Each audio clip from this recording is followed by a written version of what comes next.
Hey guys, what's up? Let me know if you can hear me, okay? Man, I want to pause it at the right time to where like the next song doesn't cut in, but I never pause it at the right time. Cassie, you're a bestie. Okay, you're a bestie. Hey Minna. Wait, which video will you be going over again? I'm going over everything. I'll be going over Akumo's live stream last night, Lio's response, and Doodle Tone's response. And I think Zach is doing his premiere right now, so we'll go over Zach's stuff. Although I have this suspicion that Zach's stuff is going to be redundant, but we'll see because I've been Kato has been putting like leaks out of the Supreme Court and the Senate, and Hidden had like a Q&A, like they've been doing like these Q&A in their hug boxes, right? Hidden had a Q&A about Peaches and Lumi last night, and Hidden kind of sheds light on stuff that happened uh between Peaches, Lumi, and Lio, and the mods in the Senate. Zach is not truthful. Yeah, I'm dying to find out how I sexually harassed him. Dying to know. He has nothing. Yeah, you guys are all my besties. You're all besties. You know where I get that from? I get it from the Supreme Court. Okay, so I'm kind of mellow. I'm kind of stoic right now.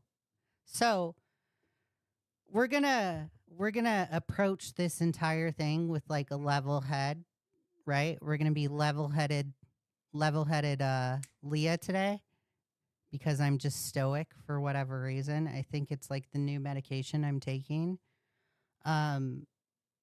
So I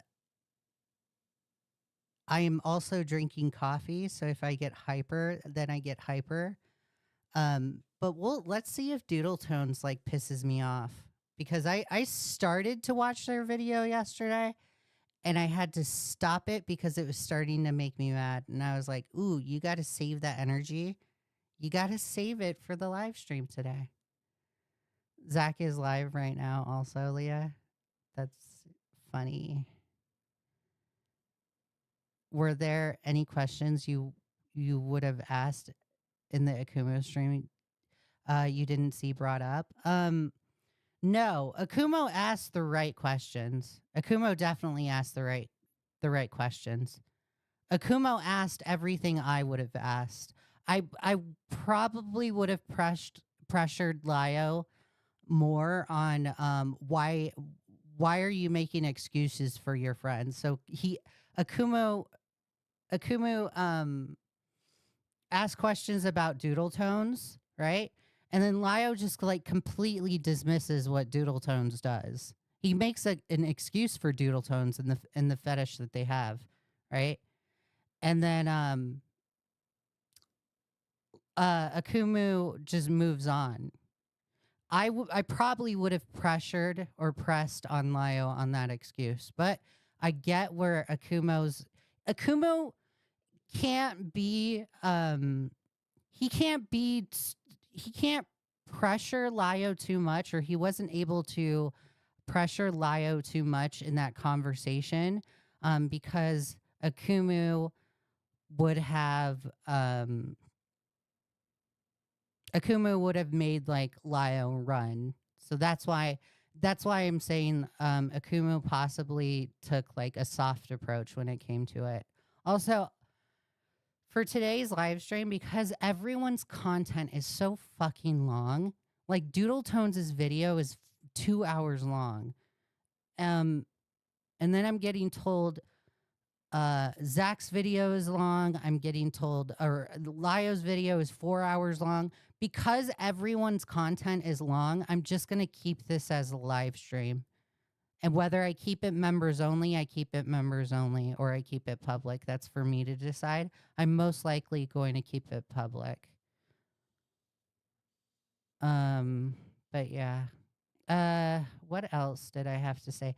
This is gonna be the final Lio content. So you guys know, like right now I'm down the rabbit hole of the art commentary community, and we're gonna continue down that rabbit hole. I want to start to explore the interactions that the art commentary community had in regards to Just a Robot. So I'm gonna start doing deep dives on that, start doing live streams on that. But there are other topics that I want to get into. But this is the final, this is the bow that wraps everything up. This is the final Lio video or live stream. Unless he continues to do the shit that I think he's going to continue to do, then I'll cover it. Or if another mishap happens in Senate or the Supreme Court, or not Senate, his new Discord, then I'll cover it and laugh at it. But this is the final blow, guys. This is the final blow. What else was I going to say? The response went as expected with Lio. I knew he was gonna, like, what have I always said? Lio likes to lie, deny, deflect, and attack, right? Classic Darvo tactics. And it went as expected. He called me, he said I had daddy issues. He was specifically sexist when it came to me, but we're just gonna ignore that. And I don't care that listen, I don't care about the stuff that he said about me in his video. I've been shitting on him like the past month and a half. So for me to get upset with what Lio says would be extremely hypocritical on my end. So I'm not gonna do that. Lio can say whatever he wants to say about me. Because I've been saying whatever I want to say about him. Yeah, I'm the one with the daddy issues when he's the one that admitted to in his own video that he has an abusive dad. So it's like, okay, yeah, right. I got the daddy issues, sure.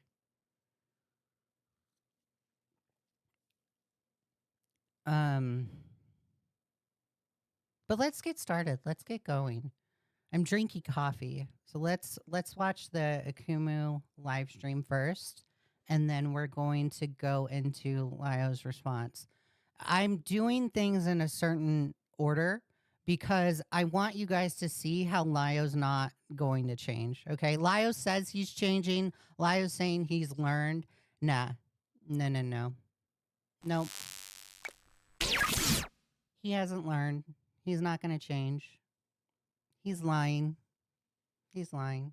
What a fucking Weasley little liar, dude. What a Weasley little liar, dude. Okay, let's get started. Let me turn this up. Wait, why is this working? What's going on? My mouse isn't working. What happened?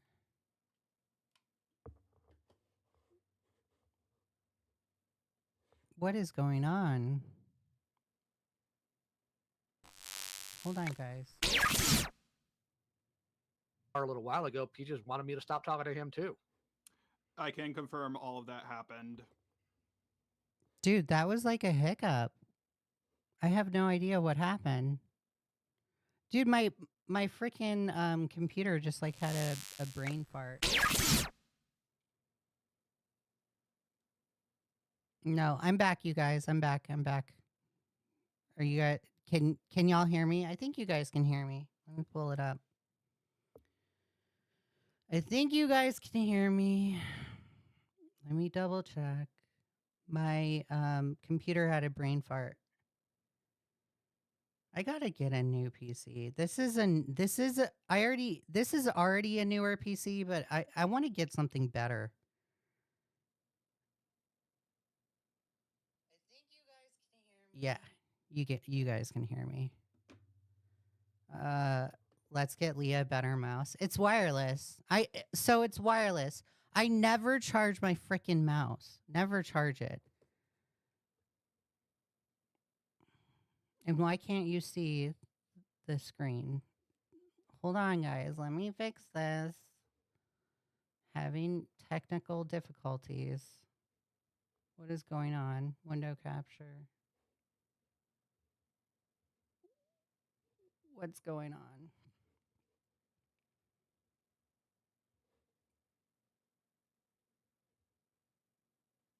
There it is. There. Fixed. Why am I having these technical difficulties? I don't like it.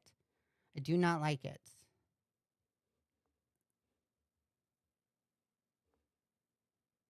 I don't like it. Ugh.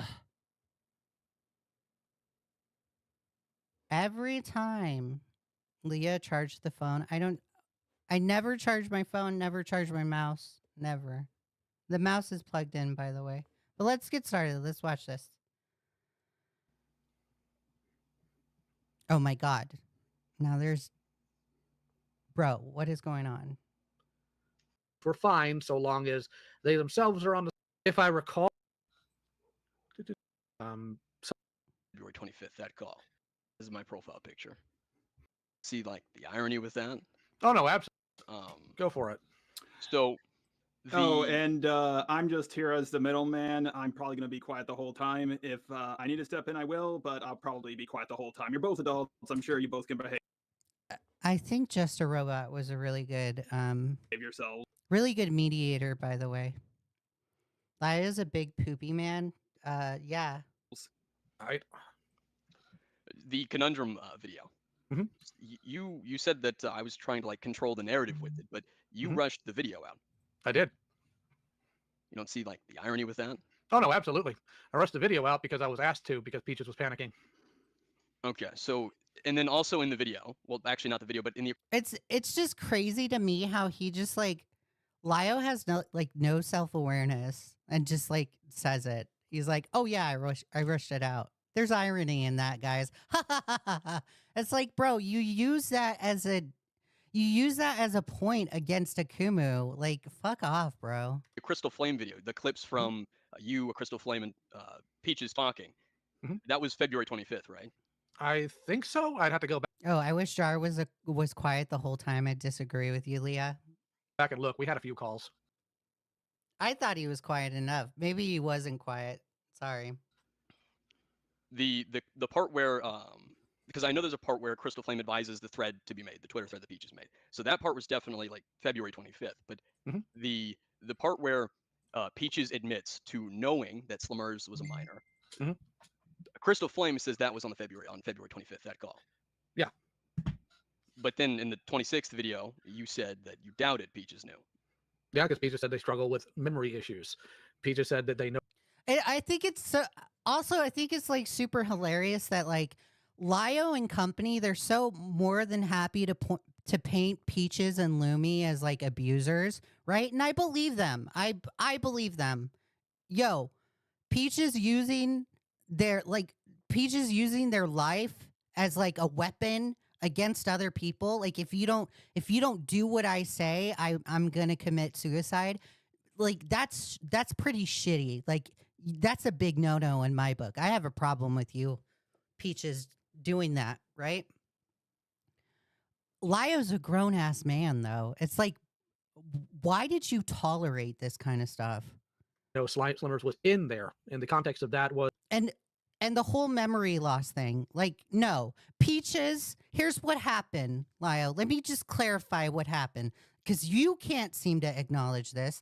Let me clarify it for you. Peaches fucking lied to you, and you're the dumbass that believed him, okay?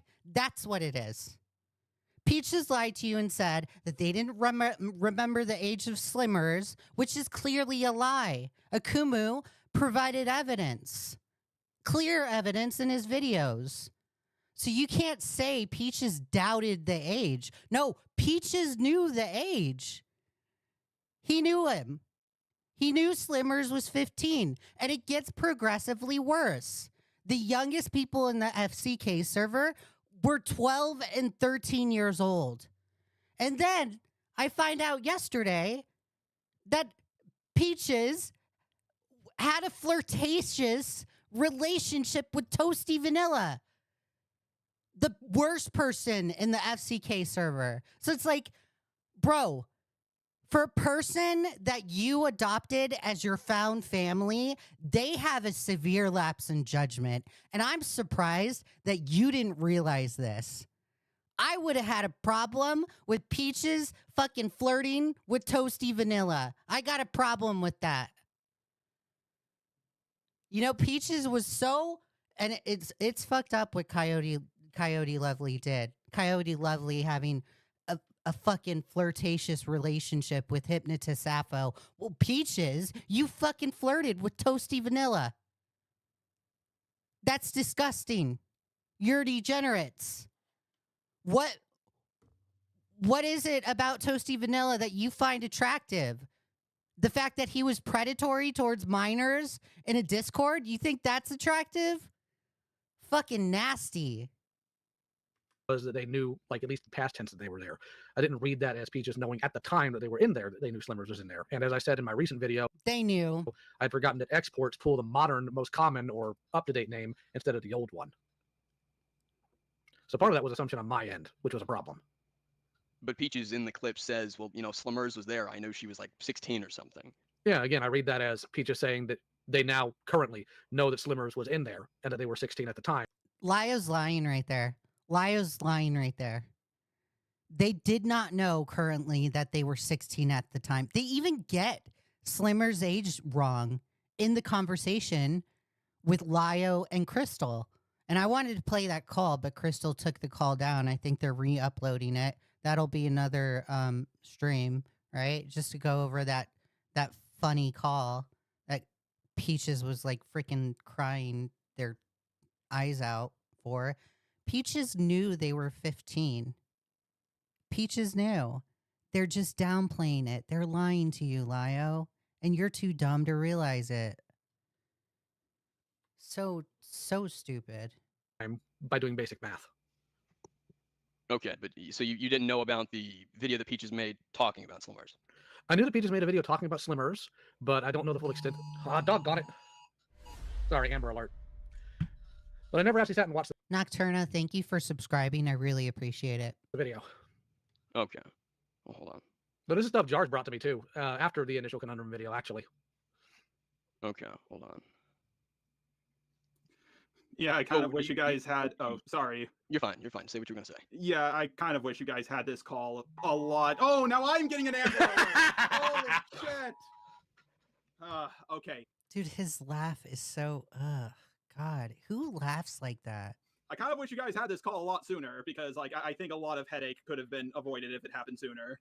Well, I did push for it. Yeah, but part of the reason why we couldn't have it sooner is because I'd imagine in this call that we would have had some of the information that would have been in my video would have had to be in it, and I don't think that Akumu. I think it's so hilarious that like Lio just assumes how a conversation is going to go. Like, no, the questions that Akumu had for you in that live stream yesterday had nothing to do with your fucking video. It's just you not avoiding conversations. Akumu would have kept what other things I had to say quiet about that. So that was my concern. Akumu, I have, in this entire time, I have not gotten any leaks from Akumu. Akumu has leaked nothing, absolutely nothing. So I guarantee you, Lio, if you went to Akumu before your video even went out and said, hey, I would appreciate it if you didn't leak this stuff, he probably would have listened. God. Obviously being busy as well, because I have been working on that video like for a while. You can tell by the fact that it has a 4-hour runtime with tons of screenshots and videos and all that to it. I haven't just been sitting around doing nothing. Do you know when So- you started working on it? Technically, I started working on it back in February. That's where the first draft came from. But then after Peaches pulled their stunt, I just Hey, Goal. Goal, thank you for subscribing. I really appreciate it. Hi, Goldrex. went from there. And the false accusation supreme statement. You said that came from Kumo and another call. Yes, and I played that in the video where Kumo, Yeah. in that call, which by the way, I have no problem passing you a link to, so you have to give me a minute to get it, says that you and him have been working on the FCK and that you're going to claim that Peaches, Toasty, and Teddy were in a three-way relationship with Peaches being 20 and Teddy being 15. Well, his wording was love triangle because Toasty was flirting with both Peaches and Teddy in the server. Fair point. But the point is, if you're 20 and you're flirting with a 15-year-old, you know. Well, no, he didn't say that Peaches was flirting with Teddy. He said that Toasty was flirting with Peaches and Teddy in the server. Look, regardless of the love triangle that was happening, there wasn't even a love triangle. Teddy is very upset that their name is being even mentioned. The main point that Kumo was trying to make was that Toasty Vanilla and Peaches were flirtatious. Okay? So that might be a miscommunication. And it sounded like Peaches wanted to date Toasty Vanilla at the time of the FCK server. On my end. Let me take a look at this and give you the call itself. Because he also talks about how he's sniggering and laughing in the background during all of this because he knows what's going to come out. And this is a call that was an endless server, right? Yeah, let me grab you the link. Here's your link. Boop. Does this video make you think Lio didn't actually watch the videos he talked about? He admits that he doesn't watch the videos, right? But Lio's biggest issue right now is he makes assumptions based on theory crafting in his dumb head and then treats the theory crafting and the assumption as a matter of fact, and it's going to happen that way, so I'm not going to do that. It's like, bro, you're fucking dumb. You're sitting here, you fucking have a premiere of your video, and you're like, oh, guys, be open-minded. Be open-minded. Have an open mind when you receive this information. Lio, you can't even do that yourself. You make assumptions and assume the assumption is actually going to happen. Like, you're not going to know how a situation goes if you don't actually go through that situation. So stop making assumptions in your dumb paranoid head. It's crazy. You're crazy. By the way, I know you said you had some family issues. I hope that went well. Oh, yeah, that's figured out now. I don't even know why he brought up his family. Like, Lio, just stop talking about people's personal lives. You fucking overshare all the time. Akumu's family has nothing to do with this conversation. Why are you bringing it up? So fucking dumb. He has no respect for boundaries. It's so fucking weird. Oh, yeah. It took some time, but yeah. There you go.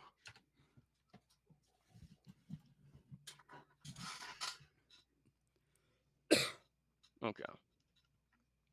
So you have that for your records now. And in the February 25th, you messaged Laka Moka Laka. Yeah. Asking Did I- why they had joined the FCK, right? Yeah, because I was told that they did. I was curious about why they did it because I Okay. hadn't poured through the entirety of the logs. So I think Lio's lying right there where he says, I was curious why they were in that FCK server. I think Lio messaged Laka Moka Laka, and this is theory crafting on my end, guys. So please take it as speculation. This is my opinion. But I think Lio messaged Laka Moka Laka directly to try and intimidate them. And if I find out that Lio was trying to intimidate them, I'm going to have a big issue with that. A real big issue with that. Because, Lio, you are in no position to be going around and intimidating people. You ain't that strong. You're a short guy from what I can see. I probably can bench more than you. Stop going around trying to intimidate people. And not only that, you're fucking confirming what Jordan said about you, where you're so, or Jay said about you, where you're so proud that you got in a fight. So fucking dumb. Loomber, thank you for the super chat. I really appreciate it. Loon says apparently Lio learned / blatantly disregards the phrase when you assume it makes an ass out of you and me. I completely agree. Completely agree. He has very big assumption problems. So I had no clue what they were in there for. So you knew that like people were being invited in there. Yeah. So why did you say I was withholding it from everyone? Did I say you were withholding it from everyone, or that you were holding it from me? You told Leigha that I was withholding it from everyone. Let me take a look at my DMs. I can pull it up if you want. No, I can do it. I mean, they are my DMs.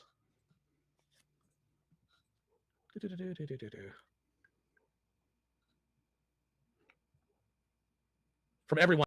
Oh, Strawberry, I don't care. Strawberry says, by the way, warning, Zach's planning to make a video on you. Ooh, I'm so scared. Else is what I said. Yeah. The only other person I knew that had it was you and Leigha. Well, your spy didn't tell you that I was inviting other people to get their own copies of the logs? Well, no. At that point, I thought it was literally just you and Leigha in there. And, of course, the individual that I put in there, who obviously didn't get it from you. You talking about Pink Ranger based? Yeah. I actually couldn't remember what their screen name was.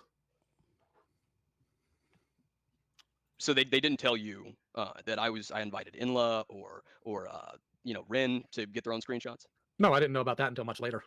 I didn't know about that until I think Thuman was in there. But I didn't get that from Thuman. I think that's when the person came and told me who else was in there. But you knew at the very least of February 25th that Leigha had been invited. Mm-hmm. Because that's when I was told Leigha was in there. Why question Leigha for joining? Because I didn't think it would be something they'd be interested in. I didn't think it would be something they would be interested in. Leigha, why do you think, what makes you assume that Leigha wouldn't be interested in covering the FCK server?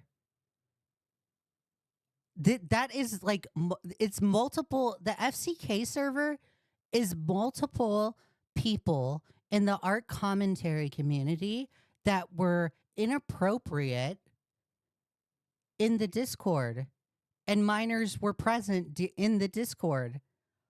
So what is it for you to make that call? I didn't think Laka Mocha Laka would be interested in that server. Who the fuck are you to make that call? And clearly, by Laka Mocha Laka's presence in the FCK server, they're interested. God, he's so stupid. He's so dumb. Because I didn't know why they were in there. I didn't know who all the people in that server were. Did So I you thought it say odd that that you Laka had was there. been through the logs? I looked through some of the logs specifically because of what Kumu, or not, I'm going to get you two confused forever. I'm sure you used to by now, but because of what Kumo said, I primarily just looked at what Peaches had said and put in that server. Well, I didn't pour through the rest of them. How do you only look through what Peaches said? This fucking tells me right here that Lio was only interested in what Peaches had to say because they were trying to white knight for Peaches, their supposed abuser. This is why I don't buy it when Lio says, guys, Peaches manipulated me. He abused me. He abused me. Lio, you're 40 years old. You're so dumb. How do you not know this? How do you not know that? Okay. Well, and you said in the Crystal Flame video that it was Xeranthropy that informed you I'd be talking about Peaches. Xeranthropy? Yeah, you said that you were informed by somebody else. Yeah. And Xeranthropy admitted to going to you about it. It wasn't Xeranthropy that told me, though. That's such an obvious bias. It is. It is such an obvious bias. Just looking, he admits to saying he had the logs, right? He just said it. I had the logs. I only looked at what Peaches said. Why? Why didn't you look through the rest of them? You have a fucking spreadsheet outlining every single inappropriate interaction in the FCK server. You want to know how I know you have that spreadsheet and what that spreadsheet consists of? Because I have it too. And again, you're still not calling these people out. You're still not calling them out. You're more than happy to call out Peach's abuse towards you, but you're not going to cover the inappropriate interactions that happen in the FCK server? What? I thought this is something that I thought this is your expertise. You want to get rid of the predators on the internet. You want to be a predator hunter. Why aren't you covering the FCK server? Why is it taking you a long ass time to cover it? You didn't even include that server in your response. Why aren't you covering it, Lio? They are a person, but they're not the person who told me. Okay, so, but you knew it February 6th that I was going to be talking about Peaches. Mm-hmm. And that's what led to the rushing of all of this. No, what led to the rushing of all of this was when Crystal got the logs and looked a little bit more deeply into them. And Peaches was freaked out that you were going to paint them as a predatory individual. Which you'll find out soon enough because that call's getting released. Awesome. The call was already released. So this is the call that you all had about me and Kumo.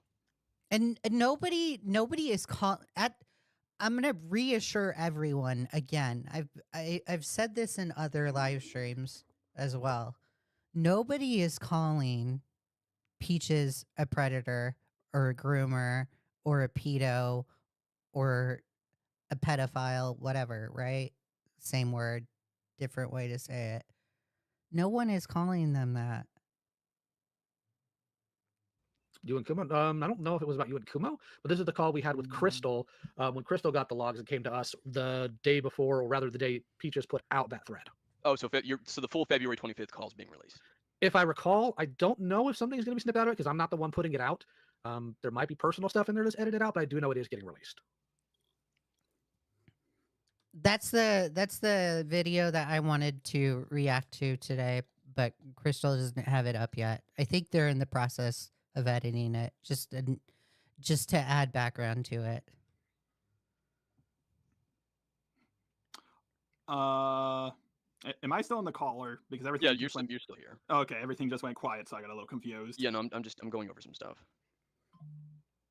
So aside from the false accusation Supreme comment, which came from an accusation I hadn't even remotely made or was even thinking of making, that came from Peaches. So you took Peaches' assumption and ran with that to YouTube. And yep. I did, and I can tell you why I did. I'm listening. Because anytime I wouldn't do exactly what Peaches wanted me to do, it would come down to them trying to kill themselves. Azriel, you're okay.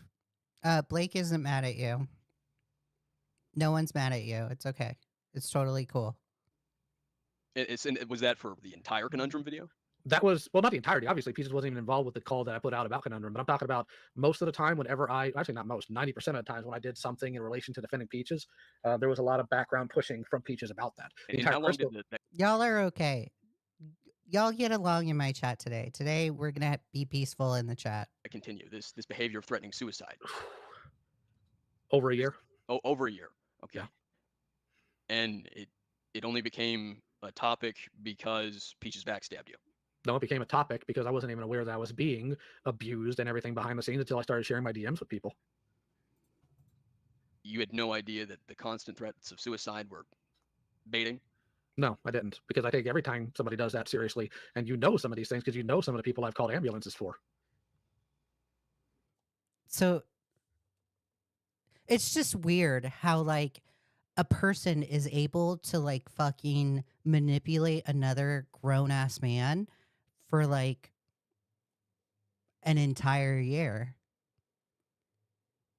What? How is that, like, even a possibility? He's like, Lio's like, what, 38 years old? If I even get the slightest hint of manipulation, deuces, bye, I want nothing to do with you. You're a manipulator, got a problem with you. Dude, why does it take people a year? But not only that, Lio was more than happy to white knight for Peaches when all of this stuff happened. The Crystal Flame video was taken down because Lio attacked Crystal in the name of Peaches. But now we're supposed to believe that you were abused this entire time? And look, like, I don't understand where people just like all of a sudden, people from the Supreme Court and the Senate are just like, guys, oh my God, breaking news. Peaches is abusive. We all fucking know this already. We've been saying this the last fucking month and a half. What the fuck are you on? What the fuck are you on? Everyone knows Peaches was a dick. He was mean. We all know it. He was abusive. Great. We got it. We understand. What now? It's a redundancy. It's a redundancy. I'm so fucking sick and tired of people being like, oh my God, oh, there's new news. Peaches is abusive. We all know this. We all know this already. Lumi was a bitch. Got it. I understood that from the start. Peaches was specifically disgusting when it came to the amino screenshots and invalidating victims. I knew that was abuse right then and there. Peaches' actions towards Omnia, I got a problem with that right there. And now you're just saying, now you're barely saying, because you're a hero, Lio Convoy, you're barely saying, oh, Peaches was so mean to us, guys. Peaches was so abusive and so manipulative. Bro, they have a past of doing this shit. They have a past. When the Creepshow art drama happened, what did Peaches do? They made specific suicide baiting tweets. And maybe suicide baiting is not the right word. Maybe they did actually feel that way, but they threatened their life. Okay, that's a better way to say it. They threatened their life on Twitter in a very public setting. When Peaches was even closely related, when Peaches was getting accused of being Toby's friend, what did Peaches do? Threaten their life. So how is this a surprise to you guys? Why are you just barely getting this? I knew it from the start, and I haven't even covered the art commentary community for a long time. Y'all have been in art commentary for years, and you're barely getting this picture? These people are slow thinkers. They're so dumb, and I'm sick and tired of it. But this happened for a year, Lio. Yeah, I'm aware. When somebody has severe suicidal ideation and depression, they are going to have more situations where they might want to kill themselves than other people. Yeah, but this you're telling me that for a year, this is a repeated pattern of behavior where Peaches would threaten suicide if you didn't do what Peaches wanted. Yes, that's exactly what I'm telling you. And so Lio says this, right? Lio says this to Akumu, but in a Q&A session that Hidden had last night, I think that's their name, Hidden. Is their name Hidden? Hidden Heroine? Whatever. The leader of the Supreme Court, whoever that is. What's their name? I can't even remember their name. I think it's Hidden. That Hidden had. Hidden outlines that they had to watch. Like, there was like a Hopeless Peaches suicide watch in the Discord. Like, they had to keep an eye on Peaches and constantly watch Peaches 24/7 because they were afraid Peaches was going to take their life. And supposedly mental hospitals were called and cops were called. I'm going to assume that the cops were called or whatever. And mental hospitals were called. Hidden says mental hospitals were called, and nothing was done about it. So they were forced to watch Peaches 24/7 in a fucking Discord because they were so fucking scared. They were so fucking scared of what happened. They're so fucking scared of Peaches doing this shit. But now all of a sudden, Now all of a sudden Peaches is the abuser and y'all don't care. And Peaches used their life as a weapon. You had a Discord watch on them. You had a Discord watch. That's fucking insane. That's insane behavior. Why do you need a Discord watch for somebody that is weaponizing their life against you? What the fuck is this shit? What is this? That would have been a red flag to me. Why are we dedicating a fucking Discord to watching Peaches and making sure they don't do anything bad to themselves? And Peaches, I got a real big problem with Peaches weaponizing their life so they can get what they want. If Peaches comes back to the internet, it's good that they ran. It's good that they ran while they could. If Peaches ever comes back, and I think they are dumb enough to come back, I'll be here waiting. I'll be here waiting because I have issues with Peaches. I got some big old issues with her. And I'd be more than, or with him, I'd be more than happy to outline them. So Peaches, be dumb enough to come back. Come back. And there are logs that prove that in the video, and there's I'm not additional denying logs as that. well. I'm saying like it never clicked up until recently that was a thing that had happened consistently for a year. No, the fact that it happened was obvious, but the fact that it was a form of manipulation was not to me. Okay. How is it? I literally just don't. He must have like a one brain cell in his head. I literally don't understand the logic of Lio, where he's like, I didn't know that was a form of manipulation. Bro, how do you not know that? That's not normal. That's not normal. If anybody did that to me, you're cut off. Not only are you cut off, but I'm also calling the mental institution or the cops and saying this person is threatening their life. Please do a wellness check. Jesus.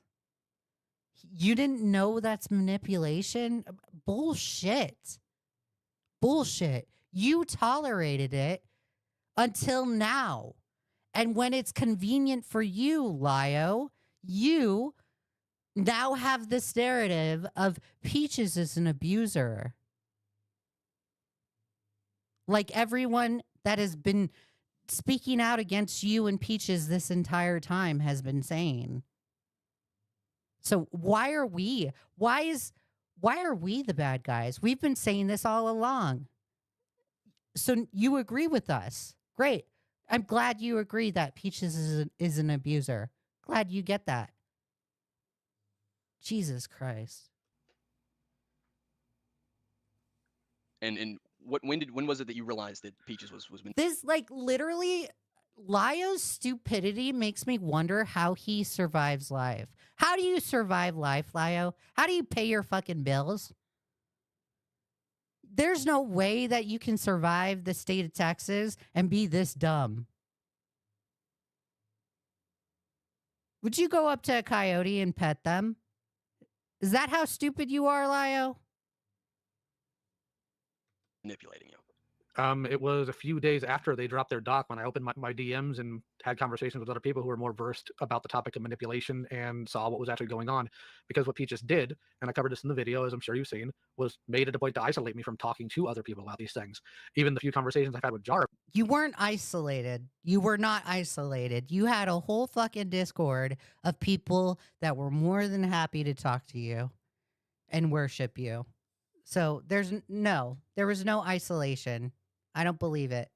About Peaches, I didn't tell him exactly what was going on because that was isolated from that. Heck, I even told Jar a little while ago, Peaches wanted me to stop talking to him too. Overlord says, Leah, it could be that he was playing dumb, especially with how much he was deflecting stuff. He probably is, possibly. He could possibly be playing dumb. I don't believe that Lio is this stupid.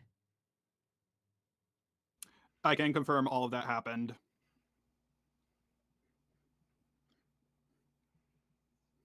So John Bubba says, so the Senate had an S watch for her, yet someone else made a comment about SH. Lio and his mods would tell that person to live stream the act so they could watch. That is disgusting if that happened. So what, I'm going to repeat it again. Hidden in this Q&A session says that they had to watch Peaches 24/7. It was like a rotation of people because they were afraid that Peaches was going to take their life, because Peaches weaponized their life against this entire group of people. And if that is true, where Lio and his mods would tell that person to live stream the act so they could watch, that's insane. Not only that, Lio in his response references a call that took place within the Senate where somebody had a shotgun in their mouth because people were pushing this person so far in the Discord. What?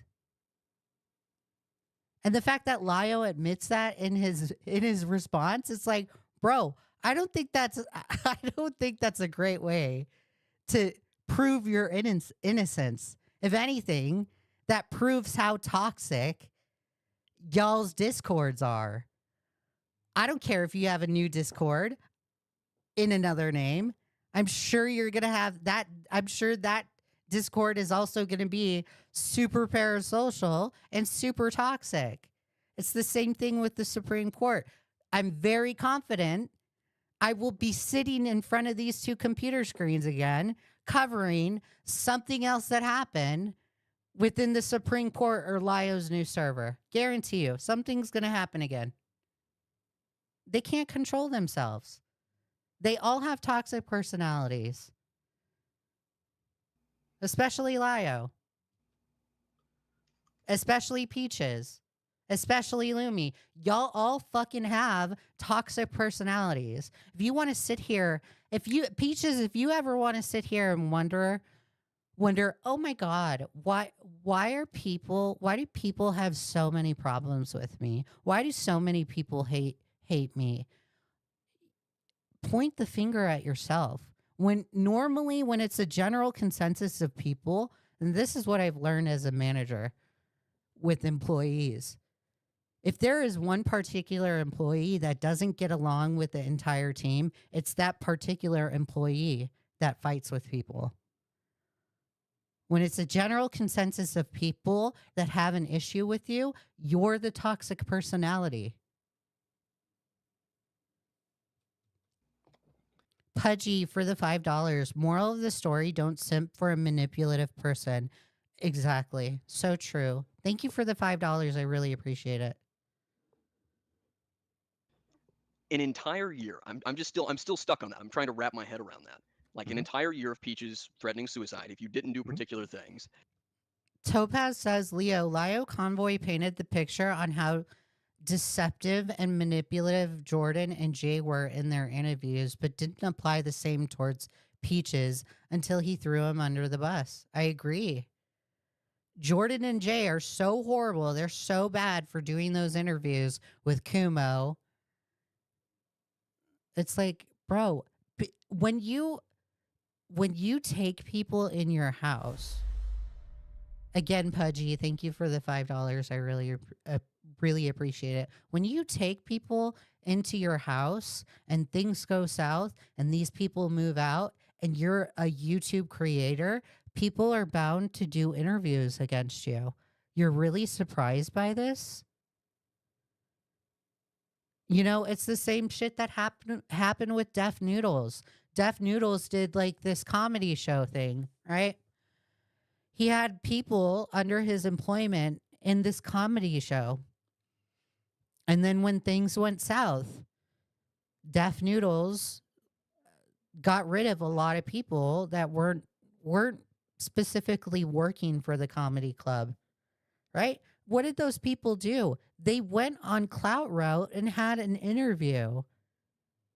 They had an interview painting Deaf Noodles as a bad person. Lio, like, if you want to sit here and fucking blame Jordan and Jay for doing those interviews, put the blame on yourself. You accepted those folks into your home. Maybe you shouldn't have done that. I get that you're trying to do the predator hunting stuff. You want to save people. You want to help people. But when are you going to learn your lesson that helping people doesn't always get you where you want to be? And the fact that you want to sit here and seek recognition for helping those people, you're a shitty person. How about you just help people and just be quiet about it? Don't seek recognition. Stop taking people in your house. That's just insane behavior. Never in my life will I ever invite anyone that I know from the internet into my house. Never. I love you guys. You're great, but y'all aren't coming over to my house. And being two-faced behind the scenes is something that you show. Or two-faced or a contradictory. Like saying like retard privately, but then publicly like being against it, right? Like all of this, and like these behaviors went on for a year, or was that just the suicide that happened for a year? The suicide happened for a year. As far as the double, The suicide happened for a year. How? How does it happen for a year? How? Literally, how? It's like, bro, it's like a one and done thing for me. If you do it one time, I got a problem. If you weaponize your life against me, you are no longer in my life. I will cut you off. I am so quick to cut people off. So quick. I'll even cut family off. I've never cut family off, but I will. If a family member ever did this to me, bye. You're no longer my family member. Coby-o, thank you for becoming a gym rat. Logic, so Coby-o says logic in the server, if everyone else's fault, they're the bad guys, not me. They're all terrible. Super terrible. Thank you for being a gym rat. Coby-o, W. Gym rat, W. standards of what they said publicly versus what they said privately, they always coached to me, and so did Lumi and other people, that saying specific slurs were fine so long as they themselves are on the spectrum and use it in a form of reclamation, which, as I said in the video, I didn't give any thought to because that wasn't something that was in my neck of the woods. So I let them have it. So, do you remember the video that you were in with Peaches talking about Nyx? Jackie and Nyx, yeah? Yeah. Somewhat. So do you remember the fact that Peaches talked about the threatening suicide tactic in that video? Naturally, I remember them talking about trying to manipulate Crystal with that, but a person who does that can also be critical of other people who do while still hiding their own manipulation. How many times have we seen cops that have abused their wives but also will arrest people for domestic abuse? Fair. That's what makes it hypocritical, Lio. Thank you for confirming what we've been saying this entire time. Bro, he's so dumb. He just walks into it. He walks into it. It's so amazing how Akumu gets him in these corners, and he just admits the hypocrisy. It's hilarious. But this happened for a year. Yeah, it did. A year of every time you wouldn't do something Peaches wanted, or you would even, let's take the Among Us example that you specifically put in your video. You left the Among Us game, and Peaches threatened suicide over that. That didn't raise any bells, any flags, any whistles. The only bells and flags and whistles is that this person is unwell, and I'm trying to make it to where they're okay. Mind if I step in here real quick? Sure. Okay, first of all, Lio Convoy, this is why people think you're on the spectrum. You got to pick up on all your social cues, buddy. And as for Akumu, well, you also need to take into account. I don't think, FYI, I'm just gonna to pair up what Just a Robot is saying. I don't think Lio is on the spectrum. Okay, but that's my own personal opinion. I don't know if in fact he is on the spectrum. I don't know if he's gotten tested or diagnosed or whatever. I don't care. I'm not gonna I'm not gonna sit here and be like, oh, well, Lio's on the spectrum. Let's just completely dismiss what they what they did, right? I'm not going to do that. I don't care. I don't know. I don't think Lio is on the spectrum. Peaches was canceled harder than Kiro the Wolf. Like I can imagine someone going through some mental stuff long after something like that happened. Yeah, but it's the threatening suicide when people don't want to do what Peaches wants, because this is a repeated pattern of behavior that is being said happened for a year and didn't only happen to Lio. And I don't know. I feel like you're 39. You have way more experience 38. in life than I. Okay, 38, and you have way more experience than I do in life. And that like never like at all. Maybe after the 5th, 6th time this happened, like you didn't think, okay, well maybe something's off here. Why is it every time Peaches is threatening suicide when I won't do something? The fact that it's Akumu saying that, and Akumu's massively younger than Lio, that's insane to me. That's insane. Lio says he's 38, right? I'm 34. I'm 34, and I know it takes one and done kind of thing. If you do that one time, you're gone. You're out of my life. I have an issue with you. And then I'm also calling the cops and asking for a wellness check. But it's multiple times, and he's 38 years old. What? No. Well, no, why would it? Because while I might have better life experience in some case situations, I don't have life experience about everything, Kumo. I don't have...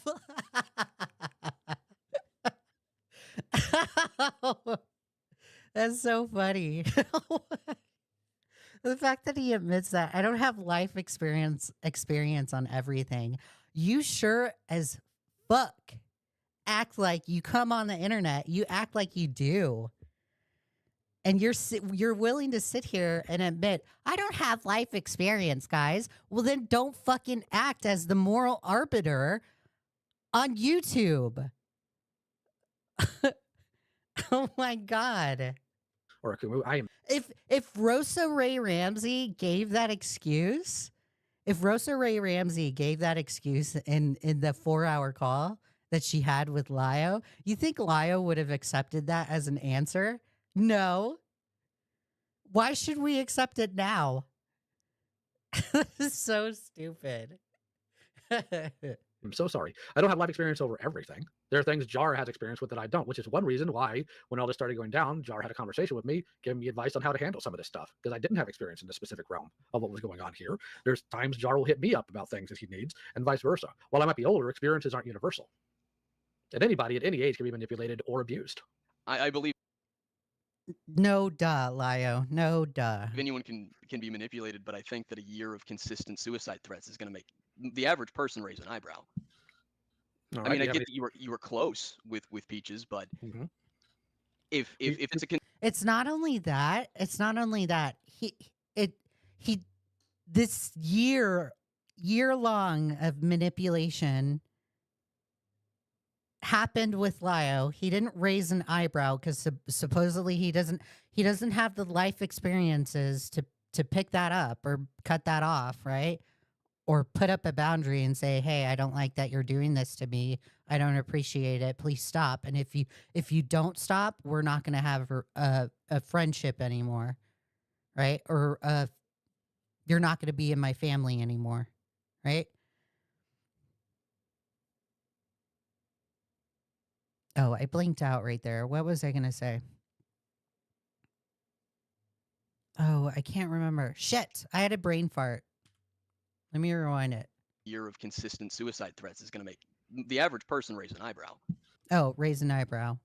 So the fact that like that whole year happened, right? Didn't raise an eyebrow, didn't put up a boundary, but now all of a sudden in his response video, while he's getting pushed on his wrongdoings on the internet, now all of a sudden he's raising an eyebrow and being like, this isn't okay. This is all too fucking convenient, guys. This is all too convenient. All too convenient. And this is why it makes it hard for me to believe you, Lio. You want to sit here and say, oh, we should be open-minded. But when you're fucking sitting here and saying Peaches is abusive when I already knew that this entire time, and you're saying it in your response video? And now Zach put out a video saying Peaches is abusive. Hidden is doing a Q&A session in their server and saying Peaches is abusive. This is all too convenient, guys. Why are you saying this now? You should have said it right then and there when you found out. You want to know why you're saying it now? Because you want to cover your ass. That's why you're saying it now. I'm going to be charitable and believe you that Peaches was abusive, but you're only saying it to cover your ass. That's all. And you think we're going to accept that? No. I sure as fuck am not. I mean, I get that you were close with Peaches, but if it's a consistent thing, like it's one thing, you know, someone has mental health struggles, that makes sense. But if it's a consistent thing where you're being pushed in a corner where either you do what I want you to do, or I'm Super Disney fan, thank you for subscribing. I really appreciate it. gonna kill myself, and this happens multiple times in a year, I feel like the average person is gonna raise an eyebrow and be like, okay, this is obviously, you know, I'm being used here in this situation. Yep, and you can have that value. You're welcome to it. It's not a value. It's not a value, Lio. It's just common sense. It's just using your brain. Maybe next time use your brain, Lio. Maybe you should think for once.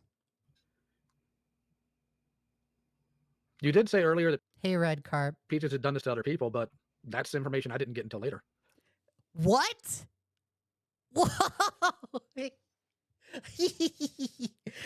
That is such a fucking lie. That is such a lie, dude. Lio, you sat in your response video saying that you wished you could have helped Peaches through the shit that they were going through with Toby and Creepshow art. Specifically in those two situations, Peaches weaponized their life. What? You didn't know that they had done it with other people? I don't buy it. Don't buy it. And until after, like, was it after you had realized? Yep. Because in fact, I can give an example Jar can attest to. When I sent him a message of some of the unhinged things Peaches would say to me, he literally responded with, "Yeah, he's done that to me before. LOL." Yeah, but she wasn't doing it consistently to me for a year. Like, that, it's a bit different.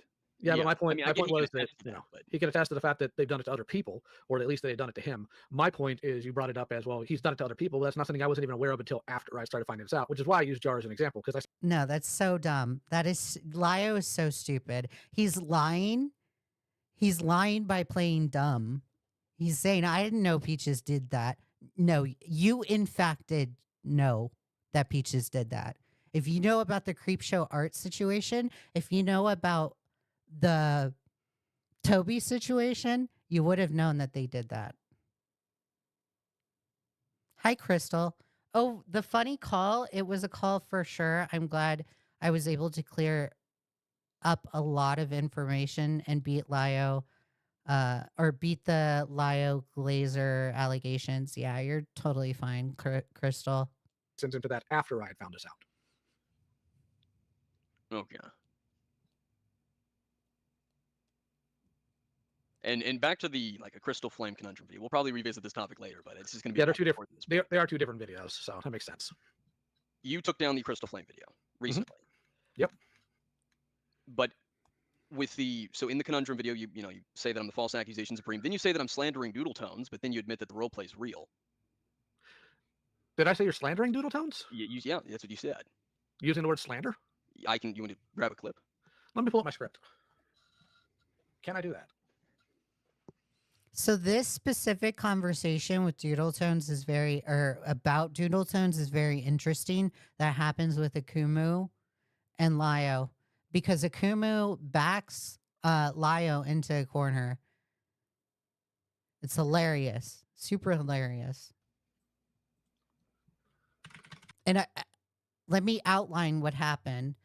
Akumu, in some of his videos that he made about Doodle Tones, Akumu was able to prove that Doodle Tones had an age regression role play fetish and I guess a diaper fetish before that they were groomed. And Doodle Tones has always said that they had these kind of things happen after they were groomed. And they didn't realize that that stuff was bad. And it's like, no, no, no. All of this stuff happened before. And it's solid evidence. It's solid evidence. Akumu is able to prove it with dates.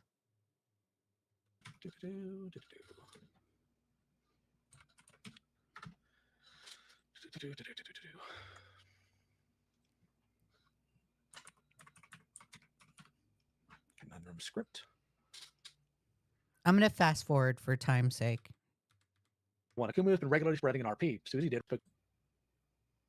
All right, so here's what I said specifically about Susie. But a single example may not be enough to convince people of Akumu's smearing attempts being an obvious ploy. So here's another one. Akumu has been regularly spreading an RP. Susie did when they were a couple of months past 18. An RP Susie herself did not make sexual, but the other party did. In doing research to properly address this, Susie delved into her old logs and found out that she had been groomed. I was there. I saw how she responded to it. It's an awful thing to discover, but Okay, explains hold on. Let me. You're reading the script, Ryan? Hold on. Yeah. I'm gonna go to the clip right now.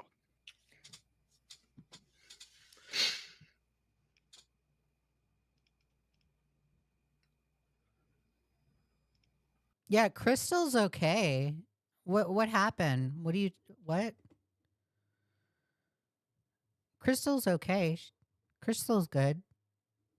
We're cool with Crystal. I like Crystal. I like Crystal and Queen Seraphina. Where's the video? There it is.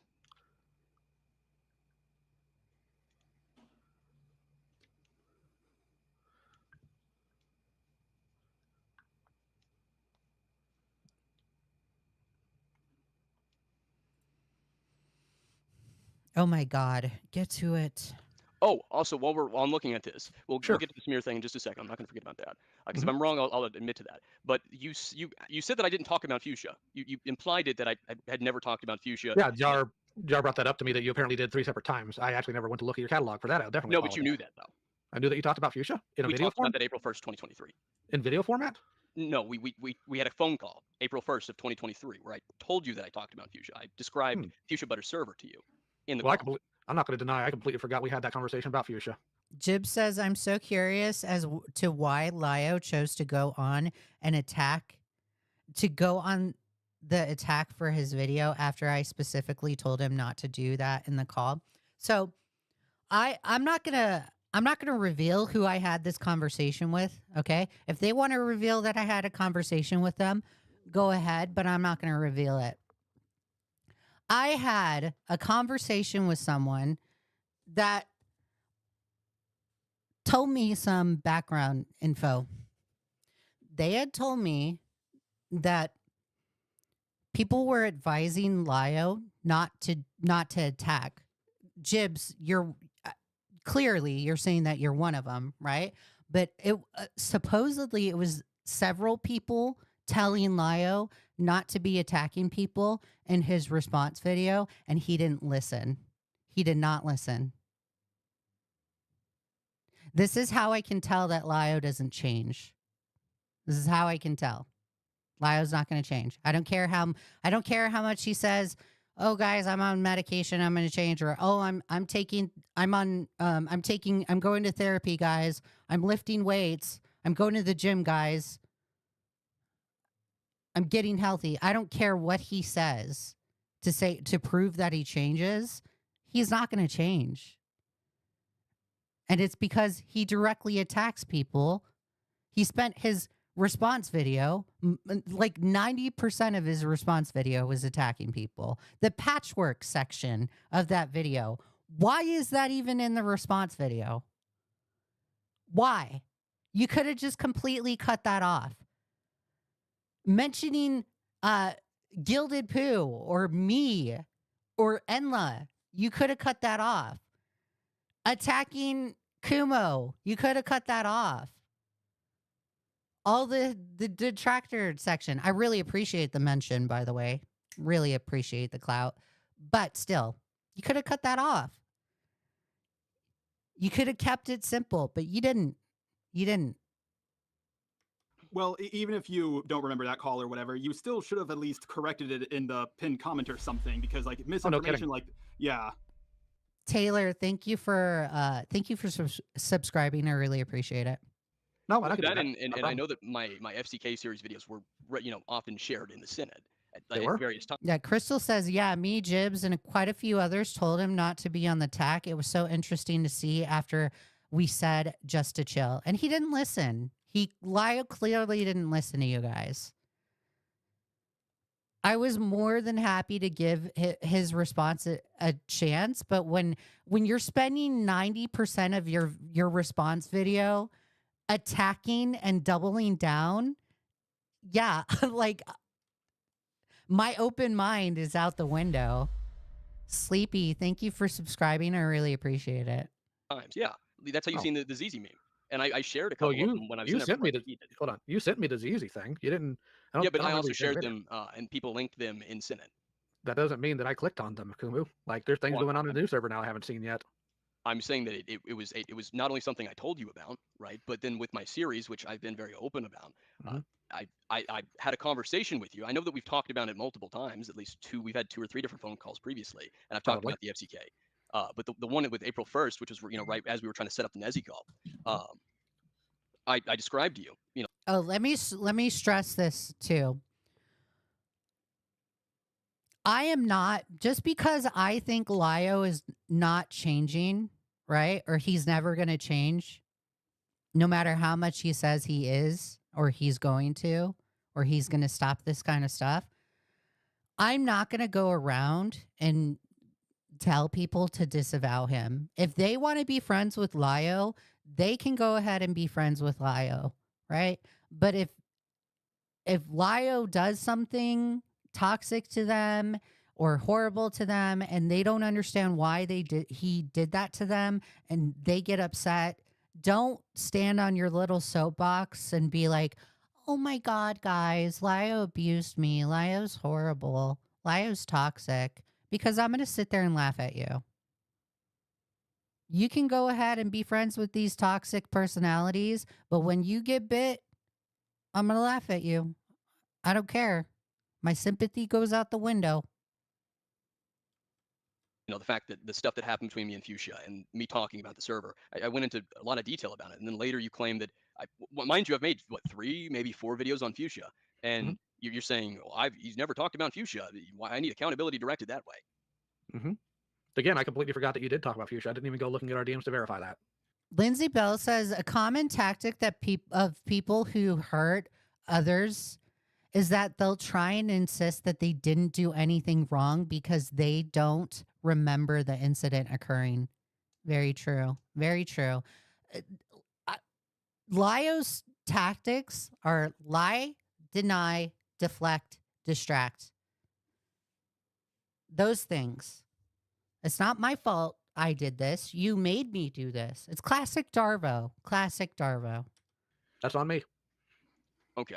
But in your most recent video, you said because I made a detail mistake of the Rosa call, you implied that my other videos. Oh, Twisted, you're fine. No, everyone in the chat is okay. You guys are cool. I love you guys. Hey, Reese. I especially love Reese. Reese is awesome. This must be riddled with misinformation, but that's also not what I said there. You said, yeah. Crystal Flame says, glad you said that, Leah, as I've had a few people being like, why are you still talking to Lio? Like, I'm getting proof of others and willing to be transparent as shown within this call with Akumu. No, you guys are cool. Everyone's cool. Everyone's cool. If you still want to talk to Lio, go talk to Lio. Go talk to Lio. I have no issue with that. I'm not going to talk to him. I want blood sports with him, but that's it. I just want to fight Lio. I'm not going to be his friend. I have no interest in wanting to be Lio's friend because he is a toxic personality, and I have a tendency to stay away from people like that. Let me pull up the script.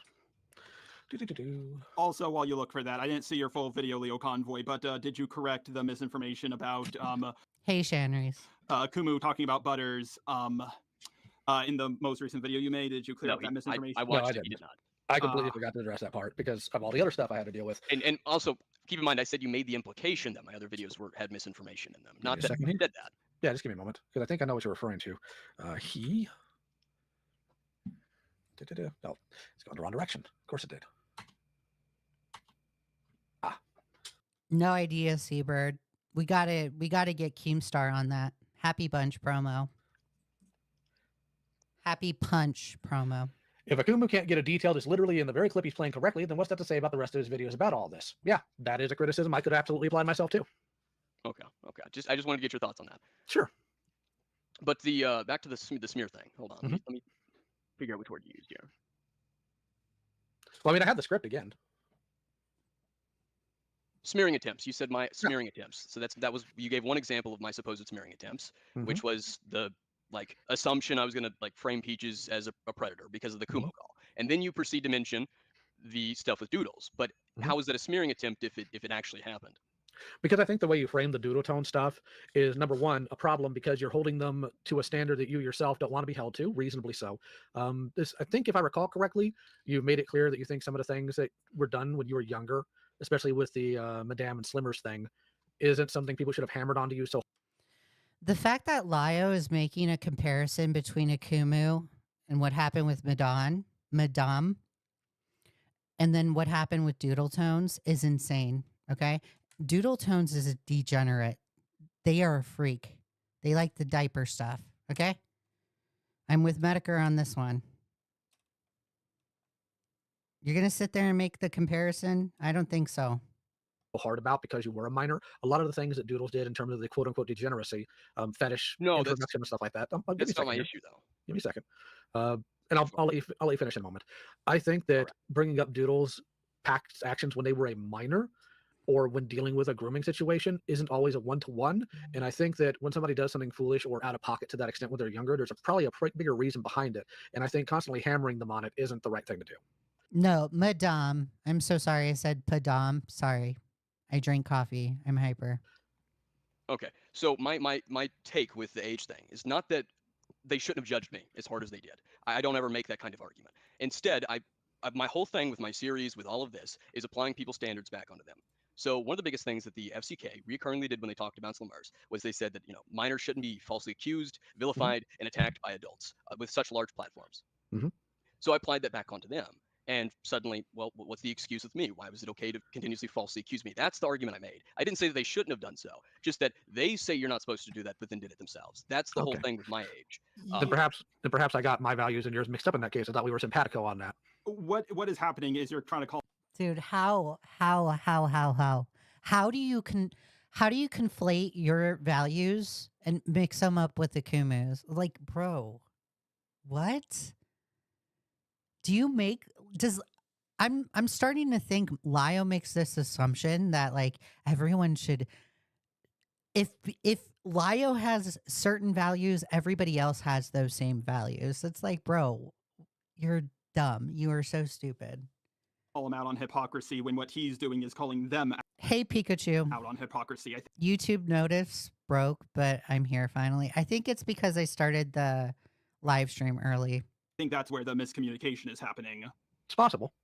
On top of that, the reason why people find the Doodle Tones roleplay stuff is funny and whatnot and bring it up is because Doodles has denied it for years since it's happened. That's the only reason people talk about it. Like with Coyote, the reason why people they still ragged on Coyote for the scat fetish, but they did it less, and they still do, but they don't do it nearly as much because Coyote doesn't deny it.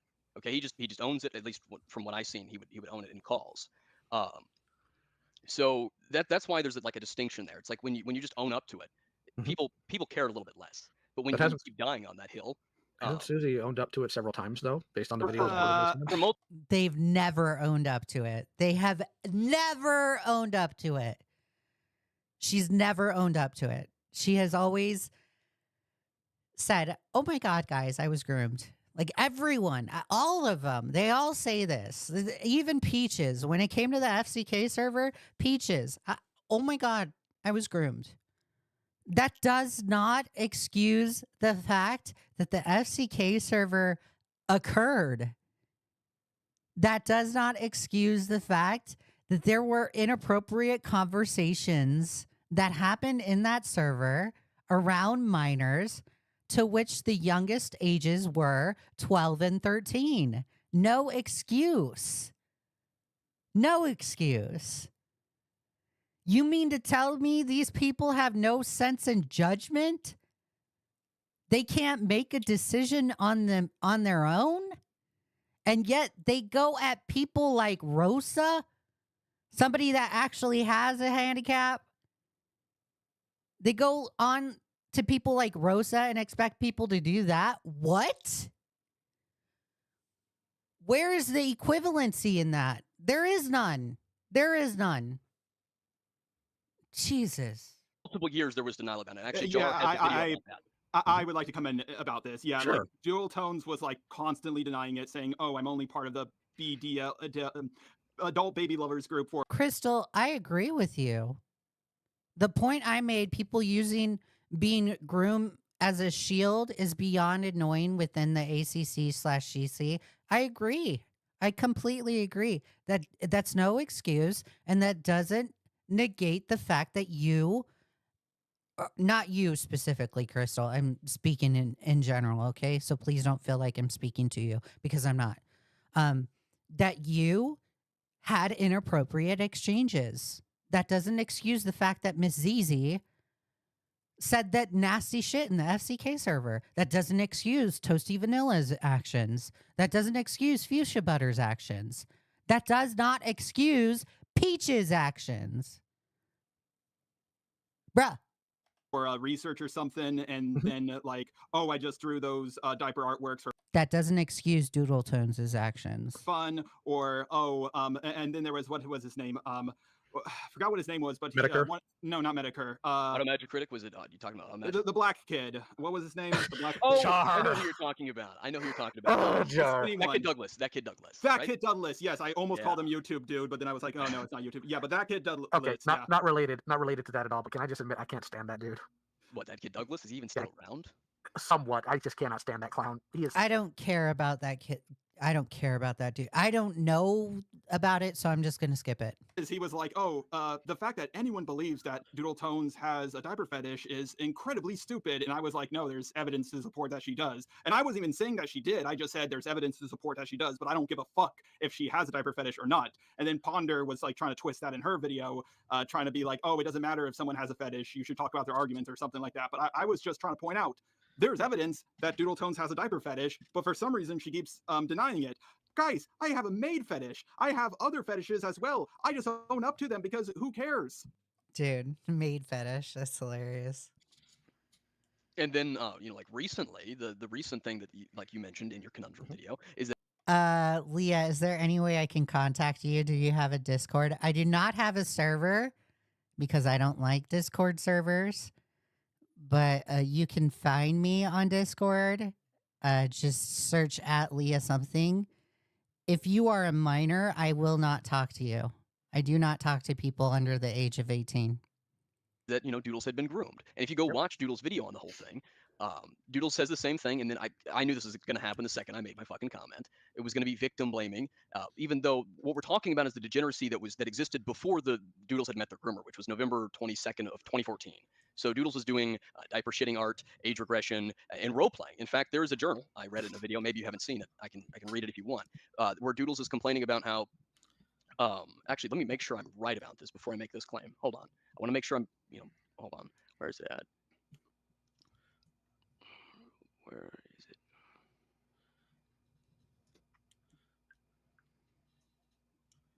I'm 24. I should be all right. Okay, cool. Then you can add me at Leigha Something. You're totally fine.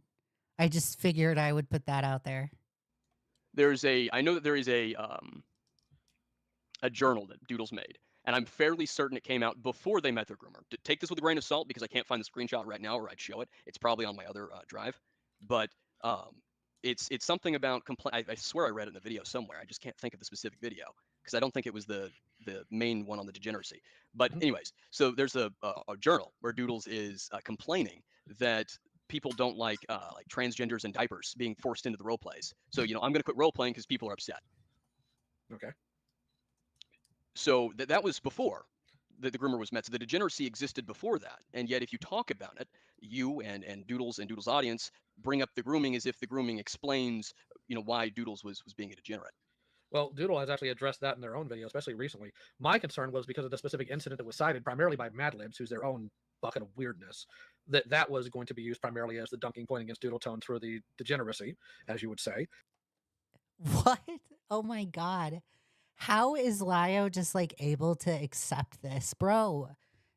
Oh my God, there have been freaks that come from the Senate. There have been tons of freaks that come from the Senate. Coyote Lovely is one of them. You just like tolerate degenerate people? Like, no.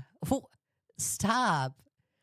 This is why so many freaky people come from the Senate and do bad things. You ever want to sit there and wonder, oh, guys, I sure picked the wrong friends, guys. I sure picked the wrong mods. It's because you accept degenerate people in the Discord. It's so simple. Stop accepting those people. God. So simple. When that specific conversation, that specific role play. Well, hold on, what do you mean by done, as I would say? You don't agree that degeneracy. Age regression in and of itself is not a sexual thing inherently. There are some people who have made it that, and there are some people who what about the diaper fetishize it. shitting? Oh my God. This is so horrible. This is so bad. Oh my God. I can't with Lio. I literally can't. Age regression, some people make it a sexual thing. Doodle Tones clearly made it a sexual thing. Hence, that's why it was a fetish. Not only that, but you have people that are surrounding you, Lio, that have surrounded you, that use age regression as a manipulation tactic. Hence, Peaches. Peaches did that. So, like, completely dismissing that is just insane to me. You're crazy, dude. This is, whoa. This answer. Diaper stuff, yeah, that is a fetish. I'm Okay, using your term. Oh, diaper stuff is a fetish, guys. Lio's going to tell us what's a fetish and what's not a fetish. Diaper stuff is, but age regression isn't. Why are you wearing a diaper? Why? Like, oh, does it? Oh my God. Oh my God. This is insane. This is just, oh my God. Oh my God. I forgot how amazing this answer was. This is so bad. Where he's like, diaper, the diaper thing is a fetish, but not age regression. Bro, why the fuck are they wearing the diaper in the first place? Because they're age regressing. So stupid. I'm using your terms here, is what I'm saying. Okay. All right. The problem was the example used in this specific scenario was one that was pushed by somebody who was grooming them. Wait, hold on. What? The DeviantArt one, right? Because that's the one that You're saying that Doodle this doesn't claim talk was about. pushed by someone that was grooming Doodles. No, I'm saying that the role play in that DeviantArt back and forth that you were talking about, that Madlib talked about, was with somebody who was grooming them. That's what Doodle Tones was talking about in their video. So Akumu is going to clarify this. It was with two different people. Watch what Lio does when he finds out it's two different people. He shits his pants because he has no answer for it. No, Kirby's not Alex. Alex is the groomer. They met November 22nd of 2014. Kirby was a completely separate individual. I checked the accounts. Okay, I'll double check on that because that was the understanding I had. I'll double check on that because that's the understanding I had. He has no answer. So he has to say that. He's shitting his pants. Hey, Lio, there is solid evidence that those are two different people. Okay, bro? I even know that. The fact that you don't know that makes you dumb. And if you want, I don't know if the thread's gone, I do have it like archived. I think it's on the Wayback Machine. But yeah, they're two separate individuals. Well, while I got you here, I do have a real quick question. Yeah. In that you did at some point claim that Doodle Tones came back on an alt. Where did you get that image from? Because I couldn't find that. Oh, here, I can give it to you right now. It's Please do. so you scroll down on the thread. So Doodles has two accounts, SD the Doodler and I think Doodle Tones. And Doodles made a journal. Medicare actually talked about this journal, and it was regarding the sudden censors is the title of the journal. It should still be up. And this was made the same day, by the way. I think I don't actually. I'll send it to you, but I'm certain it's May 15th. But I'll just send it to you. Where are you at in DMs? Upload file. You mean I'm not on the top? I thought you talked to me. God, that is so ugh. It's so cringe. You mean I'm not on the top? I thought you talked to me. Bro. Lio, you're not that important. No. I like how Akumu shuts him down right there. He's like, no. Where is it at? Fuck. I know I have it on this drive though, so that's the good news. Here, I'll message you directly. Put it back to the top of your list. No, I found you now. I'm just trying to find the screenshot. Where is it? Yeah, right here. So here is the journal first to prove that this was Doodle returning on an alt, mentioning that they're moving accounts. Yeah, so I was right. May 15th, 2015. And then the actual role play. Hold on. I think it's one of these. God, the ego. Exactly. Lio has a big ego. Normally, I don't like to criticize people's size of their thing, but normally with people that have big egos like that have a really small dick. So Lio's probably a micro penis level. These two messages. I'm about to send you two things. It's one of these two screenshots right here.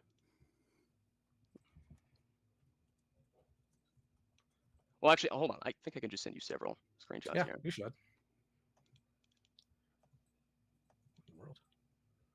Oh, right here. Perfect. Okay. My dad always used to say this. He always used to say this. There's this phrase. We live by it in the family. The loudest one in the room is the weakest. Loudest one in the room is the weakest. So, Lio is always the loudest one in the room. Always. He never fails at that. He's got to know. People have to know his presence there. They got to know it. Lio's the weakest.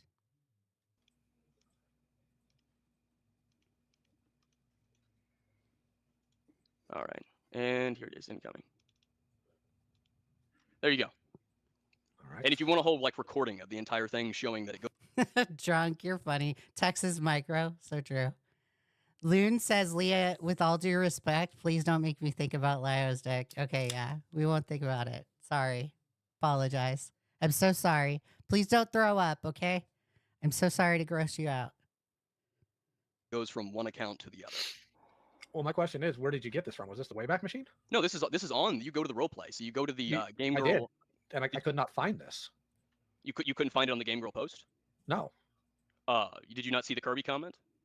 Maybe it's been a while since I've looked to be 100. Because I have a recording of the whole thing to prove it. If Doodles, because if you're saying it's not there, it's either maybe it wasn't loading or Doodles deleted it. But I can give you an entire recording of the whole fucking thing. Okay. Here, I'll upload it to a Google Drive. But I want you to be aware my value with this might be different than yours, because usually when people who were minors wind up in these spaces, there's something else wrong going on. So I'm not going to condemn Doodle Tones for any of this as they are now. Look at that excuse. It's presented on a silver platter. The excuse is presented. Guys, Lio's essentially saying, I'm going to ignore my friend's degenerate behavior because that's my friend and I care about my friends. Didn't you do that with Coyote Lovely, Lio? Where did that get you? You even called Gilded Poo a conspiracy theorist. Talk about that excuse. It's funny. It's funny. Just like I personally don't think I should condemn you inherently for things that happened when you were younger during the Madame situation. I think there were some problems there. I think you conducted yourself poorly, but it's not something I don't think you could have learned from. Yeah, but I think Susie was 18 when that happened. If she was in fact 18 when that happened, that's telling in and of itself, because he says, Lio says, if you did that when you were younger, I'm not going to hold that against you. If Susie or Doodle Tones was in fact, she was 18, yeah, that's funny. Scotty O'Hare, thank you for subscribing. I really appreciate it. I think Akumu's big issue is the consistent lying and covering up of it. I think that's what his issue is. As a community, by the way, it wasn't an effort just from Doodles. It was people around Doodles. I've got screenshots gathered of Doodles' audience. So aside from just people around Doodles, friends with Doodles that have denied, it's a pattern of behavior with these folks. That's what they do. That's what they do. That's why when I'm covering the Lio stuff, I try and stay out of drama as much as I can, right? Because if you're the bad person calling out their friend's behavior, regardless of whether their friend is wrong or right, then like you're the bad guy. Slug, I'm not gonna do this little debate that you have going in this chat. You're on your first warning, okay, buddy?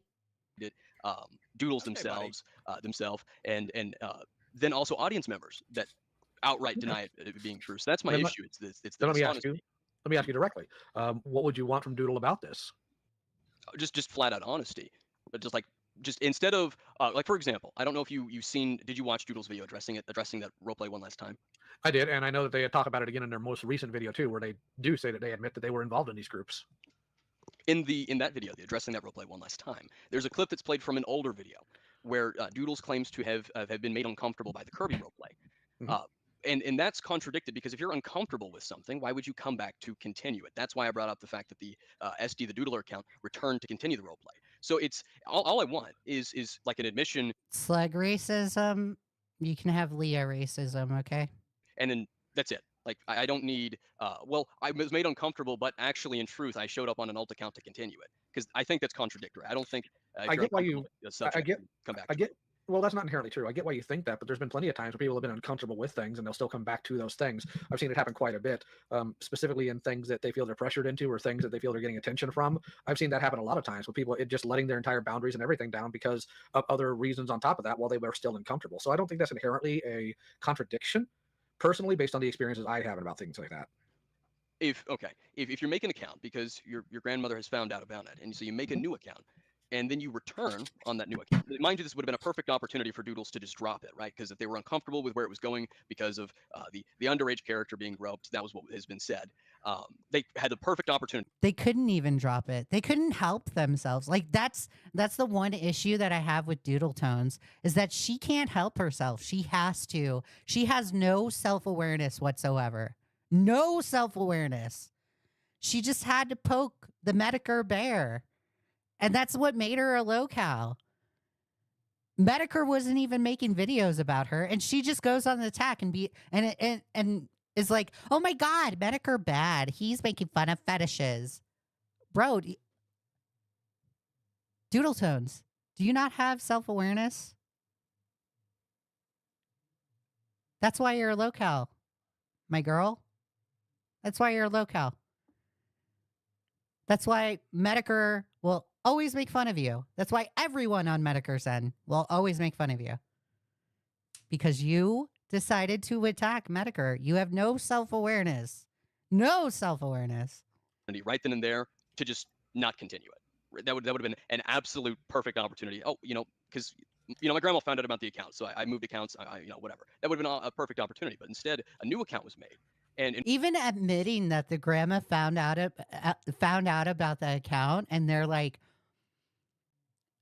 oh my God, they even wrote it. Like, I can't even remember the specific post that she wrote, but they even wrote, my grandma found my fetish artwork, and they started calling the mental institution. It's like, bro, talk about an overshare. Why are you sharing this on the internet? Why? Just some things are meant to stay private. They're meant to stay private. anything regarding your sex life, keep it private. Don't announce it on the internet. That's the one thing that Tipster has an issue with. Tipster can't help himself but do these cringe ass, sexy, goth mommy kind of shit. Right? I used to be a goth mommy. I was dumb enough to do that shit. But talk about oversharing. Some stuff is meant to stay private. Any kind of fetish you have should stay private. Don't share it. Don't announce it. Just make content. Okay? Just do that. Even that magpie person, that magpie is like a Twitch person that like magpie got a boob job and she like shakes her boobs whenever she gets a donation. Don't do that. Don't. Please stop. Get some help. Please. Let's not do that. And one of the earliest things that account does is return to that conversation to continue it. And I can understand where your value from that comes from, but you're also looking at this from an outsider who's not in that position. Because it's been no shortage of situations where people will say, well, if I was in that situation, I would have done this. But we're also looking at things as an outsider perspective without even having all the pieces. Something Doodle even admits they don't completely have anymore because a lot of the logs from other chats they were in just don't exist anymore. So you and I sitting on the outside saying, well, this would have been a perfect opportunity, this would have been that. While that could be true from our perspective, we don't inherently have all the pieces there. And Has we don't Doodle know. implied that there's something more to the... You don't have to have all the pieces there, Lio, to understand that your friend is a degenerate. You don't have to have all the pieces there. They were more than open about it. This is like another excuse that he makes. It's always excusing the friends. Kirby roleplay? No, but I know Nil has. The guy with the girl with brain damage. Yes, but Nil's value on this was very interesting because Nil's like, what if they've been groomed in one specific way in a fetish group of people who knew they were a minor? What's to say that didn't happen in other situations too that might have also, led to this?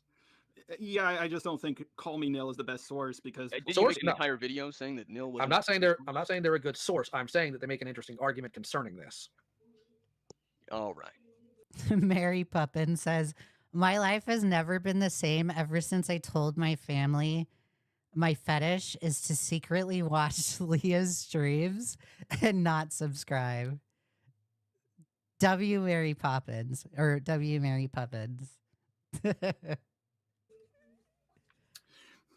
That's why I said from Nil of all people. Oh, okay. But I think Akumu's magnum opus problem with this is the constant covering up of what happened. Yeah, because if it's not okay, well, I didn't have that fetish.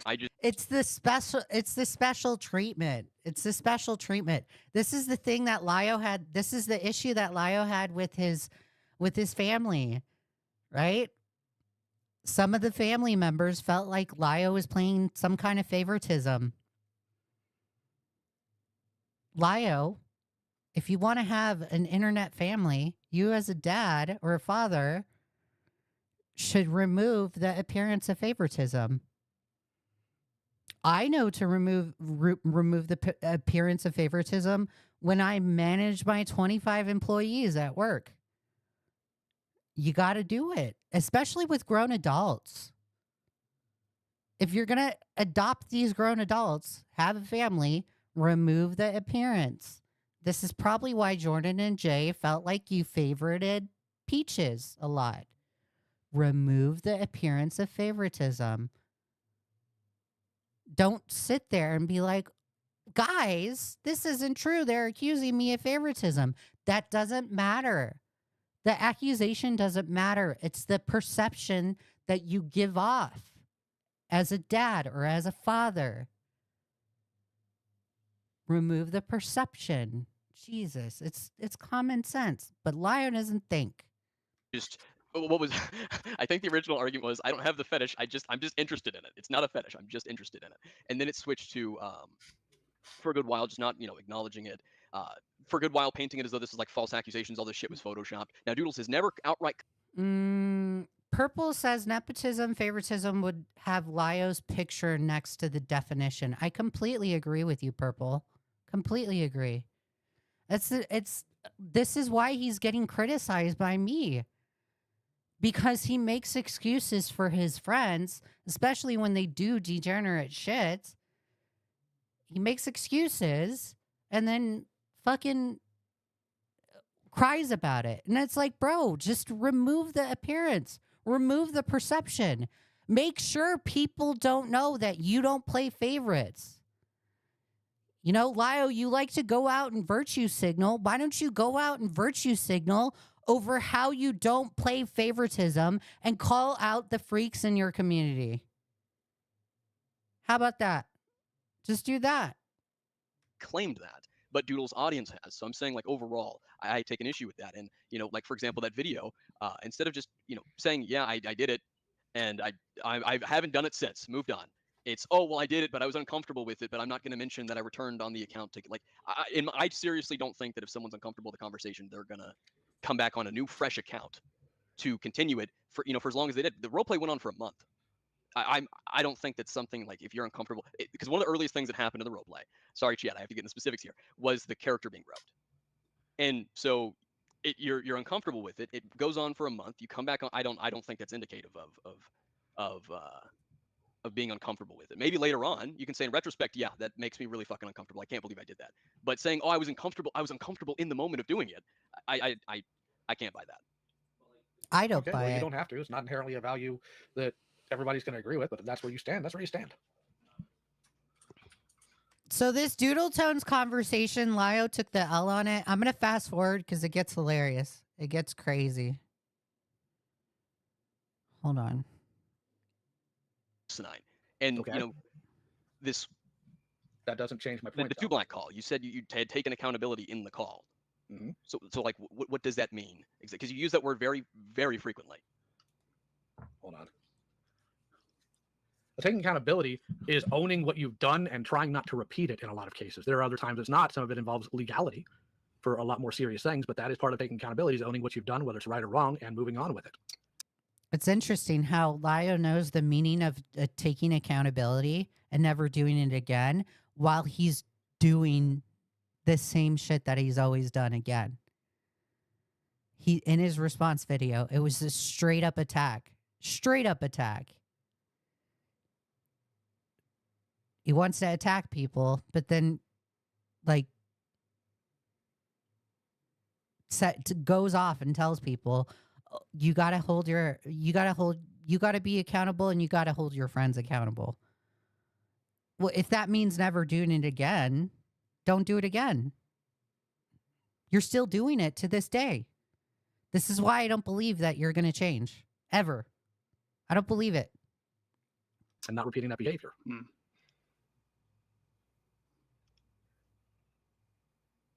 Hey guys, okay, so just a heads up. I'm gonna warn y'all. It is thunderstorming. It's thunderstorming in Austin, Texas right now, okay? If my internet, because sometimes it does, sometimes there's internet outages that happens. If my internet cuts out and an outage happens, I will live stream tomorrow to cover everything else. So if we get a magic cutoff, then a live stream will happen tomorrow. I'm off the entire week next week. So we'll have another live stream. Just a heads up. Okay. And Bye, Cassie. You have a good one. And in the call, okay, we're talking about the whole intimidation thing. You're saying it didn't register to you. Mm-hmm. Did you not say that you were going to show up to his house? I did not say I was going to show up to his house. What I said was, if I did, because he said, show up to my house. I said, if I did, how would you even know it was me? I didn't say I'm going to show up at your house. So what they're talking about right now is they're talking about the Jack situation. I've criticized Lio on this, where I've told him, I haven't told him directly, but I've said this on my platform. Let me rephrase that a little. I have said and criticized him on, why does Lio take it to a point where it's just like life ruination automatically? Why do you think it's appropriate to ruin somebody's life? Why? You know, Lio Lio's always go to. Pudgy, thank you for the $2. I really appreciate it. Stay safe. I will. I promise. We'll stay safe. Lio's immediate go-to, especially in the toy community. Lio like had an issue with somebody disagreeing with his friend, Retro Gaming or whatever the fuck his name is. Disagreeing with his friend, and Lio's immediate go-to was to make a video quoting The Art of War and saying how it's so important to know your enemy, and then out somebody's criminal record. Now, Lio says, oh, that's public information. That's public information. I can use it. Bro, no, you can't. No, you can't. In Talis, they have a specific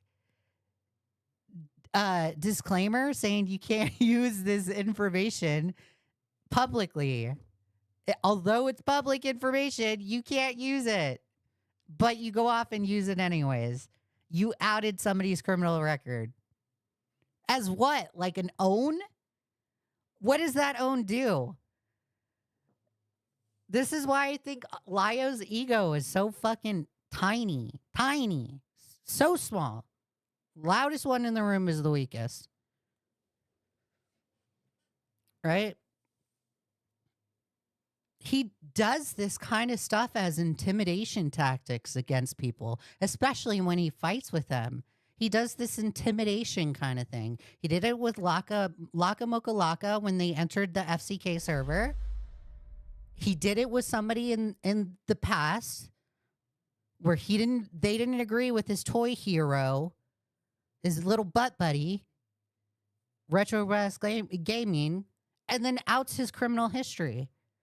Then he does it in the Jax call, where Jax is having this conversation with another minor. I guess I'm going to assume a 15-year-old. Maybe they're 16 or 17, possibly. They're having a conversation.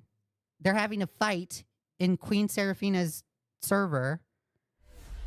And then Lio feels the need to intimidate these children and call and pick a fight with them. And then it leads to the point where Lio says, I can find out where you live based on your profile picture. That's an intimidation tactic. And then the kid rightfully says, if you show up at my house, I'm going to shoot you. And then it gets into that.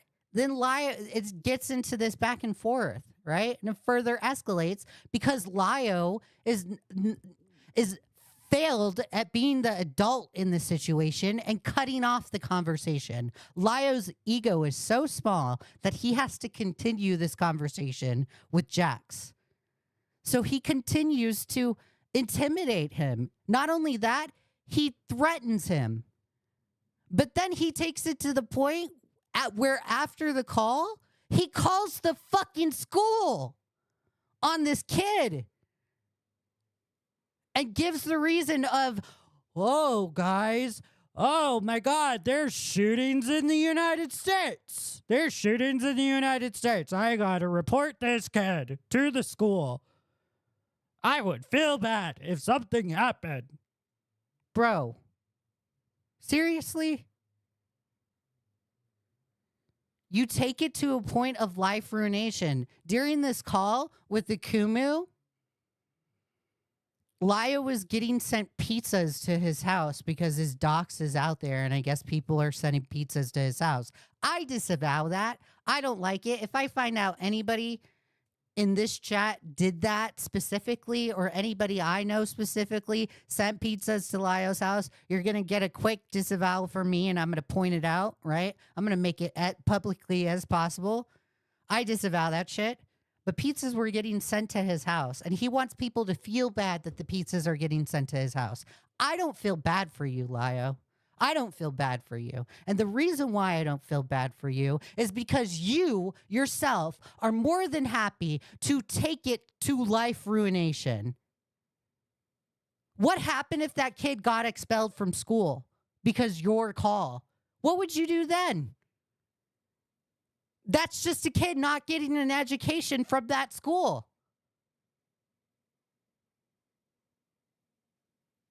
That's why I don't feel bad for you. That's his immediate go-to, is to ruin somebody's life. And the fact that that's his judgment, the fact that he's like, you know what? I don't like you. I don't agree with you. I don't like the shit that you're saying on this screen. I don't like what you're saying in live streams. I'm going to immediately ruin your life is insanity. A normal adult doesn't think like that. That's not normal. And if you're going to sit here and fucking dismiss your actions as if it's, I'm just hunting PDF files. I'm trying to watch what I say. PDF files. I'm just hunting them. And I get to do that because I'm hunting PDF files. No. No. You are on SS Sniper Wolf levels of life ruination. And she got massively canceled because of the shit that she did. And the fact that you think it's okay to do that, you're crazy. You are crazy. You're unhinged. You can fuck off with that shit.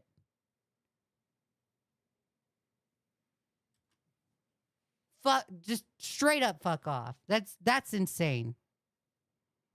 Well, hold on. Let me grab the clip. That's why I say the loudest one in the room is the weakest. And Lio Convoy is the loudest one in the room. He's so fucking weak that he has to take it to people's personal lives. Disgusting behavior. Yeah, I think that would be best if we go clip by clip and talk about them. No, we're not going clip by clip because I made it very clear if we continue to talk about him, he's going to do unhinged things. I think he's going to. Oh my God, guys, we have to watch the unhinged behavior of Jax, but we'll completely dismiss the unhinged behavior of Lio Convoy. Fuck off with that. Nuh-uh. That's not how this works. That is not how this works. Going to do unhinged. And it's not only that. It's not only the shit that happened with Jax. Lio, on so many occasions, has threatened to call people's parents over internet bullshit. He threatened jibs with their family. I got a problem with that. What makes you think it's okay to threaten jibs? What makes it think it's okay to even use the threat of calling someone's parents? You threatened to notify Rosa's hometown that she was a supposed pedo enabler. Bro, it's unhinged behavior. This is just crazy. But guys, we have to ignore what Lio does, but we got to care about what Jax does. Jax does unhinged behavior. But Lio's fine. No, that's not how this works. Hey, Enla. Things regardless, but He only pipes up about it when he's brought up publicly. I have been very clear about that. I have given evidence to that. If you want to go about this in privately, that's fine, but I'm not going to continue talking about it publicly. I've addressed this more. And Lio specifically didn't want to address this on the live stream because I guarantee you Lio looked bad in that clip, and Lio knows he looks bad in that clip. I guarantee you he wished that call was taken down and never recorded. Because if it was never recorded, we wouldn't have known about this. Multiple times. And I've told you why. I'm not letting Jax in. Lyle's not going to be cool with that, and I'd like to keep this going. Yeah, and the last time Jax wound up on a live stream talking about this, he irritated everybody else there too. So as far as I'm concerned, if you want to talk about this, Akumu, we can do it off your stream. Well, the reason I'm talking. The fact that he blatantly hides that and he's like, we can talk about it off your stream. No. No, that's not how this works. You don't get to make demands, Lio. You're not in that position. Akumu did such an amazing job here. I agree, Enla. He did. Talking about it with you is because you did say you were going to go show up to his house. You said, all right, did that's not- what we're going to do. I did not say I was going to show up to his house. And again, I am not going to further talk about this with you in the public sphere. And I've given you my reasons why they have been lined up. And Lio's arguing semantics here where he's like, I did not say I was going to show up at his house. That doesn't matter what you said. It does not matter. That doesn't excuse the fact that you threatened him. That doesn't excuse the fact that you take it to the point of life ruination. Out and they have been given evidence. If you care about evidence, then you'll respect that. Lio, In Lio, the stream, not the, Lio. stream, the call. Jack said, he asked, are you going to show up to Yeah, Akira, the Senate is deleted. I think it's a dead server and they're just archiving it. my house? I want you to do that. I want you to show up to my house. And you said, all right, that's what we're going to do. Does that not, like, what is, like, not registering there? That real was not quick, Lio, before you reply, remember, blood pressure. I take lisinopril every day, Jar, I know, but you're getting kind of heated. Like, let's calm it down a little bit. because I made it clear I wasn't going to talk about this publicly, and I've done the decency of letting Akumu say some things concerning it, and I'm not going to any further past that because I am now breaking. I'm just going to point this out. I like Just a Robot's blood pressure check right there. Blood pressure, guys. Let's check our blood pressure, okay? Blood pressure. We got to have healthy blood pressure. Thank you, Just a Robot. Just a Robot. My word from that video. So do you want me to keep to my word or not? Akumu, would you like to continue this conversation in private? Well, I think the reason why people find it interesting is because you deny saying I didn't say I was going to show up, but Jax asked and said that he wanted you to show up, and he said, all right, that's what we're going to do. Hold on. I got something else coming in a minute here. Another pizza? Well, allegedly the possibility of it being somebody else, but I'm waiting for evidence on that. Wait, what do you mean, somebody else? Well, this is saying Bye, Pudgy. I'll leave it up, okay? that Two Black is admitting to being the one sending pizzas to my house. Was this on stream or privately? I'm waiting to get evidence on it. Okay.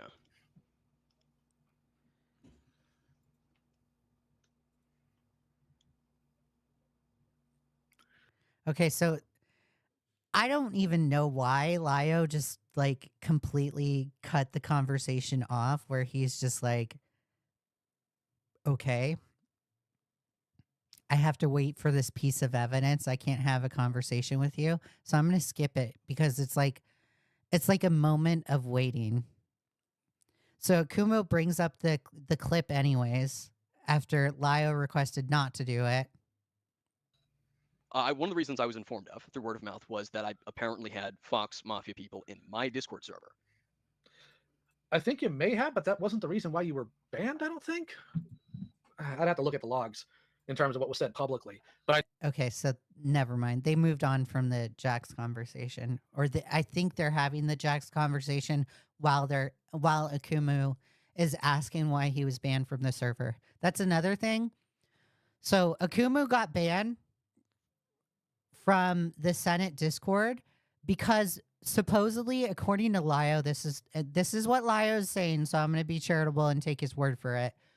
Lio said the reason why Akumu was banned from the Senate Discord was because Peaches had a problem that Akumu was in the server in the first place. And Peaches went to Lio and was like, why is Akumu here? Oh my God. I hate that Akumu's here. Right? And just like fucking cried to them. And then Lio, the spineless man that he is, he's not even a man. The spineless person that he is, bans Akumu because Peaches was freaking out. You're letting a person, I was going to say girl for a second. Sorry. I don't mean to misgender Peaches. You're letting a man from the UK control you, and you live in Texas, and the only interaction you have with them is on the internet or on your phone. Are you serious? All it took for you to ban someone from the Senate was Peaches going to you and crying about them? That's how weak-minded you are? And the fact that Lio has no issue admitting that, has no self-awareness whatsoever, and admits it, is just insane to me. It's embarrassing. Like, I'm embarrassed for Lio right now. The fact that he admitted that, it's just like, holy shit. You have no backbone, dude. Bye, femboy. I know you had a couple of people who were in there in your Discord. That would be Could you Grimskull name and them? Foxton. Grimskull and Foxton. I don't recall Grimskull ever being in my Discord server. I could check, but I don't think was. Grimskull. Hold He on. was. It was a mutual server of ours that we had for a while. Let me make sure. Go for it.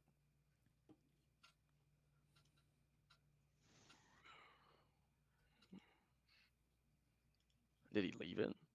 Probably. I think he left all of his connections once he got a pizza sent to his house that for some reason he still thinks it's me. He might think it's you because that clip where you said you might get a free pizza.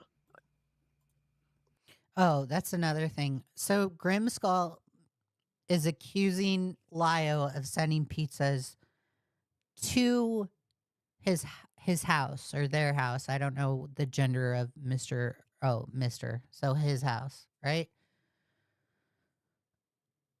And Lio's not upset about this, but Lio is perplexed as to why Mr. Grimskull thinks this. And it's like, dude, are you serious? Are you serious? You made the implication, right? It's weird that you made that implication about pizzas in the said conversation, right? But you also have no problem taking it to a personal level, taking it into real life and ruining people's lives. So you have nobody to blame but yourself. No one to blame but yourself. Hey, Leah, I do want you to cover the Lio stream. I watched it through Crystal stream, and I want to come to my own conclusions. Okay, cool. Yeah, but with that would be a free pizza. What? And that was a joke. That's not something I do to people. I know. I'm just saying that might be what leads to him thinking that. Well, it's odd because he came at Pizza sideways too. It's like you gave somebody my email. Pizza didn't even know who Grimskull was.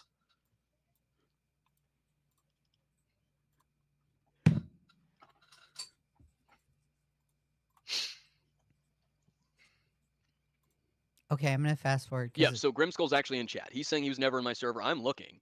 I can't even find any mention of him in my server. I know Foxton was there. Foxton was in my server, yeah. So that's probably just go ahead. It's probably just assumptions of the pair being around each other all the time.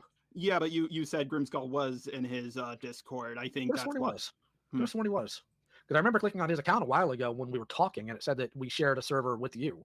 I could have sworn it was your server. I could have sworn it was your server. Lio likes to make a lot of assumptions that are wrong. Also, Crystal's in the back. She has been for a while now. Yeah, okay. It's time to let Crystal on. I have a couple of things on afterwards to ask, but it is time to let Crystal on. All right, let me close this out here. Remove. All right, you're on. Hello. Can you hear me? Yeah. Awesome. Okay. So, oh boy, I've been spoken about a lot in the context of actions, and I would love to clear a lot of stuff up, especially the FCK stuff, because Akumi, we never talked, which makes me very sad. So, yeah, that's right. Yeah. Yeah, we've never talked. It's sad. Anyways, so in relation to the FCK stuff, oh my god. So I'm releasing that call. That call was out today, actually, and I messed up the audio. Which is kind of funny. Me when. Anyway, so I'm all for making that call fully transparent. I was brought into the FCK situation and self-inserted myself way too quickly. Basically, I'm gonna be completely honest. I was completely poisoned the well about you. Like, I thought you were a really bad person, Akumu. That was the whole premise of the Senate. Don't talk to Akumu. Don't talk to Kumo and all these people. I wasn't allowed. That's what it's crazy that Crystal is saying that the well was poisoned, right? And didn't it was either Nezzy Monster or Ponder the other day that was just like, I'm not going to say anything about the FCK server because the well is poisoned with that already. It's like, okay, so you guys are allowed to poison the well, but we're not allowed to poison the well. And we didn't even poison the well. The FCK server is just like a blatant obvious to the actions of others, right? To the point where you don't even want to address it because the supposed well is poisoned. Where's the equivalency in that? There is none. Allowed to. I've got the pressure, so anything again. This isn't going to. And that's completely hypocritical. Completely hypocritical. You want to sit there and say, "Don't poison the." Don't. It was Nezzy. Okay, so Nezzy said it. Don't poison the well, guys. Bro, y'all are all poisoning the well while saying don't poison the well. Doesn't make sense, guys. Y'all's logic is crazy. To be pro Lio, sorry Lio, but That's fine. it was Go a for it. mixture between Peaches and Lio and the whole Senate mentality being like, don't talk to these people. These people don't care about any of the victims in the FCK and or anything like that. So yeah, that was the premise of that. When it comes to the call, because this was also confusing, the idea of it was just before Peach's threads came out. So I was the one, same with Leah, why did you skip them playing the video? Because it was like dead air for a little bit, and I was like, okay, this is just dead air. That's why I skipped it. Lio, who advised Peaches to make that thread, because again, that needed to be addressed. I was the one in the call. Again, I don't stand by anything I say in that call because I was very misinformed. I actually watched your videos, Akumu, and I was like, hold on, you're kind of cooking. Actually, should we play that part? Let me play Crystal's statements real quick, and then we'll go back and play the video playing, because I think Lio admits to like being okay with like finding people's private information and putting it in a video. I think he admitted to that. So I want to get back to that. Good point, Enla. Of this. So I take back a lot of the shit I said, but again, transparency, we love to see it. Trying to think what else was said, or just any questions you have for me, Akumu, because again, it's well, I just want to make sure that the call where we're, Lio and Peaches are talking, and they mentioned the Twitter thread, and Peaches says, that they knew Slimmers was a minor, was held on February 25th. I just want to make sure of that. I'm pretty sure. Yeah, I can go back and check. But yeah, no, I would appreciate that, because I've consistently made that claim, and I'm fairly certain it was, but I want to make sure I'm right on that. Yeah, no, I can go back and check. Give me 1 second. Because this was made literally this is my own words back then, to beat you to the punch. Because I was under the impression, again, yeah, that's why Lio rushed his conundrum. Yeah. Yes, completely. Let me get the exact date. 1 second. The exact date of that call, I cannot see. Thank you, YouTube. Yeah, the 25th. You're correct with that date. Okay. So yeah, that happened on the 25th, an hour before your video came I have no idea, Evie. out. Not an hour before, like the day before it, because you set up a premiere, and that's why everyone just kicked into action then.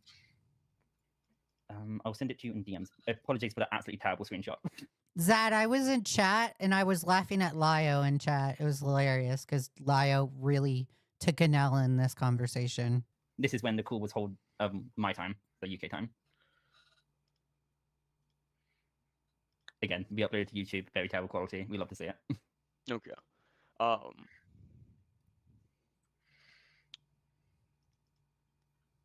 It was also a thing which, Lio, I wish you corrected me on, was because I didn't know you and Akumu talked about butters before. But I didn't even remember that we did until this stream. So okay, I have a clip of it. I put a clip of it. You said that you don't watch my videos, so there's that. But there's a clip of it in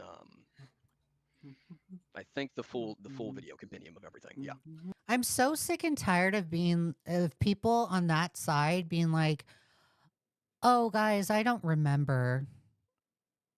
It's like, whoa, it's like all of you guys have amnesia. Y'all can't remember a whole lot. It's great how we magically forget sometimes, and then we magically remember again sometimes. It's probably interesting. Yeah, because coming. Akumu has literally been covering Butters for 3 years now, and I was under the assumption that they didn't. And that, again, I was really misinformed in that call because I was under the impression this whole time, like, oh, Akumu and Como are these evil people who are trying to spite the Senate and get ahead of Peaches and Lio, and it's just like, man, I believed it, and I feel like an absolute fool, and I wish I was informed more. Crystal, don't be too hard on yourself, okay? It's no big deal. I saw you yesterday on Beckett's stream being hard on yourself. It's okay. It's okay. You know, sometimes we get a misconception. So you're totally fine. Don't be too hard on yourself. Love yourself, Crystal. You are great. I appreciate you, girl. Because Akumu has, again, I don't give a shit about any of the other CC drama and or anything like that. I'm barely involved in it. And the reason I'm here is because of Peaches. Love him for that, by the way. But no, Akumu has so many points to make in the idea that he has been talking about this for actual years. He's been calling out people like Butters and everything like that for years, and everyone didn't listen to him because, this is my own point of view, the Senate completely tarnished his image. Well, it wasn't the Senate that did that. Oh, not the Senate? Yeah, that wasn't not us. Okay, That no, wasn't us. again, this is just from my point of view. Like, again, I So, could be wrong. so what happened was the art community did that through the Yeah. FCK. And then the reason Senate has such a disliking is because Lio did collabs with Peaches. And then that had Peaches' audience flock to him. And then he did collabs with other art people. And so he gathered the same audience that were watching all the various videos that the FCK people made on him. Yeah. Gone. That's really it. It wasn't the Senate that did that. It was more so. I mean, the way the Senate handled the Nezi call, I have issues with, which we can talk about that. Yeah, but we'll talk about it later if you want. Yeah. But no, again, like I said, I don't know about all the law, and I don't really care to know about it because I don't want to be involved more than I already am. But the idea of like, They're making me the Lord. please, I will try. But no, it is. I'm glad you guys are finally fucking talking because the snide comment, not from both, but just the overall just cloak and dagger approach this has been for months, years now. It's really tiring, and a lot of this can just be talked about. I've offered to be the middleman between Akumu and people in the ArtCC for a long time. It's great that Crystal wants to find a final resolution to this stuff because I do too. Like I really wish that the issues would stop progressing. Great. Lio came out with his response. I have issues with the response. I hope that's it. I hope that is all. I want this to be the final Lio Convoy stream. So I agree with you, Crystal. I wish this happened way sooner. But that if the drama progresses, and it's not going to be on my end because I'm going to completely drop it. If the drama continues, I'm going to cover it and I'm going to say, hey, y'all, you're progressing the issue at hand. You're not finding a final resolution. You're not reaching to a final conclusion. Y'all are just more than happy to participate in the drama to be drama queens. Okay? I'm going to point that out. Sooner. Yes. Well, to be fair, Lio did say he wanted to rip me in half the second he gets. So I did. And again, that what was was that about, actually? I can't even remember when that happened. What was that? Was that one of the leaked Senate calls? No, I think it was a conundrum video. No, it was the DMs with Jar. You said DMs with Jar. Okay. Yeah, now I remember. Okay. Yeah. Well, real quick, that leads to one of my questions. Were you the person who put my wife in a video, or was that Kumo? No, I've never put. That's your why wife in then. a video. That would be why then. I got you two mixed up again. Oh, I got you two mixed up again. Ooh. Okay. Ooh. Yikes. Oopsies. Oopsies, guys. Oopsie, lol. Mixed you guys up. Sorry, I didn't mean to say that threat. I'm not going to rip you in half. I just mixed you up. God, bro. This is insane. This is fucking crazy.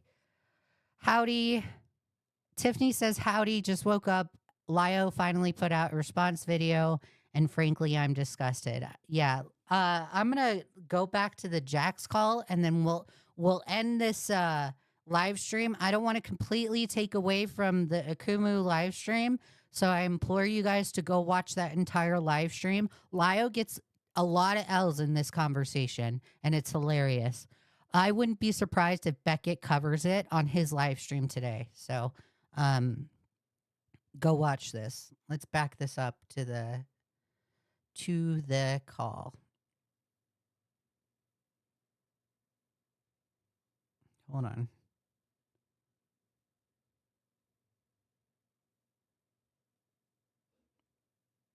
Somebody like Cord Kitty, There's a few other people that I've covered in my video content that have been absolute degenerates. So doing it to them is something, but Just okay. Weird.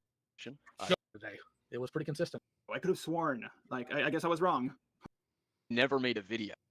Do you have any group chats that you could try and maybe use to maybe open those DMs? Each is like, you know, going batshit crazy because you're talking with me. Give me a minute and I'll double check. I All might. No, the only time I mentioned, or the FCK is mentioned at all our DMs is after your call. Okay. So let me go ahead and check my. It's gonna be a little more difficult because again, Peach's account is deleted. So give me a minute. I gotta find it again. Not suspicious at all. No, they nuked all their accounts. Well, I yeah, know that the YouTube accounts are like not deleted. It's like where you can. No, they're gone. They're Oh, gone. they're fully deleted.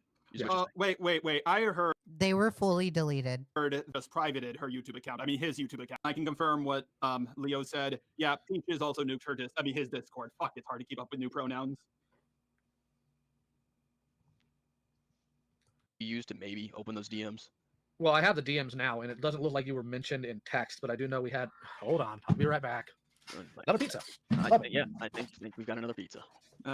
Well, while he go gets that pizza, so with the whole Peaches saying you never left her I like how Jar is like, while he go gets that pizza. That's hilarious. alone. I mean, him alone. Fuck, I cannot keep up with this shit. Yeah. Didn't Peaches do a video on you, and didn't you not do a video on them at the time? No, so Peaches never made a video on me, but Peaches was in the FCK server and was like commenting at some point on a couple of their videos. But I never, that's the thing, I never, even despite the fact that Peaches was commenting, right? The only thing I ever mentioned in like my series was that, Peaches was commenting knowing what they were doing in regards to me. But me and Peaches, Jar is saying what we're all feeling. Yeah. Yeah. I swear, we have never, like up until that time that we spoke in that server that I invited Peaches and Lio into because I had some misunderstandings over the Septi shit. That is the only time. So Ranch Dressing says, I think Crystal Flame expressed that she shouldn't have gotten involved with the FCK situation, but I'm very happy that she did. I agree. I am very happy that people are calling out the FCK server stuff. I wish more people would call it out. Every single individual in that server, including Doodle Tones, needs to be called out. And the fact that they're not right now is just insane to me. I really wish people would get on board with it.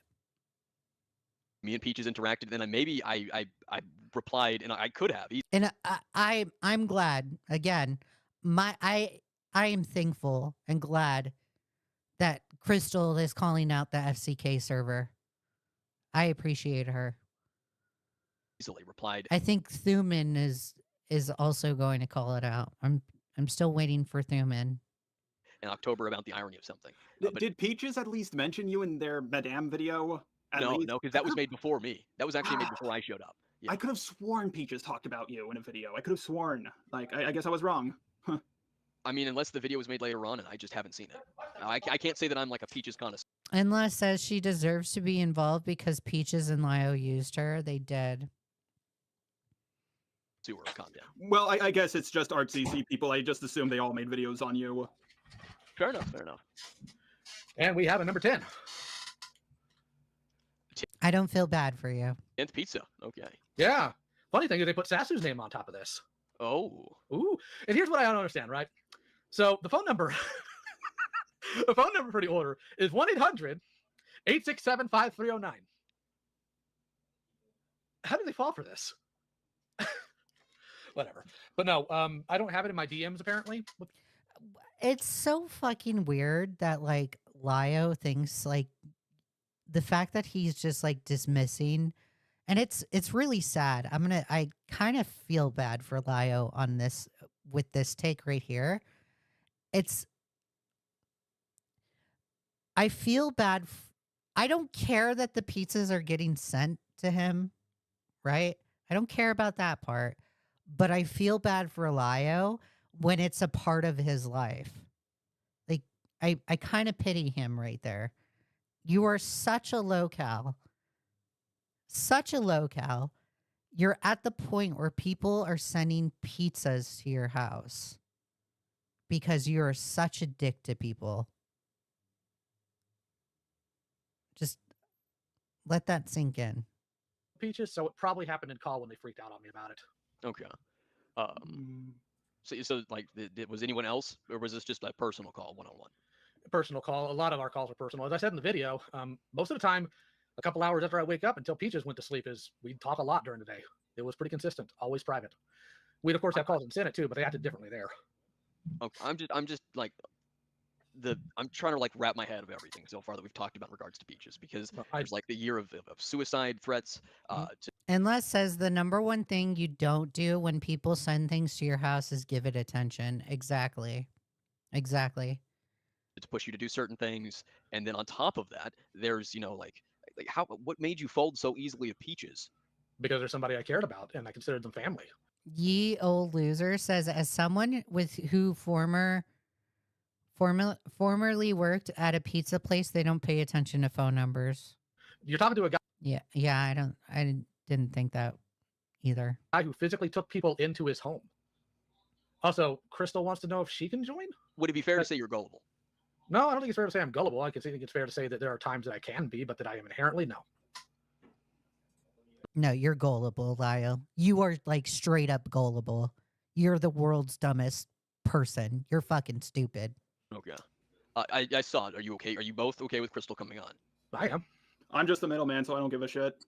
Okay. Before I do have another question. Go for it. Send Crystal an invite.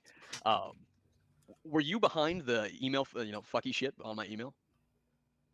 Akumu, I'm not smart enough to pull something like that off. No, I'm not saying like anyone tried to sign into my email account, but I'm just saying it's odd, that a few days before my premiere, when you knew I was going to be talking about Peaches and the FCK, that I'm signed up on a Christian website and then a bunch of porn websites through my YouTube email.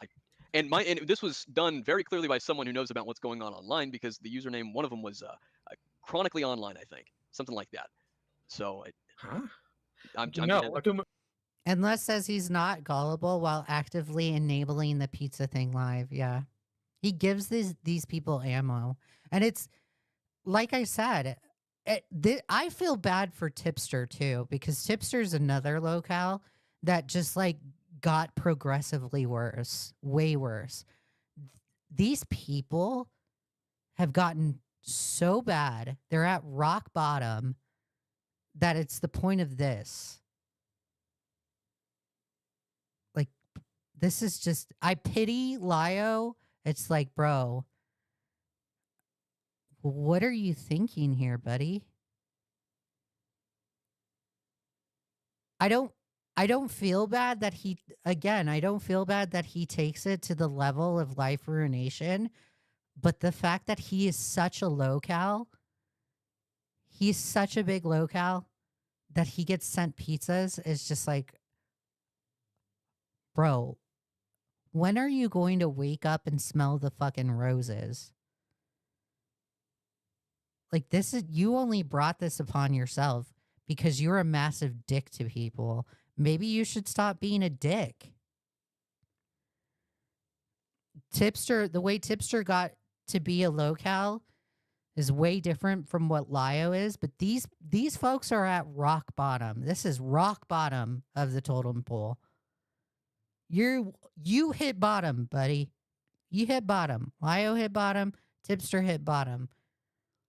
I would be fucking amazed if they go even lower. I'd be fucking amazed. Let's see. We'll see within the next few years if they go even lower.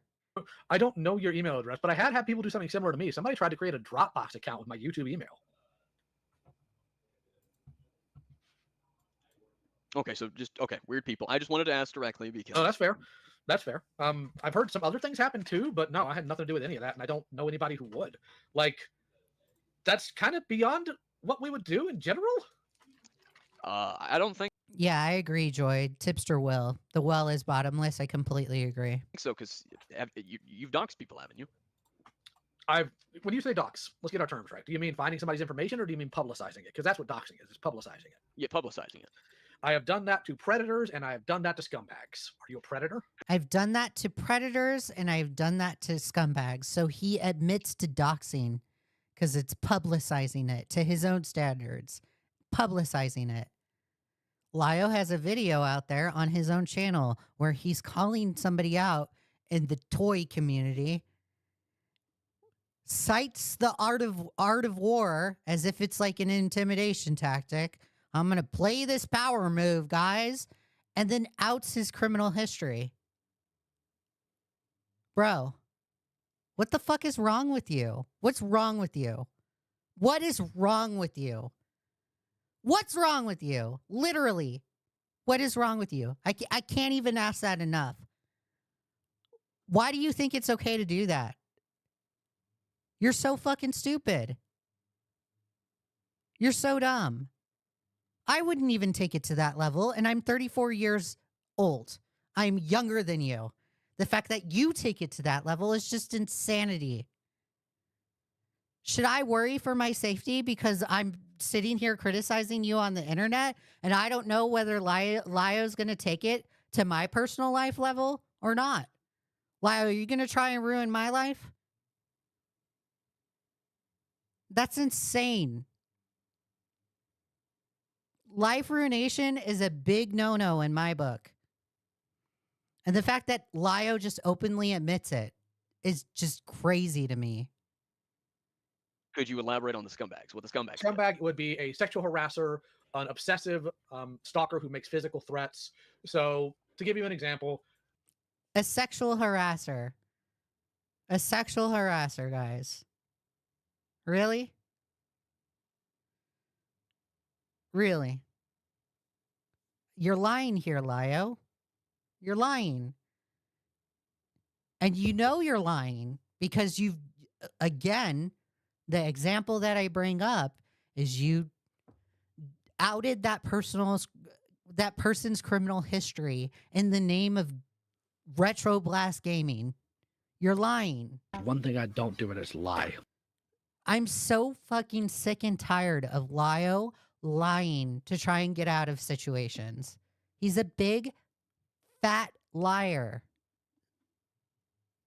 I would do that to, say, Kara the Wolf. I would do that to, say, these are hypothetical. Could somebody like Cord Kitty. There's a few other people that I've covered in my video content that have been absolute degenerates. So doing it to them is something, but let's say somebody that you might be aware of, the Hey, It's Cosmic person. I didn't do that to them because while their actions are scummy, they don't breach that moral horizon. So I don't think putting out their name would be appropriate. Okay. And what about the? I saw your recent video when you talked about the Jack stuff, and Jack's hounding you. And What being a an annoying fucking 15-year-old, 16-year-old. Weasley little liar, But dude. my issue with Weasley little liar, dude. that, hold on, actually, I need to send this invite to Crystal, but I'd like to Sure. talk about that. You say in the call that you're going to ruin his life, and then later on you do call the school. You say Heavenly Ash says, speaking of workout, of topic, real quick, what tips would you give someone who doesn't frequent the gym nearly enough? Asking for a friend. So if you want to start going to the gym, just start walking, go to the gym and just start walking on the treadmill for like 20 minutes a day. If you want to start weightlifting, get in touch with a personal trainer at that local gym and they'll show you how to weightlift. that you didn't say that he was going to shoot up the school. Hey, Kato. Correct. But when Jax was interviewed, he said that the school thought he was going to shoot up the school. So where would the school get that in communication? If I have absolutely no idea because I had to correct them multiple times. As you saw in that screenshot, would you like a more direct image of that screenshot?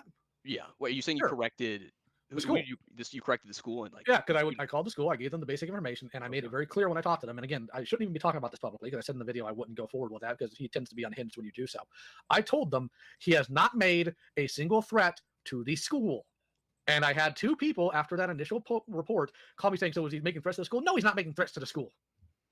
So if he's not making threats to the school, why did you feel it was appropriate to call the school, you fucking loser? That's why I was so frustrated in my DMs with Sarah. It's like, will they please stop and actually pay attention to what's being said here?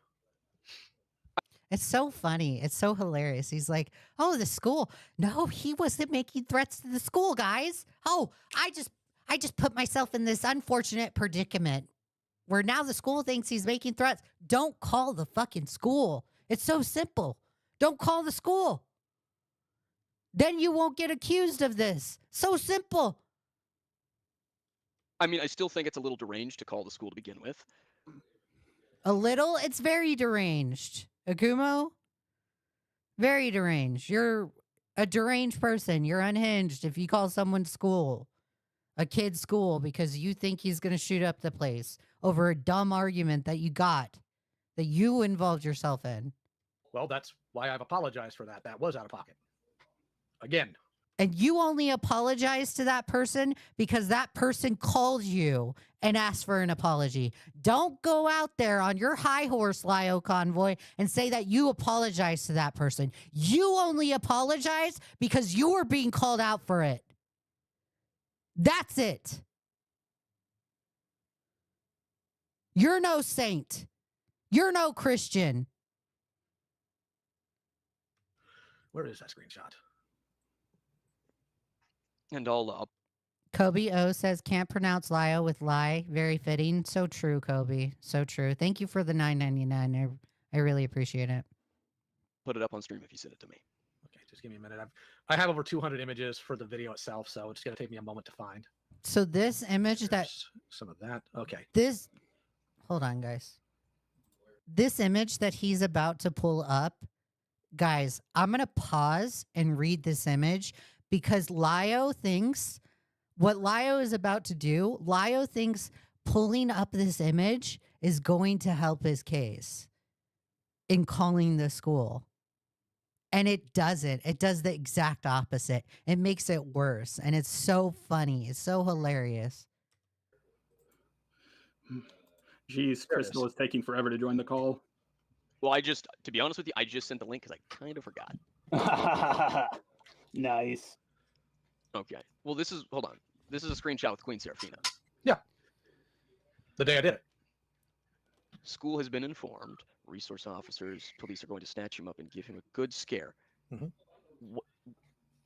He thought, Lio legit thought this screenshot was going to help him. This is how dumb he is. He's so delusional. He's so stupid. Why do you think hold on. What about this did you think was a good idea? Hold on. I'm going to put this on screen. I promise to do so. Hold on. I'm just trying to wrap my head around this here. Yeah. Hold on. Share screen. Yep. Share screen. Where's it at? Window. Okay. All right. Mm-hmm. So it's a DM between Lio and Queen Seraphina, and Lio says, school has been informed resource officers, police are going to snatch him up. Snatch him up. So Lio called the school to try and get the kid arrested. Arrested. Not like this entire time, I thought Lio called the school because he thought it was a threat. No, he wanted to get this person arrested because of a conversation that Lio involved himself in. Arrested. Snatch him up and give him a good scare. Then Queen Seraphina says, LMAO. Then Lio says, the principal just called me. Somehow again, they thought I said he made threats to the school. Then Queen Seraphina says, God damn it. Well, there are at least no for sure at least. Then Lio says, watch the cops call me next and ask the same question.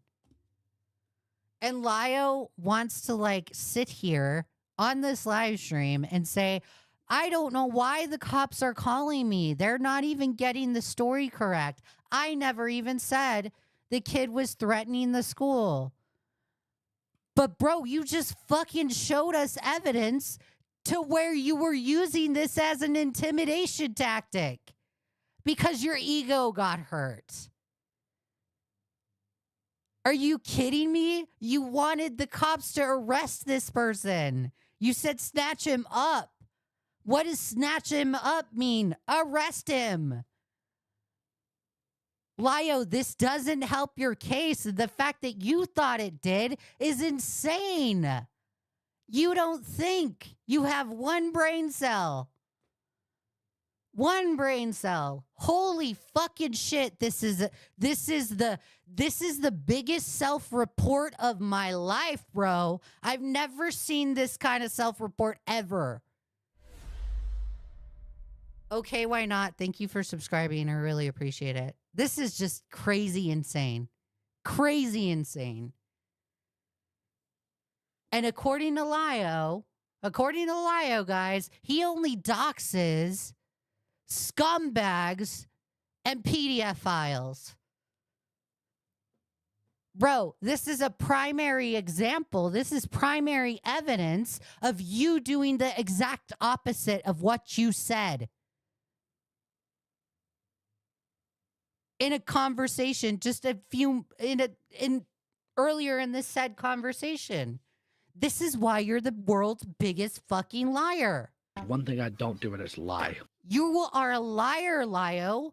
I'm sick and tired of you fucking lying and then showing your ass.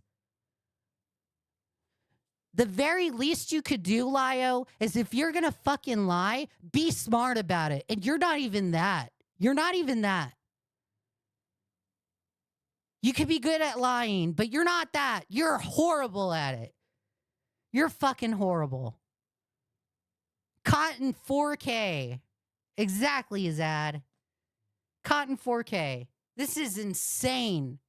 Insane. Biggest self-report of my life. This is holy shit, Lio. You're fucking stupid. And it's hilarious to me. It's funny because he's this dumb. He's this dumb and people are willing to back him. He's this stupid and people believe that piss poor response. People are fucking sitting there in his audience and being like, oh my God, Lio, I'm so sorry. I'm so sorry.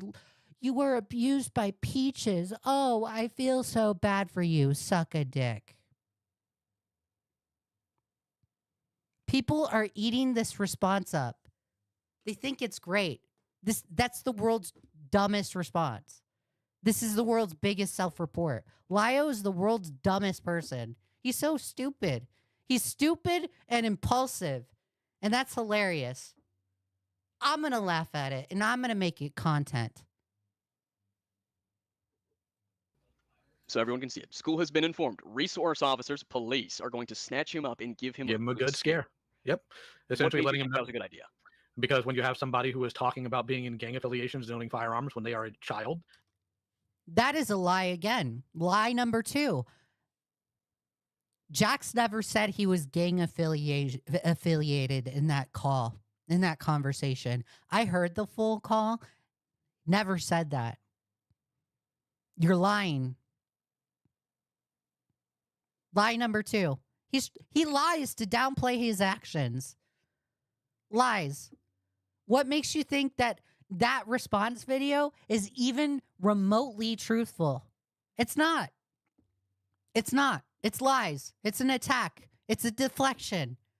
Yeah, guys, I did bad things, but I'm going to deflect and continue to attack people because I have the world's smallest ego.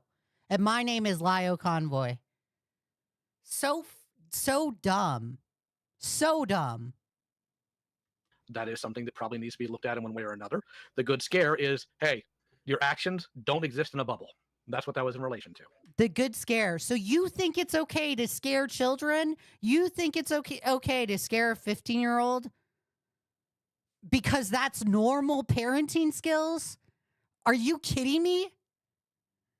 You're going to scare the kid so he can learn his lesson. You're going to traumatize the kid so they can learn the lesson. Yeah, let's traumatize the 15-year-old, guys. Let's make him think he's going to jail. God, he's so stupid. But you know why he brought those things up, right? Actually, no, I didn't sit there and think about it being chest thumping until later on, which is, again, why he was apologized to. You know, it's so funny that Lio recognizes that Jax was chest thumping in that conversation. Lio, you did the same amount of chest thumping, so shut the fuck up. Shut the fuck up. Your dick is so small that you had to chest thump against a 15-year-old. That's how tiny your dick is. Okay, you say what you did was wrong. Okay, but when you give, like, do you? Lio's ego is so fucking small. It's insane. I'm perplexed. I'm fucking perplexed by this. I'm a normie. This is not normal. Lio doing this shit is not normal. Do you have any evidence of you saying sorry directly to him? No, I don't. Because he never apologized. Did you, like, have you replied So, to hold a on. comment of his saying Actually, sorry? actually, no. In the call that I showed a clip from, I literally said that it was wrong that I did that. You failed to tell your audience the call that you showed the clip from was him hunting you down and demanding an apology from you. That's why you showed a clip. Because Jax had to call your ass to get your ass to apologize to him. But your audience is going to eat that up. They're going to drink the Kool-Aid because they aren't free thinkers. They're all stupid.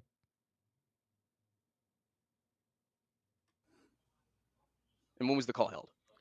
Ooh, I can't remember the exact day, but it does have the video timestamp, or not timestamp. It is in the video where I do talk to him about that. And I've talked to him multiple times about this afterwards. It's one reason why I went out of my way to try to help him when he was in trouble. Multiple times. Whether it be him mixing up with predators for some goofy reason, or getting in trouble with other weirdos that were angry at me, or even telling him that trying to get someone to trace some girl he's interested in isn't right. Okay, so There's the deflection. Yeah, Jax is a creep. Great. That's a deflection. We're focused on your actions, Lio, because you're the adult in this situation. What are you going to do to rectify this? What are you going to do to take accountability? Don't fucking tell me you're going to change, because there's no changing. You're not going to change. You are a shitty person. You have a fucking toxic personality. You're disgusting. There's no changing on your end. did you speak with him all in one go, or is this was all separate calls? Oh, these are all separate incidents. Like, I had communication open with him for a long time after that call. It wasn't until last year that I blocked him on anything.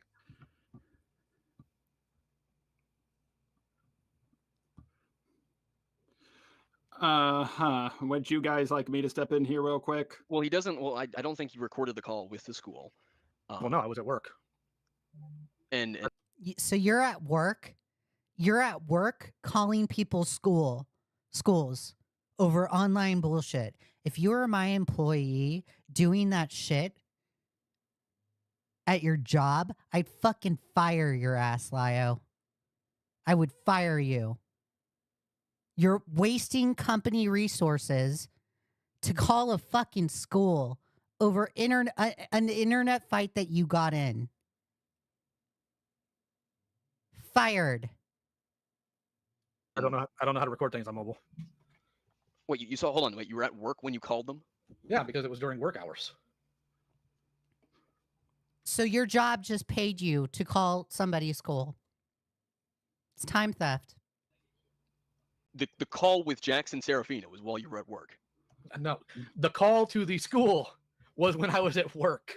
Why would you stop? Why would you stop? Well, one, anyways, you're beefing with this 15-year-old, and you're in this back and forth of an intimidation thing. The whole gun thing was very obviously to try and intimidate you back.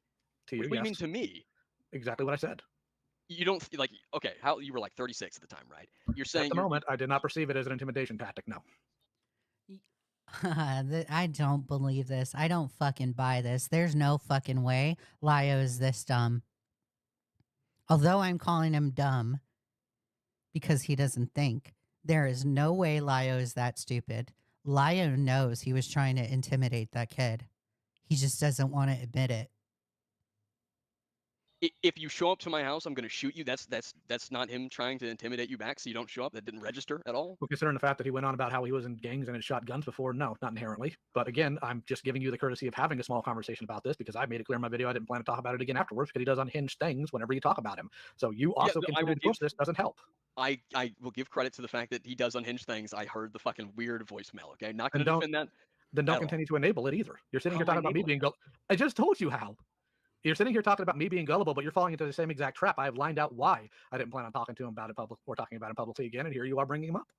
I'm bringing him up because I Mhm. think that the whole situation to begin with is like insane. It's asinine. And I agree with Akumu. It is insane. It is insane. Okay. you know, And I'm going to point out Akumu is massively younger than me, way younger than me.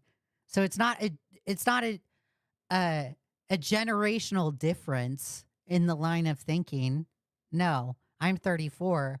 Akumu is younger. I don't know Akumu's exact age, but we both know that is unhinged behavior. We both know that's insane. this That doesn't change my the, point. the two black call. You said you had taken accountability in the call. Mhm. So like, what does that mean? Because you use that word very, very frequently. Hold on. Taking accountability is owning what you've done and trying not to repeat it in a lot of cases. There are other times it's not. Some of it involves legality for a lot more serious things, but that is part of taking accountability, is owning what you've done, whether it's right or wrong, and moving on Okay, we already went through this, so I'm going to fast forward a little bit. with it. You. I did not say. I didn't say I'm going to show up at your house. I clip and talk about them. No, we're not going clip by clip because I made it very clear if we continue to talk about him, he's going to do unhinged things. He's brought us in privately, that's fine, but I'm not going to continue talking about it publicly. I've addressed this multiple times. And I've told you why. I'm not letting Jax yet. I've addressed this multiple times. No, you did a PR stunt multiple times, Lio. You lied multiple times, Lio. Lyle's not going to be cool with that, and I'd like to keep this going. As far as I'm concerned, if you want to talk about this, Akumu, we can do it off your stream. Well, the reason I'm talking about it with you is because you did say you were going to go show up to his house. You said, all right, did that's not- what we're going to do. I did not say I was going to show up to his house. And again, I am not going to further talk about this with you in the public sphere. And I've given you my reasons why. They have been lined out and they have been given evidence. If you care about evidence, then you'll respect that. If you care about evidence, you'll respect that. That's a joke. Lio, Well, in Lio, the stream, not the stream, Lio. the call. Jack said, he asked, are you going to show up to my house? I want you to do that. I want you to show up to my house. And you said, all right, that's what we're going to do. Does that not, what is like not registering there? That Real is not- quick, Lio, before you reply, remember, blood pressure. Blood pressure. because I've made it clear I wasn't going to talk about this publicly, and I've done the decency of letting Akumu say some things concerning it, and I'm not going to any further past that because I am now breaking my word from that video. So I think it's hilarious that Lio's like, oh, I don't want to break my word all of a sudden. Don't want to break my word, guys. Bro. No, you're just trying to hide the shitty behavior. You're just trying to hide the shitty actions that you've done. So do you want me to keep to my word or not? Akumu, would you People- like to continue this conversation in private? Well, I think the reason why people find it interesting is because you deny saying you know, do. I did say I was going to show up, but Jax asked and said that he wanted you to show up, and he said, all right, that's what we're going to do. Hold on. Jade says the 15-year-old only brought up the gun in the house in his house out of self-defense, just in case a 40-year-old man showed up at his home to teach him a lesson. Yes, it was out of self-defense. I agree. I got something else coming in a minute here. Another pizza. Well, allegedly the possibility of it being somebody else, but I'm waiting for evidence on that. Okay, so I'm going to fast forward. Saying that 2 Black is admitting to being the one sending pizzas in my house. It's on it. Okay.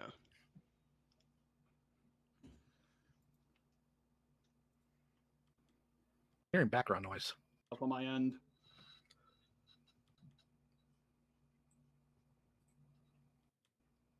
Oh my God, what is this dead air? I have a list yet. I'm just waiting for Lio to finish what he's doing. I'm waiting to get evidence.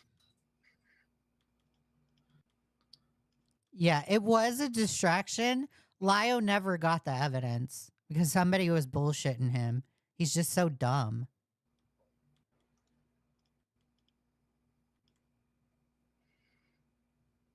Moment, but I'm asking. Good Lord, hold on. While you chat about something, Convoy and the 15-year-old, I've never heard about something like this ever happening on YouTube. Like, this is like a unique situation. You know what I mean? I was surprised by it myself when I was told of it, and I was like, bullshit. Like you're like, I think it was, who was it? I'm trying to remember who told me about it.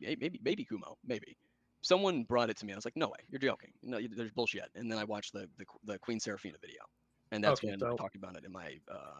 Allegedly, Jax was told by 2Black that that's what 2Black is doing. Okay.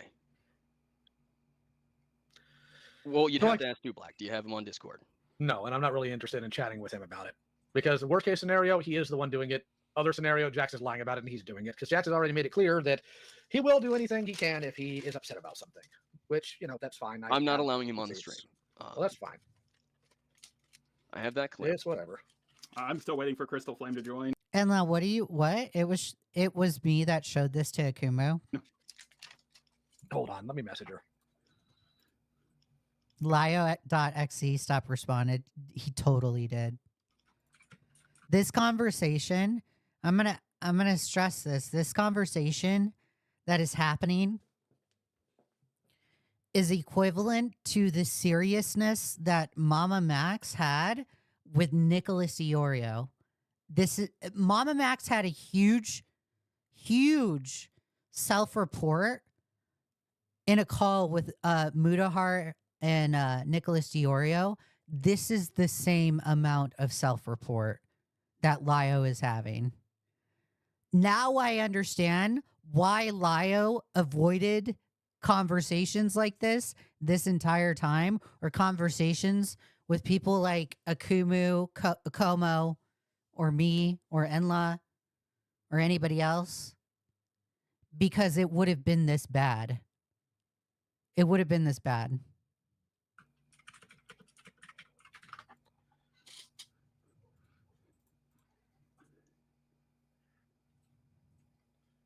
They're waiting for you to bring them on, Akumu.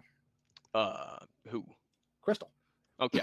I'm gonna hold on before So now they try and deflect. They're like, "Oh, bring Crystal on." we get into that. I'd like to play this clip, Hey, Tommy. but I will allow you on, Crystal. This is one of the things that I'm very curious about, and I think chat is also very curious about it as well.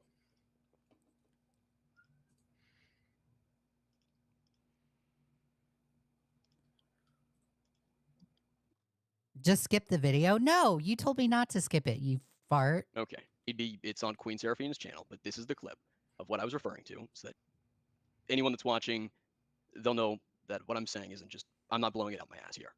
Where is it at? Video file. Here. This is what I'm referring You to. don't No, know. you probably You don't should know be. yet. I should be. Give me a few reasons. Well, number one, I can figure out I can figure out very quickly where a kid lives by their photo, and I'm pretty sure you probably got one running around. Oh yeah, you come to my house. I live in a gang neighborhood and I have guns, so. No, I'm You not. pull worried- up, I'll just shoot Hey, you. retard! Oh, hey, come here, faggot. you won't. You literally threatened me. Look, you I'm as come well here. because I choose to. You can sit there. Oh, And fucking, you come to my house. I'll put a bullet in your skull. Just saying. you're not gonna put anything in anywhere. Your airsoft guns don't scare me, son. Sit down and be quiet. I actually have guns. Fuck. So he's very clearly in this call clarifying that if you come to his house, Oh, now I'm the fart. Enla. You said just skip to the video. Sorry, I falsely called you a fart. I apologize, Enla. I'm the fart. Tomato in the chat for Leah, okay? all right. So I just want Or for me. to establish that and then continue. I don't know why I talked about myself in the third person. Tomatoes in the chat for me. This. Hard. I'm not worried about some dumb 15-year-old making threats about firearms. If I want to ruin your life, I'll just call your school and tell them you made the threat, and you won't get anywhere in life. You want to play this game? We can play that game. Oh yeah, yeah. Say it to my fucking No, face. you are. You want me to Enla's mad now. come to your house? Okay. He says, say it to my face. You say you want me to come to your house. Yeah. Do you want me to? Okay, cool. Okay, cool. Then that's what we're gonna do. Boom! Get felted, Lio. You're fucking dumb. Haha. Eat a dick, Lio. He got fucking felted right there. Can you rewind that? Sure. Yeah. To your house? Okay, cool. And that's what we're gonna do. I thought it was in relation to me talking about finding his information. So, man, clearly I was in the wrong on that one. So I'll apologize for that. Oh, yeah. Clearly you were in the wrong with that one. So you're apologizing. Are you going to fix your response video and tell your audience that you did this? No, you're not going to. Oh, why? Why aren't you going to, Lio? Because I'm manipulating my audience, Leah. That's why. Boom. Well, this is the thing that everyone's been curious about, because each time you talk about this since it's happened, you've denied saying, "Well, I never said I was going to go to his house." Yeah, 'cause I don't This was recall talked saying about that. in the. I mean, you've talked about this before. Why do three you times. think I What, kept for directing preview? Two Black? Why do you think I kept directing Two Black back to that call? If that's what I thought I actually said, why would I reinforce that by telling him to go back and re-listen to the call?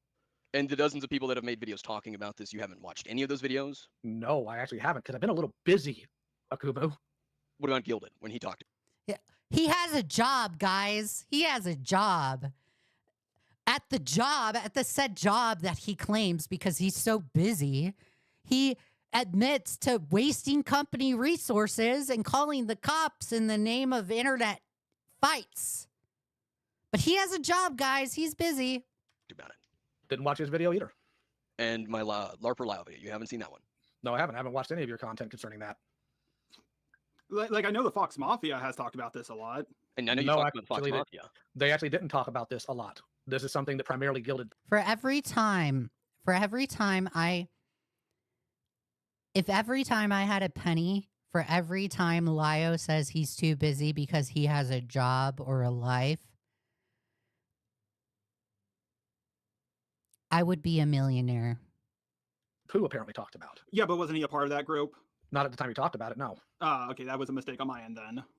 Also, speaking of the Fox Mafia, you Mhm. said that there was I think it was you. Take this with a grain of salt. If I'm wrong on this, I'll admit to that. Did you say that there were Fox Mafia people in my Discord? I can't remember if it was your Discord or Kuma. Okay, so that's as much as the live stream that I'm going to go into, because I want to start getting into Doodle Tones' response and Lio's response as well. So we're going to skip ahead. Let's get into Doodle Tones. So Doodle Tones came out with a video yesterday on some thoughts and statements, the Lio Convoy drama, and it's 2 hours long. We're going to skip around in it because I don't want to watch the 2 fucking hours. It's insane. It's insanity. So let's go over it. Man. Contrary to the popular belief, I only really started hanging around in Senate beyond the few gallery calls I was called to in there at the turning point of 2024. I just figured I'd get that one out there for you all that think that I'm some big Senate dweller, because there's been a few of you and I do feel the need to address you. But Oh my God, you talk so fucking slow, Doodle Tones. Jesus Christ. Talk faster. Maybe I put it at 1.5. Let's see how fast they talk at 1.5. furthermore, also contrary to the popular belief, I also never once said that Lio doesn't have shit to address. I agreed with some of the criticisms in Brooke the Dragon Dogs video, and I had even agreed to some of the criticisms from the Fox Mafia prior. Lio is not a perfect individual, and there are definitely very valid criticisms, especially in regards to how he approaches situations, how he thinks about certain situations prior, and how he treats others. I don't think he's abusive, at least not towards those who he cares about, but he does still have a lot to learn in regards to conflict resolution and how to approach those with mental health problems. During this whole ordeal, Bro. He is 38 years old. He is almost 40, and he's still learning. Like, I'm so fucking sick and tired of these people saying, Lio's still learning, guys. No, there's no learning. When you are at the age of 40, when you're almost at the age of 40, you should have the life skills to know what's right and know what's wrong, especially if you're Christian. So dumb. I'm so sick and tired of people making excuses for Lio. I have had many conversations with the guy about critique, how to address and assess arguments and evidence. I've talked to him about his persistent reliance on insults and when it's okay to use them in counter-arguments. I have also, prior when covering the Neora Plays stuff, told him that going around calling people zoophiles and pedophiles without having that evidence on standby is also maybe a bit too libelous, and that he should be careful when he throws those kinds of allegations around. But with all this said and done, I've personally seen him try to learn and try to change, even if he can be a bit stubborn from time to time. I can't exactly get too onto his case for that though, because I'm very similar. We're a bit stubborn at first, but we get there eventually. It takes patience. As you guys like to tell me, I apparently have a lot of that, but some of y'all have shown me you don't like that fact. I like to encourage growth and change on my channel. Obviously, it's learning from my mistakes that I was even in the position that I was in before all of this stuff went down. Retrospection and introspection are both really recurring themes on my channel, no matter how big or small, and that's always been there. It's been the case for a very, very long time. But given the reception on my Brooke the Dragon Dog video, it seems people are very quick to forget that. I don't do videos to cancel people. What is this? Like, just get to the point. Jesus Christ. The only reason these people are claiming there was no change in the Senate now is because they were able to throw Lio under the bus for being a little annoyed by miscommunication during a call of bad judgment. While yes, This is the whole thing that I get frustrated with when they're like, oh my God, Peaches and Bloomy threw Lio under the bus. Bro, we all know. We all know this is no news. This isn't new news, okay? This is old news. We all know this. The Raven Pines call got a bit ableist. I'm not going to deny that. There is far much more to that situation than really anyone is acknowledging. Lumi, Aaron, and K Cosmic in their documents used that call to talk about how much Lio hadn't changed from the Rosa Ray Ramsey situation. But I'm going to link my video about the full calls down below so you can see it for yourself. That notion is just untrue. What actually happened was that Lio was trying to make sure he didn't repeat the Rosa call, and was asking questions that could relate to how much Raven could understand or do on her own accord, so he knew exactly how stern to be with her.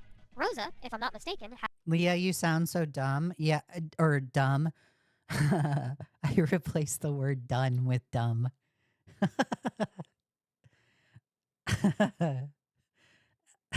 I am dumb, but I'm also done.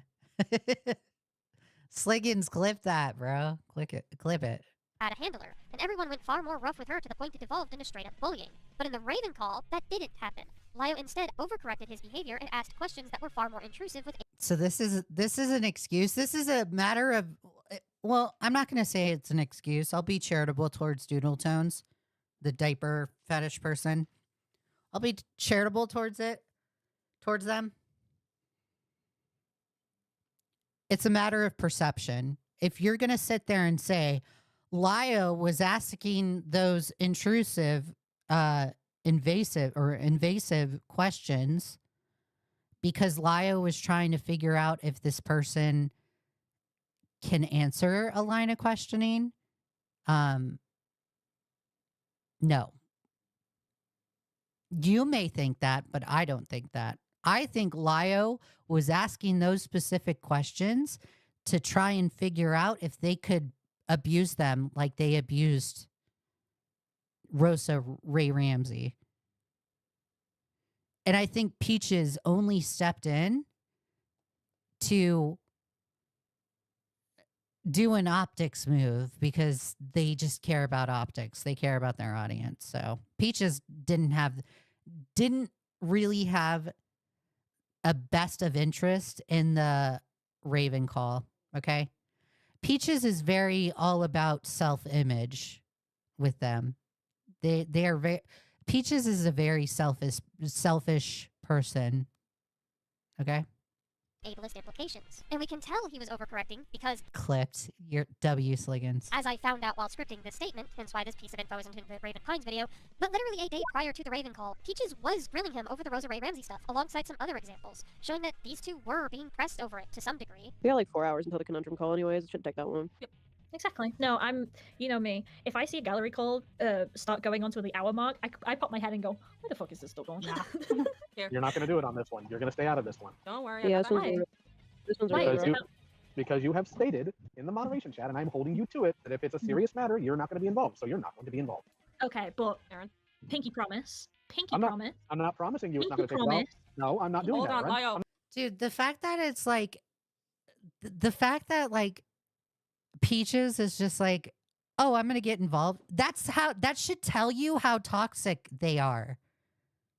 Bro, why is this not a red flag to Lio?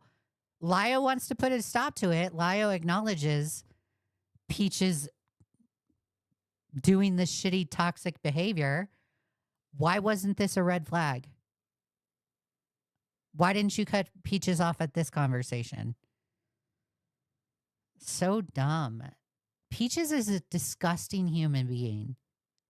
They're disgusting. Gross. Lumi the snake. Yeah, Lumi is another one. Lumi's also disgusting.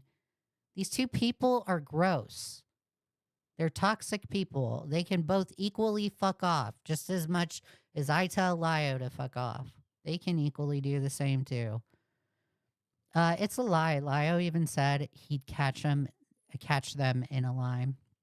Lio, let him cook. Let him cook. He might be telling you something else. Yeah, exactly, because I am telling you something else, dipshit.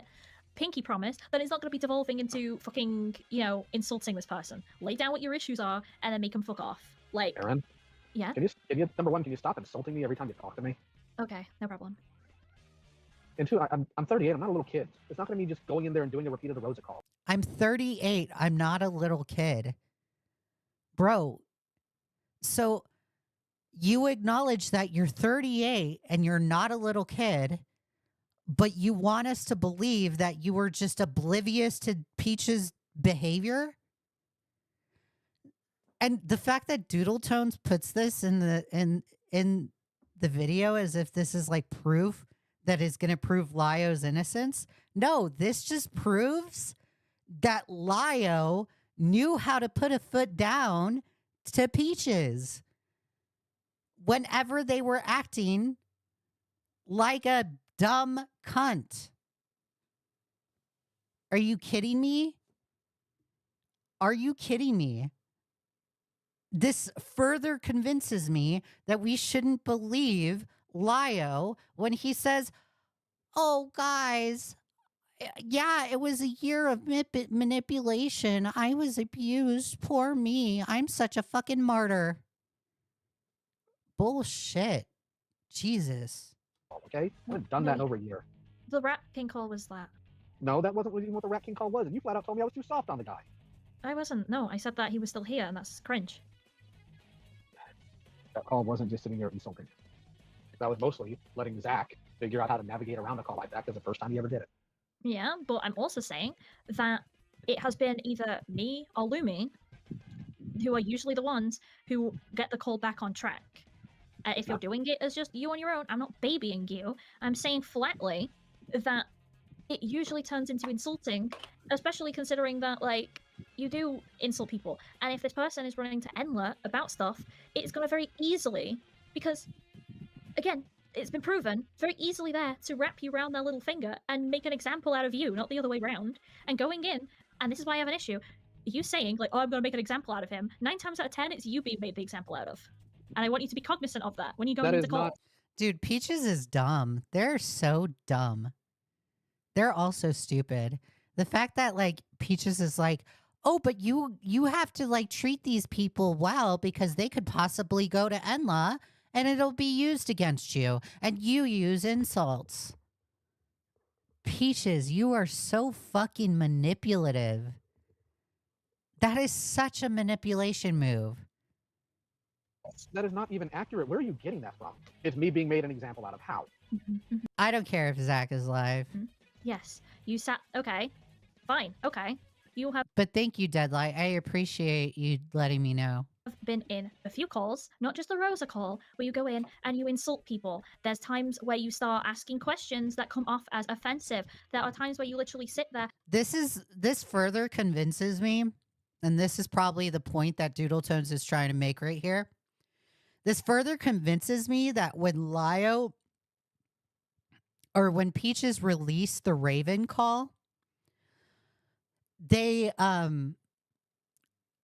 only recorded that call to try and get Lio in a bad light and then possibly go to Enla. So literally Peaches just projected in this conversation. And start taking the piss out of hyperfixations and think that liking Star Wars is the same as to be able to defend Predators a la today. That's why I say be That wasn't what I cognizant was of what you doing say. there. That is not what I did there. I just explained to you what I did there. And can you even bring up a recent example of me doing any of the problematic behaviors you just listed? Yeah, you... Take a second. Because the problem is that recently you've started to be, like, aggressive with people again. And a lot of the time, right, you say that you're going to... You started to be aggressive with people again. So Lio is not going to change because he's always aggressive. He doesn't know how to control his anger. Huh, it's almost like I was right this entire time. Make an example out of somebody. And if these people were smarter, because I have seen all your actions, they could actually point to, you being aggressive. They're not, and they're really dumb. And you're going up against really dumb people. But if I wanted to make an example, I could pull out a good few things. And, like, the point is that if you've got a Yeah, Evie, so true. They're both clowns. gallery call, when you're by yourself, usually, it starts falling into insults. The Rat King call was put back on track because Hidden joined. And it's... Release the Rat King call, please. Release it. I'd like to know that. I'd like to see that call. Release the full call. Not me saying that it's going to be the same as the Rosa call. It's me saying that you jump in and are aggressive and overly insulting for what's needed. And I asked you, what are some recent examples of this problematic behavior? the Rat King call turn The into Rat King call. insults? You literally told me that I was too soft on him in the call. When? And you literally went into that call because it was getting long in the tooth, and you told me in front of everybody that I was being too soft on him. No, I'm pretty sure I was saying that it was going way No, too long and it was no. going really silly. Yes, you did have complaints about the length, but you literally verbatim said Daylight says Lio and Peaches are a whole. So true. Oh, oopsie. A whole circus. So true. that I was being too soft on him. Who is Rat King? I have no idea, but I would like to hear the call. I don't remember this. I'll have a go. I'll have a fun time. But I'm just finding it so funny that you're coming in here trying to act tough all the fucking time. And honestly, Oh, I guess this is the Rat King call? I don't know. Hidden was right. Like, how long has this been going on? I can't tell. It's been too long. Lio, you're giving him too much slack. Zach's slain, so like, who fucking knows what happened? It's also worth saying that the ableism in the Raven call obviously wasn't deliberate like it was in the Rosa call, where people very casually just called her the R slur. The worst Lio did in the Raven call was get a little too invasive. These are not in the slightest the same situations, and I'm very tired of people misconstruing them to be one of the same. Weaponizing the Raven call in this way also just generally misunderstands the problem with the ableism within the Rosa call. Okay, so Doodle Tones, you have a dumb take right here. When you're sitting here and fucking saying, you guys can't weaponize the Raven call against Lio, y'all are fucking weaponizing the fact that, or not y'all, I'll say this, Lio in his response video is weaponizing the fact that Peaches took pills against Jay and Jordan. You literally just use, or Lio literally just use somebody's S situation against somebody else and put it entirely on their shoulders. Not only that, Lio got pissed at Jay and Jordan for not reporting that said incident. Y'all are hypocritical. This is more hypocrisy that I'm pointing out. Doodle Tones is so dumb. While ableism isn't great regardless, the problem that people like Ponder, Scritus, and Harley had with the Rosa call was the rampant bullying and ad hominem attacks, because that can lead to the one being criticized to further victimize themselves. Admittedly, I haven't been here for very long, so I didn't hear the start of the conversation, but I do need to ask, do you guys actually think that the throwing of insults and blatant, I'm not even gonna sugarcoat it, this is bullying. Do you really think that this is helping, or do you think that this is just gonna make Rose... Bye, David. Thank you for tuning in. You can catch the replay later. I'm probably going to keep it public. Feel like she's the victim in this situation. Do I you don't know, I think she's it's going to funny. maybe victimize herself because you were actively bullying her and apparently have been doing it for 4 hours? Well, we haven't been doing it for 4 hours. Blue actually hasn't been Apparently called the for call's about been 2 going hours. on for They've been doing it for 4 hours. 4 hours? The call has, yes. And But at this has point, this shit been going on throughout the whole fucking call? no. Because I haven't been listening very long, and I'm really disappointed with what I've been hearing. I'm not defending Rosa at all. I don't really know much about what she's done aside from she was dismissing someone being a predator. But what the fuck prompted all this bullshit? But that my point still stands. Do you honestly think that all of the ad hominems and active bullying, because that is what this is helping the situation? Yeah, I can't help but agree with Or do you Ponder. think that maybe Rosa's just gonna view this experience as a means of victimizing herself because you are all actively bullying? Leah, I'm confused. Which one is the victim? Right now, nobody is the victim. I hate all of these people. I do not like any of these people because all of these people involved are toxic, manipulative, and they're all fucking liars. I don't like Lio. I don't like Peaches. I don't like Lumi. I don't like Hidden. I don't like Doodle Tones. They're all shitty people. But thank you for asking, Lofi. I really appreciate the question. Lofi, W. Her, so turning her into a victim in her own mind. Yeah, but I mean, screaming insults at her doesn't help, right? Like, jumping in a call and being like, you're fat or whatever, that doesn't help the argument, right? You only serve to make that person feel like the victim. You serve to, I get being angry with them, right? Like, I understand that it's obvious this person's done things. Also, there's some confusion. There's some drama going on between Harley TBS and Omnia. So Omnia says that Harley TBS was present during this call, this entire call. I didn't see that. So I'm gonna say Harley is being more truthful on that end. I don't think Omnia meant to do it on purpose, and I'm gonna be charitable towards their end. But Harley TBS was not present during this entire call, and I will go on record because I've watched the entire call and I did not see Harley TBS there in the entire call. was wrong. But I feel like going in and verbally berating them does nothing more than feed you guys' personal feelings and emotions and like venting. And like I will also acknowledge Omnia's hard work in covering the Rosa Ray Ramsey call. So I appreciate what she's done as well. get venting, but this doesn't feel healthy or productive in any way. Is everybody familiar with what belief perseverance is or what the backfire effect is? I believe you're about to explain it. Okay, yeah. So for those who don't, it essentially means that... Okay, I'm not going to replay this call again. This is just looping. Once again, you can see it in the full Raven calls. Rampant insults and ad hominem attacks don't happen. So I think it's excruciatingly disingenuous of those who are framing them as one of the same. Aaron also in this document claims that Lio goes into... No one is saying, Doodle Tones, I'm going to tell you, if you're going to sit here and say it's disingenuous, you're fucking disingenuous. You're the fucking queen of disingenuous behavior, okay? Point the finger at yourself. 2, no one is saying that the Raven call and the Rosa Ray Ramsey call are the same. That is on our end. The Raven call and the Rosa Ray Ramsey call prove that Lio has a pattern of behavior of being aggressive when questioning people. Okay? There you go. Do you capiche, Doodle Tones? Do you capiche? Because I capiche, I understand. It's not to weaponize Lio.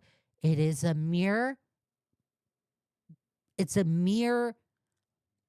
example of primary evidence out there that shows that Lio has a pattern of behavior.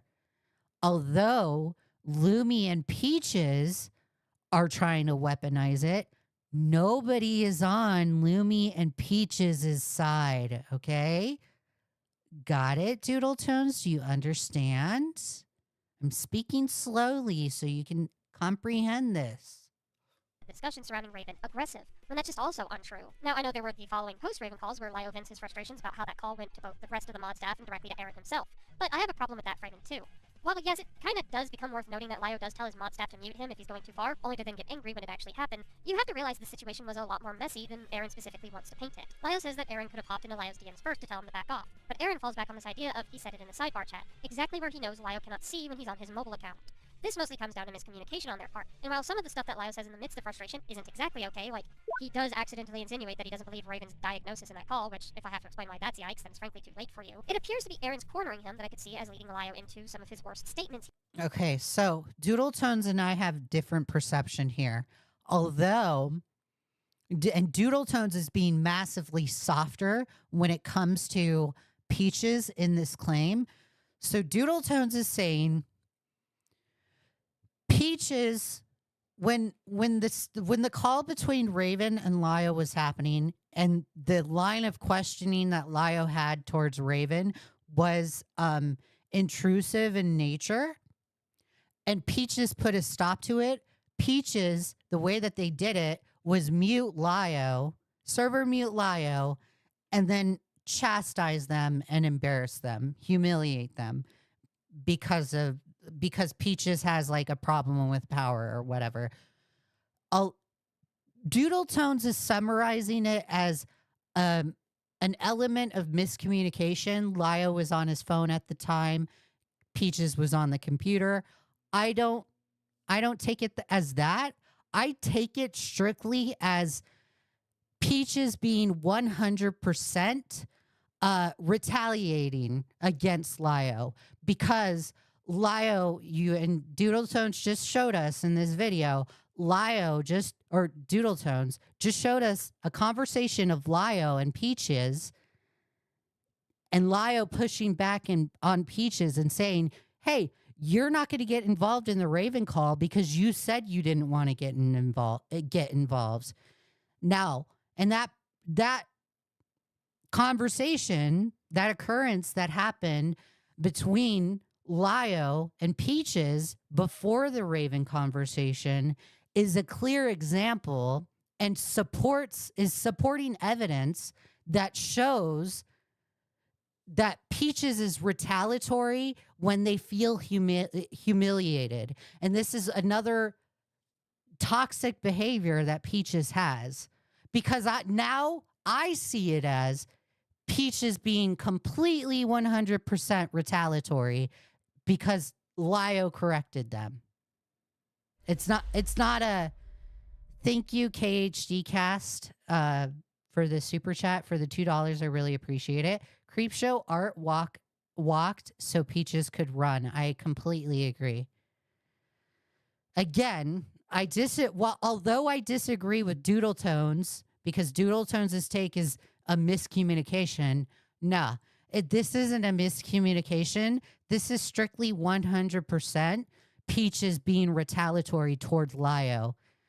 And it's because Lio corrected her, or corrected him, in the call prior. He made in that call, which, yes, I am fully aware can itself be a critique on how the Senate operates. The potential for irony is not lost on me. But if you do find the irony in that, then it shouldn't be much to say that if it's not okay when the Senate backs people into a corner, why are we then cheering it on when it happens to Lio? Is it merely the comeuppance of it all? Possibly. But when parsing through the allegations and evidence about everything, the constant appeals to emotion and bad faith uncharitable reads are particularly frustrating. Like, here, where Aaron disregards the situation they clearly show they have no knowledge of. It wasn't that Raven didn't call out predatory behavior in a server they didn't moderate. Wait. Raven on the spectrum and not understanding the weight of the actions didn't call out predatory behavior in the server. They didn't moderate in red lines for predator callouts made by teenagers. Lio will frame it as malicious predation/negligence going forward.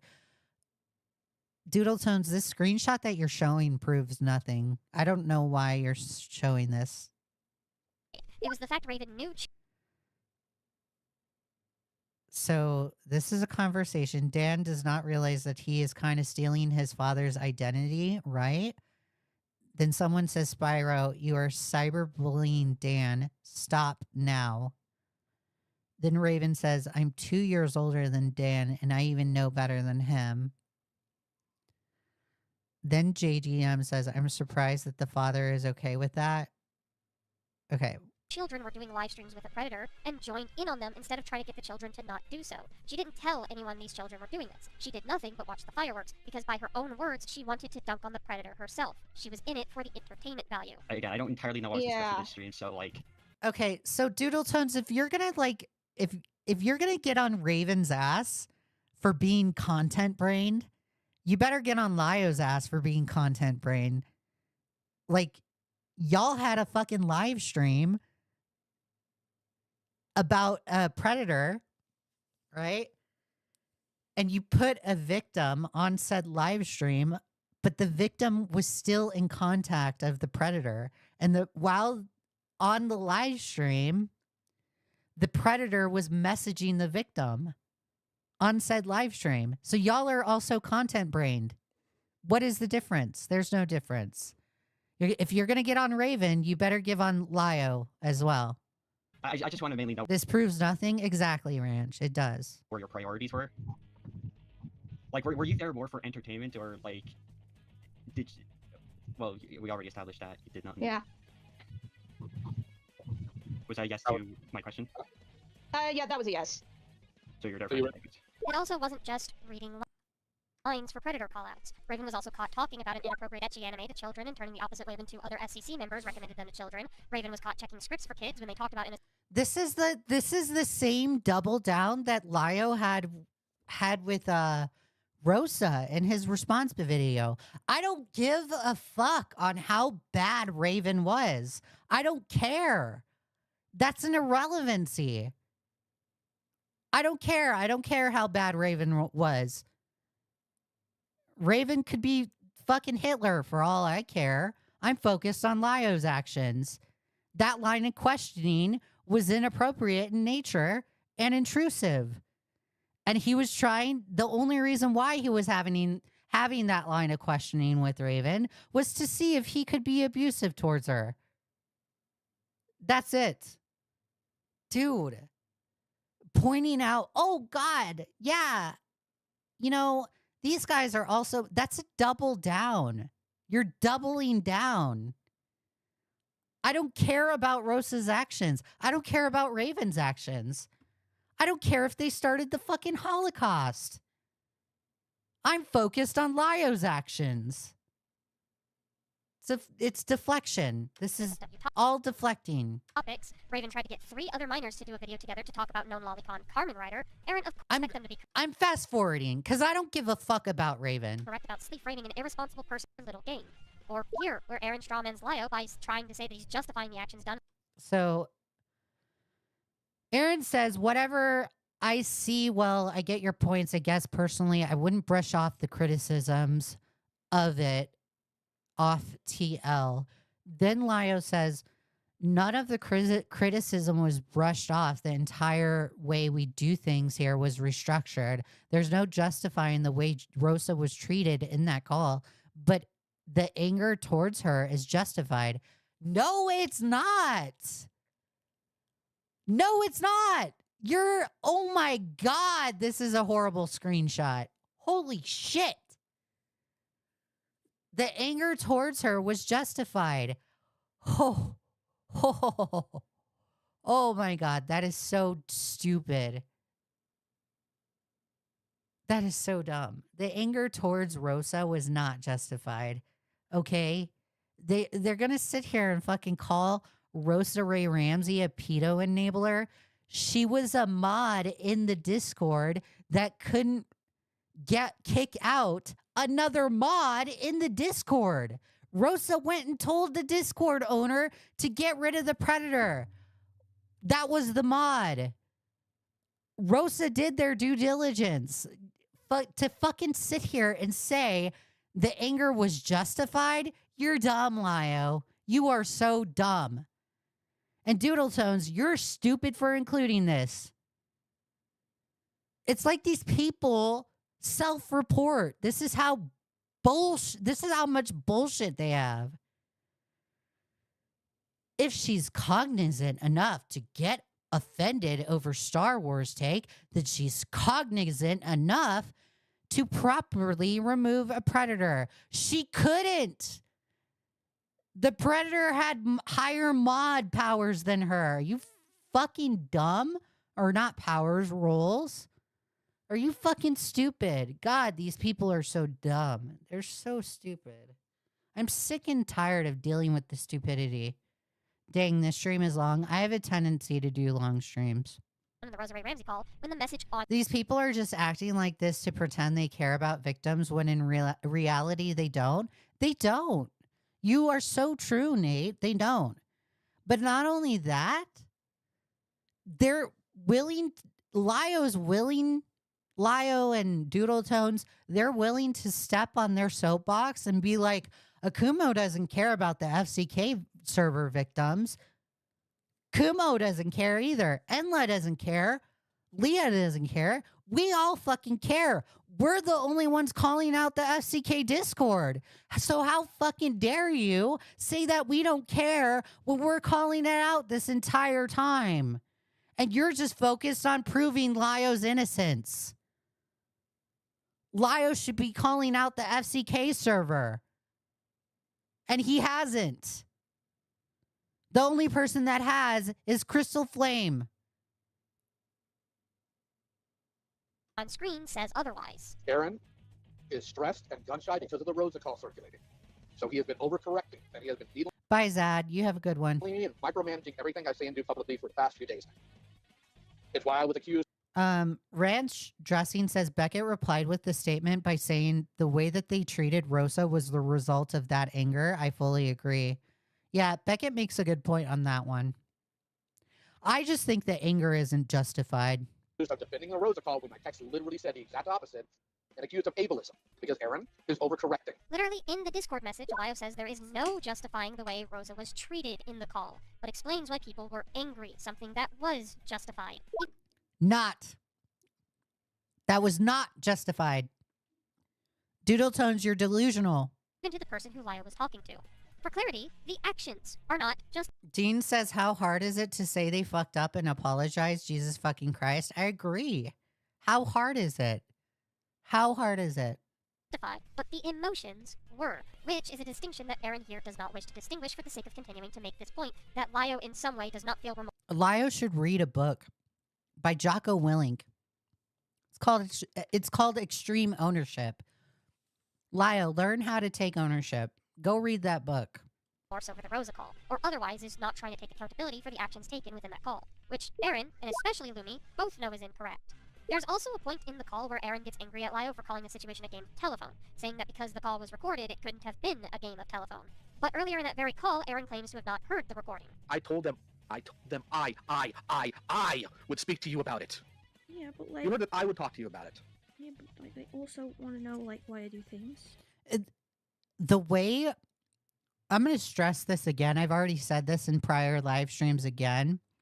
Bye, Tommy.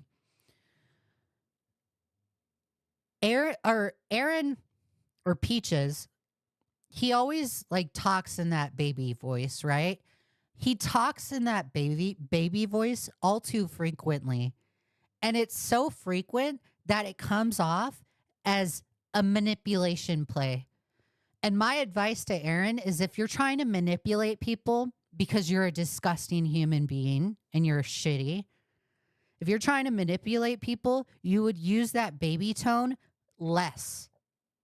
And the fact that you use it too frequently and quite often, that doesn't help in your claim against Lio and your allegations against Lio.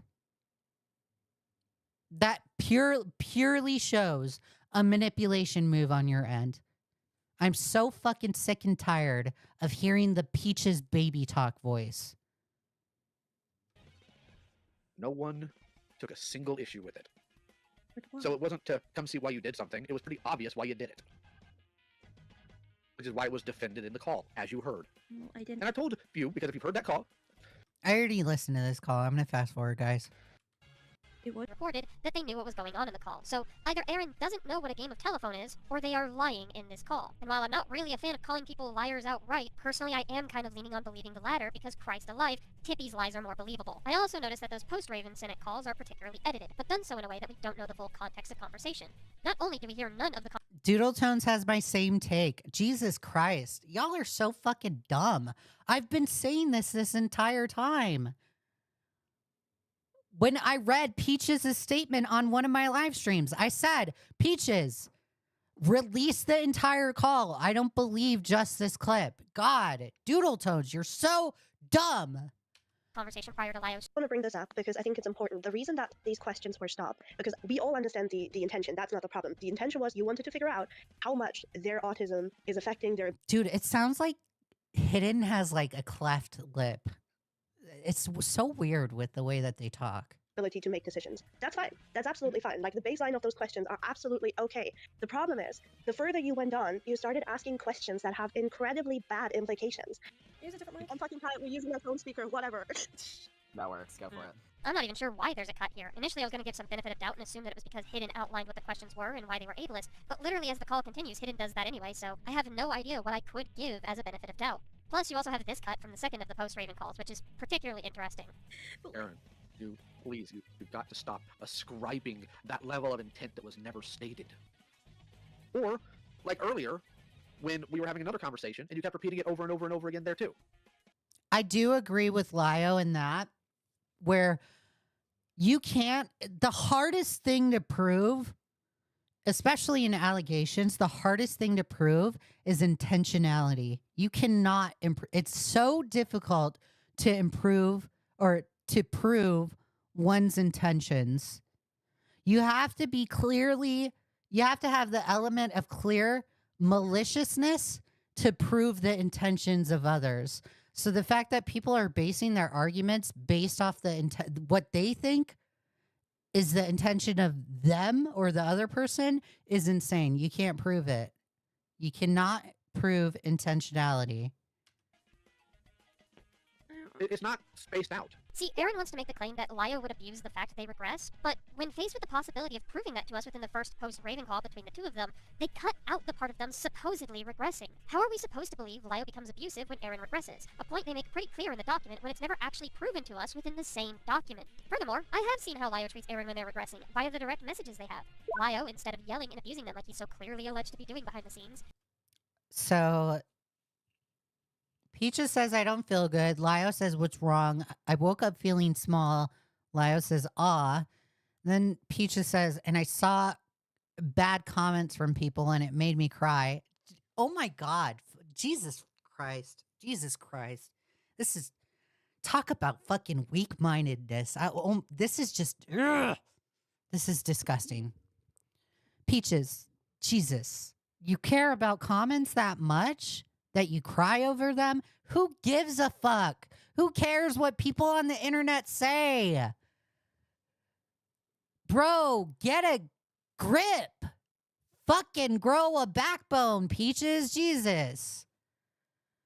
And it made me cry. God, it's so fucking cringe. Then Lio says, where? Because Lio's also cringe. I gotta play into Peaches crying. There in Cammy. Then Lio says, you shouldn't be looking at that junk when you're small, sweetheart. Please. Ugh.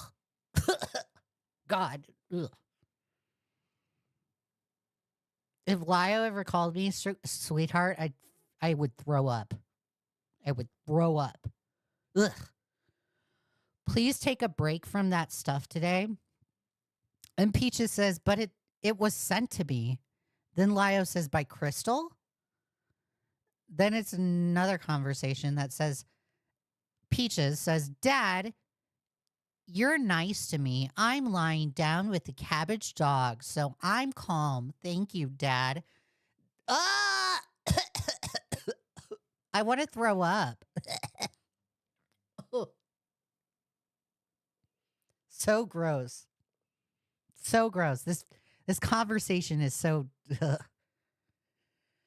I'm grossed out. I'm so gross. I want to puke. I want to fucking puke. Then Lio says good. Let's just continue. I'm taking it for the team, guys. Please acknowledge that I'm taking it for the team and just reading this conversation when I'm physically grossed out. Okay? I will take one for the team. You're lucky I love you, chat. You look after me a lot, Dad. That's nice of you. I'm still all small. But Charlie knows. And being kind, so we're watching animated films and relaxing. Then Lio says, bully him. Then Peaches says, Dad, you silly. Bro, this is a grown adult in the UK. This girl man is 25 years old. In the UK. This person pays their own bills. Like, what is this? What is this? Jesus. Sometimes. Then Peaches does a smiley face. Then Peaches says, I'm happy that you're my dad. Oh my God. Cringe. So fucking cringe. So cringe. So cringe. This is so, Oh, shit. Today's topic is yet again going to be Lio's response and what he's doing behind the scenes. And this time, thanks to my lovely sources. As I pressed the skip button instead of the play button. How are we supposed to believe Lio becomes abusive when Aaron regresses? A point they make pretty clear in the document when it's never actually proven to us within the same document. Furthermore, I have seen how Lio treats Aaron when they're regressing, via the direct messages they have. Lio, instead of yelling and abusing them like he's so clearly alleged to be doing behind the scenes, he talks to them instead like he would a child. So if we're supposed to believe Aaron is regressed throughout the whole call with Lio, frankly, I'm not sure myself, it doesn't read it my personal understanding as such, but I guess it's possible, then this would therein be an isolated— Dude, like, this just makes me think. This makes me think like Peach's like age does the same age regression as like Doodle Tones does. That's what I'm further convinced this is like a fetish thing with Peaches. Incident, whereas we have verifiable evidence of the complete converse to that sentiment elsewhere. Hell, we even have verifiable evidence dissuading this allegation within the call itself. Right, I feel you're kind of spacing out on me. Are you okay? Yeah. But the stuff with Again, guys, let me outline this. This is behavior that Lio was more than happy to tolerate. More than happy to tolerate. And now he would like us to believe that he was abused by Peaches. and Jordan coming out and them saying stuff, it makes me remember more stuff about us arguing. Well, not arguing, but like, you know, like you shouting at me and stuff. And it makes me more anxious talking to you, but then you get mad at me when like I am, but I'm trying to explain myself. Okay. Well, I appreciate you giving me that context. So. Oh my god. I've already listened to these calls. I don't give a fuck. Don't care. Don't care. Against him. But when he's calm, he's being manipulative. When he's clearly trying to change from the Rosa call, it's only because of Aaron. But when he slips up in the opposite direction, that shows that there was no change. There's frankly no winning for Lio with Aaron here. Every piece of text in these calls and just how they are framed are supposed to read the absolute least charitable read into Lio's intentions, while getting angry when he feels like others may have had bad intentions towards him. It's so infuriating to me that some people started running with these allegations to call Lio the bad person here, when it's clear as day that Peaches is incredibly manipulative and dishonest throughout the whole call. And mind you, that is just in the 2 calls. There's also that 3rd one. I'm sorry, but it wasn't an assumption. She did. Okay, I agree with Doodles right there. Peaches was manipulative. So I agree with you, Doodles. I am Tina. Thank you for subscribing. I really appreciate it. Previously, both in the call we had beforehand and twice before I started even talking about the driving thing. Yeah. But I will say, no, okay, I don't have any takes on that. She was there to have a civil discussion about it, and if she says that she can't remember, I can believe that. Because if you're trying to if you're having to explain to her why the action was bad in the first place, obviously it wasn't notable enough for her to remember every instance. That's a disconnect that I don't understand, and hopefully you can walk me through that, because it's pretty clear to me that she does see that it was a problem. Not to that And she extent, did? like, because you had to explain what the problem was. Oh my god. I don't care about these calls. Memory issues, specific, like, show, I've makes me feel to. And that's focus on the individual wording of doing the same in their mind. If the hyper-focus on semantics to Aaron is a lie, Aaron has focused on the individual wording of Lio, hyper-focusing on the lack of I feel when explaining how he feels about Aaron's abrupt muting of him being to embarrass him. I will say, Peaches does definitely dismiss how Lio feels. It is very dismissive. And Peaches, like, there's primary evidence out there, especially in the amino screenshots. There's primary evidence out there that Peaches invalidates other people all the time. Not only that, Peaches takes it to a point where they invalidate victims. So if Lio feels like he's invalidated because Lio wasn't completely heard by Peaches, then I don't have, like, that's okay for Lio to feel that way. I don't have a criticism on that. If Lio truly feels that way, Lio truly feels that way. But you can't sit here and expect us to be sympathetic towards you when you were willing to tolerate the behavior of Peaches for a year, for years. So if you didn't feel like you're heard, that's on you. That's not on us. And to the fact that you're going to sit here and say that's a form of abuse because I wasn't fully heard by Peaches, that's manipulative. 100% manipulative. I will acknowledge the fact that Lio feels that way, but just because I acknowledge that does not mean I have any kind of sympathy towards Lio. You said that Lulu came in shouting at you, but he didn't. And then you instantly went on to talking about me and said that and you didn't even name me. You were like doing this weird like, oh well, somebody was doing that, as if like I was just so annoying that there's not even point mentioning me by name. Okay, I think you're reading too much intention there, but go ahead. And then you. Dude, stop fucking talking like that. Jesus, Peaches. Ugh. They piss me off. All of these people piss me off. All these people fucking suck. And then you were saying that I, you know, like intentionally went in there to embarrass you, which isn't saying that's how you feel. That was you saying that I was intentionally doing it that way. And then when Lumi said that you and him both know that that's not true, you said, well, Hey, Maya. I don't know. We don't know that, do we? As if like you're questioning everything I do, and that I do things intentionally to like just do bad. But in the original mod call, Lio felt You do, Peaches. You're so...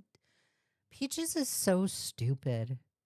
To sit there and be like, you accuse me of doing bad things. Well, because you're doing bad things. You're a horrible person. You're a toxic person. Bye, Miss Lou. Have a good one. follows up him stating that to Lumi with, I could explain. Oh, you're not leaving. You said, Leah, I'm sleepy. The Peaches yapping is making me sleepy. It totally is. It's a total snooze fest. I'm so sick and tired of Peaches. Like, it's a pattern of behavior over years where Peaches, like, just plays the fucking victim. Peaches is the victim all the time. And I'm sick and tired of it. They were the victim when it came to Creepshow Art. Now, Creepshow Art is a shitty person. They're toxic too. But they've been playing the victim the entire existence of them being in the art commentary sphere. And I'm sick and tired of them playing the victim. You are not a fucking victim. You're a piece of shit. That's what you are, Peaches. You're a shitty person. Stop playing the victim, because that's not going to work. Explain my thought process, showing that he in some way has a different read on the situation, and Lumi disregards that outright, saying that we should know the— And I'm going to further note, I'm more than happy to tell Peaches to stop playing the victim, because Peaches is more than happy to go out on their public platform or in their social media and invalidate actual victims. They invalidated some of the glitch-tail victims. And that's disgusting. So I have no problem saying Peaches is not a victim. I have no problem for that. the intentions of Y'all aren't victims. Aaron. I made it abundantly clear why I was. And Lumi, my take on Lumi, you're a fucking yes man. Lumi, you are now the new Lio Convoy. And if I were you, and if I still have if I were you and you still had contact, you still have contact with Peaches, I'd fucking run for the hills. Because if any given chance, this whole ploy that you guys are doing right now to try and get Peaches out of a shitstorm, if it falls apart, and Peaches further gets called out on the internet, guess who they are throwing under the bus next? You, Lumi. And when that happens, I'm going to laugh at you. Because, Lumi, all you are is a yes person. That's all you are. That's all you're known for. Instead of that being respected and understood, I had somebody come in the call, talk down to me, server mute me, and treat me like a child again. I am sick and tired of... Super Disney says, and who are Lio's yes men? People in the new Discord.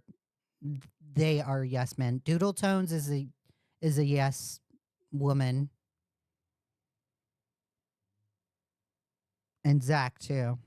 Of being told how I'm trusted. And Hidden. They're all yes people, did Lio. When I clearly am not. But I'm gonna tell you the difference. The difference between Lio and Peaches is Peaches will throw anybody under the bus. Lio won't. Peaches has no ounce of loyalty, and that's telling on their end. Like, because you're trusted doesn't mean you're not going to be corrected if you do something that somebody else thinks is Lumi, wrong. There's a difference between correction and intentionally embarrassing somebody in front of 100 plus. What is a yes man? Is a yes man is a person that just agrees with you to be your friend. They just agree with you no matter what. They completely excuse your shitty behavior. They completely excuse your toxic personality, and they go to outrageous extents or levels to be your friend because they care about you so much. And they won't tell you the truth. That was not the intention. We both know it. I don't know, Lumi. I don't do. both know it. No, we don't. I do. We don't know that. I I do. could give you my thought process, but your mind's made up, so I'm not going to. I think it's also worth mentioning that Aaron hyper-focuses on Lio calling what Lumi did yelling, when it's verifiable that Lumi came in at the very least heated, especially when they perceived himself as being cut off. Right. I don't want to come in here like angry. I don't want to come in here yelling. But I personally think it was going a bit too far. You know, it's very obvious to me that my thought processes aren't trusted here. I'm just going to say that outright. It's not about trust. It is not No, about stop, trust at all. stop. Are you cutting me off No, again? go ahead. I'm not trying to, Lumi. I'm trying to explain my thought process. It is a clear escalation point with Lumi, so yeah. I agree with Doodles right there. Yeah, but like, hold on, Hidden. You don't let me finish what I'm saying, and then you're cutting me off again? I just said that I don't think I'm trusted, and I was trying to expand, and you interjected. I was just trying to finish my thought. All right. The small ego that Lio has in this call is just insane. Bro, grow a backbone. Like, put aside some of your pride. In that case, I'll apologize. I'll back away, but we do trust you. We do. If we didn't, we wouldn't be so open to tell you if you have a problem with something. Which I also think is particularly interesting, given Aaron wants to call what Lio did in the Raven call coming in aggressive and snapping at Lumi when he spoke up, when that on its own is pretty dubious of a claim in itself. Okay. We're not going to go further on that. I'm asking for a reason, Lumi, before you interrupt. I was going to ask what the relevance of being able to drive was. I told you I'm asking that for a reason. Can you please let me work here? Look, I'm just going to say it. I still agree with Lumi right there. What was the relevance? The line of questioning was invasive. Like, bro, Lio is so stupid. Outright, neither of these two trusted each other, which realistically could be a failing on both their ends. It's so abundantly obvious that both of them were super on edge and didn't know how to address the situation, how to talk to one another, how to just be normal under all that stress, which to a degree I understand and get, but this constant and obvious lack of communication between the two of them shouldn't just be written off as abuse on one side unfairly. Especially when, out of everything that Aaron pushes onto Lio, none of it is actually proven. Note how in the post-Raven mod call, Aaron was willing to directly call to something that Lio had said visually, and in the second post-Raven call between the two of them, Aaron was willing to cut to Lio apparently treating them poorly as examples of him doing this. But it's only when things could be directly called to. When it comes to Lio trying to get the mods to dislike Aaron, nothing. When it comes to knowingly yelling at Aaron when they were regressing, no evidence showing Lio knew. When it comes to Lio being okay with his friends sexually harassing Aaron, there is zero evidence given to the public to actually prove any of the claims made in the videos. And it's not like Aaron does. Bro, we all know this. Oh my god. Let me outline this because Doodle Tones is stupid right here. Yes, there was no evidence. There wasn't circumstantial evidence given when Lumi and Peaches released their statement. And because there wasn't enough evidence in those claims, that is why in Lio's response video, Lio completely obliterates the allegations against him that Peaches and Lumi put forth. And that's a bad look on Peaches and Lumi. Very bad look. Very bad look. Leah, did you catch Chud Logic's stream on Lio? He's interested on this. Yeah, Lio is totally over on that. That's telling in and of itself. Everybody knows this already. The fact that Doodle Tones is outlining this is just stupid. doesn't know how to address serious allegations like that. I mean, after all, they used to cover these topics. Now, I'll admit I'm doing a lot of ranting and raving about Rosa and Raven, specifically in regards to Aaron's dishonesty. And technically, this is the chapter where I'm supposed to be talking about Lio's problems. But I think it's important to acknowledge where the fault on both sides comes in during the situation, because Aaron has spent so long poisoning the well around Lio that if I just kept acknowledging Lio's shortcomings, it would undermine and devalue all of the hard work I put into researching and analyzing this. But I also don't just intend to let Lio off without fault, because he does have his own issues, especially seen within this call. As mentioned before, Lio doesn't really understand mental health that well, and that is a bit of an issue when The poor man was confused. Yeah, Chud was confused. we're talking about dealing with people who are on the spectrum, or who were previously victims of abuse themselves. By his own admission to me behind the scenes, so take this with a grain of salt if you want, mental health was pretty frowned upon where he grew up, so he never really properly learned how to address or assess how someone acts when they're neurodivergent or struggling with other mental problems. That much is obvious to me, given that he, for the better part of his career in predator hunting, despite not swearing, was just casually calling people the R-slur. Now with this in mind, I do feel like Lio is still growing in this regard. He hasn't used No, there's no growing. There's no growing. You're so dumb. There's no growing. I'm so sick and tired of people saying that there's growth. Lio is 38 years old. He should already know this life lesson. Okay? he grew up, so he never really properly learned how to address or assess how someone acts when they're neurodivergent or struggling with other mental problems. That's his problem. That's nobody else's problem. If he doesn't know how to treat people, that's on him. Lio has nobody to blame but himself when it comes to mistreating people on the internet and not knowing how to treat them and not treat them. That's on him. I guarantee you, Lio would be very quick to jump down somebody else's throat if one of his friends wasn't treated right. So shut the fuck up, Doodle Tones. Shut up. He should already know how to do it. He should already know how to treat people. And I already said it.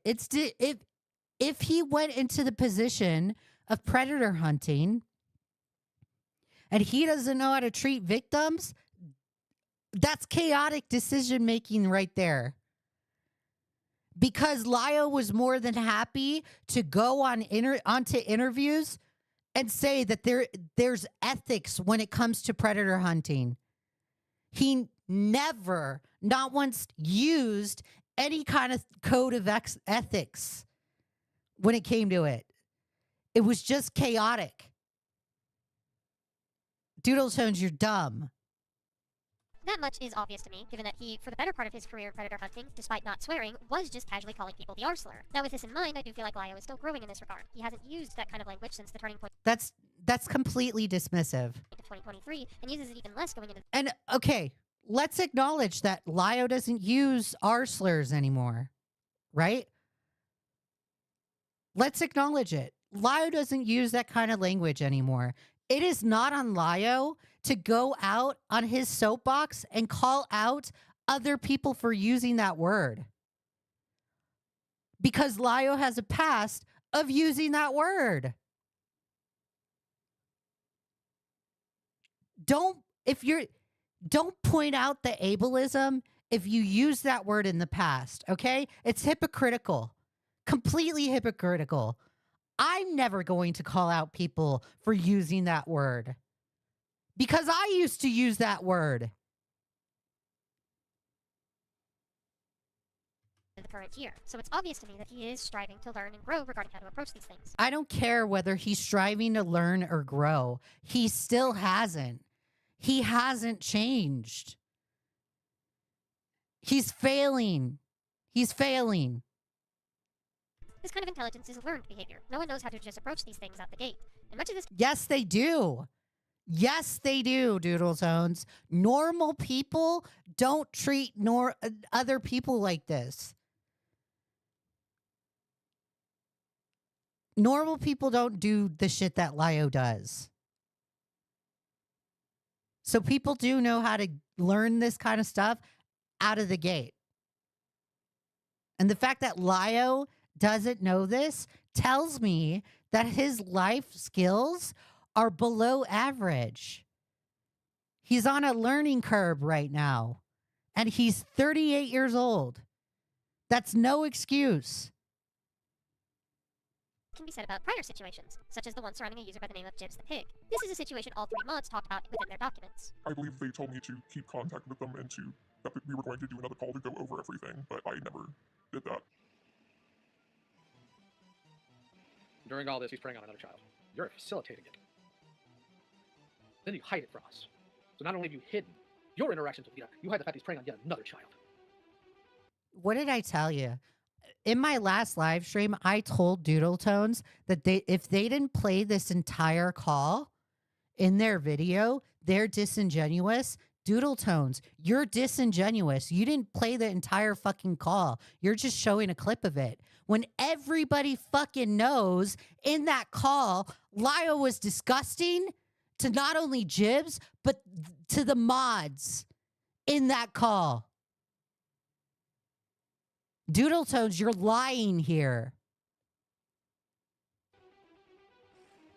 Why?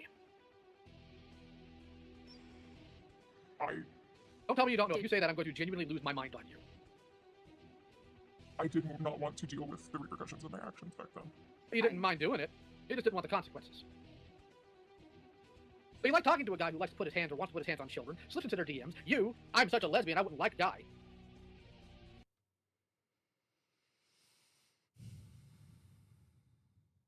What is this? This conversation is, it's stupid. Of course, the dumb teenager can't elidate or eloquate. Missy Drip says, but you dated a dude, though. Then someone says, have you started discussing the Bible yet, as mentioned in Bible study? And then Lio says, the discussion will happen on my way home in a few hours. Then someone says, good to know. Then Lio says, Vita literally talks about getting his surname, you idiot, and you didn't reject it. What is this screenshot? What is the relevancy? But you still have him in your life. Even after we tell you explicitly that that is unacceptable. After you thank us for getting you away from him, but you didn't actually get away from him. You just lied to everybody, cared enough to try to help you. Now this is a situation I know I frankly have no business discussing, knowing that the mods who used the story had also previously no right to discuss it by the account of the victim in the situation. I would like to preface this with the fact that I was never reached out to by any of the people who released this information. This was done without my consent, and if I had been reached out to, I would have said no, as many people who I have spoken with about this topic are aware of. Also, my pronouns currently are he, they, and my pronouns at the time of this call were they, them. She, her is used in this call to refer to me, which is not correct, but was also not malicious or intentional. I'm Tina says, what does Bible study have to do with this? I think it was like a Discord event that they had in Lio's Discord, where they have like Discord Bible studies. I don't know, so I'm not going to assume, but I suspect it was that. And due to that fact, I'm not okay with people using this to claim transphobia. So I won't go too in detail about my 2 cents in this regard. Not my horse, not my race. However, I will focus on what it is we do have context for, which is Lio grilling and berating a grooming victim for getting back into contact with their groomer. Again, given how long ago this was, I wouldn't hold him to this very heavily, but it still is something that I told him he should address and apologize for if he hadn't already, because this kind of behavior is incredibly... He has apologized to Jibs, FYI. Not okay, and is a pretty good example as to what I mean when I say that Lio has a hard time grasping the topic of mental health. During this time, it was obvious that Lio had no clue that those who are groomed feel a reliant attachment to those who are grooming them. It's literally how people tend to groom their victims. What one should do in a situation like this isn't shame the victim for being back in contact with their groomer, but instead work to try to get the victim away from their groomer and allow them not to feel so reliant on them. I would imagine Lio knows this nowadays, or at least I would hope he does, but until he gets into a situation like that again, we'll never really know. That said, I also do want to give a shout out to AxeEons on Twitter for bringing up another good point for me to mention after this portion of my video was leaked by Kumo. Being that, given Lio's background in predator hunting, his lack of ability to handle mental health topics shows that he was very ill-equipped to even be handling these more severe and sensitive topics to begin with. Because while we can talk about the people he's helped and the situations he has dealt with involving the lesser weirdos, we cannot simply ignore how much damage Lio could have or even did wind up doing to people like Rosa or Jibs, how his lack of understanding to mental health and his more brash or even aggressive... Doodle Tones, the fact that you acknowledge that Lio didn't have an expertise in predator hunting and you're using it as a point in favor of Lio is insane to me. That's insanity. What is your logic behind here?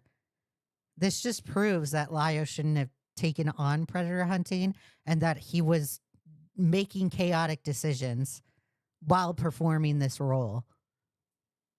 So while being this kind of YouTuber, bro, really? This is your logic, Doodle Tones? Jesus. Aggressive tone could have re-traumatized those who he was helping. My need for additional trigger What if he actually did? warnings on Cloak and Dagger would be proof enough of that, but these other situations definitely hammer that home a bit more. And I agree that it is worth pointing out, so thank you for that. But of course, this is not the only time Lio has taken a step too far, because we also have the situation surrounding Dreadful Jax. Now, initially when this was brought to my attention in the Cobra Commander Senate call, I had no idea what was going on. It was frankly the first time I really even heard the name. Since then, the name's been brought up. So we all know about the Dreadful Jax situation. We just went over it, but let me outline it again. Lio got into a call with a 15-year-old that was fighting with another 15-year-old or somebody younger.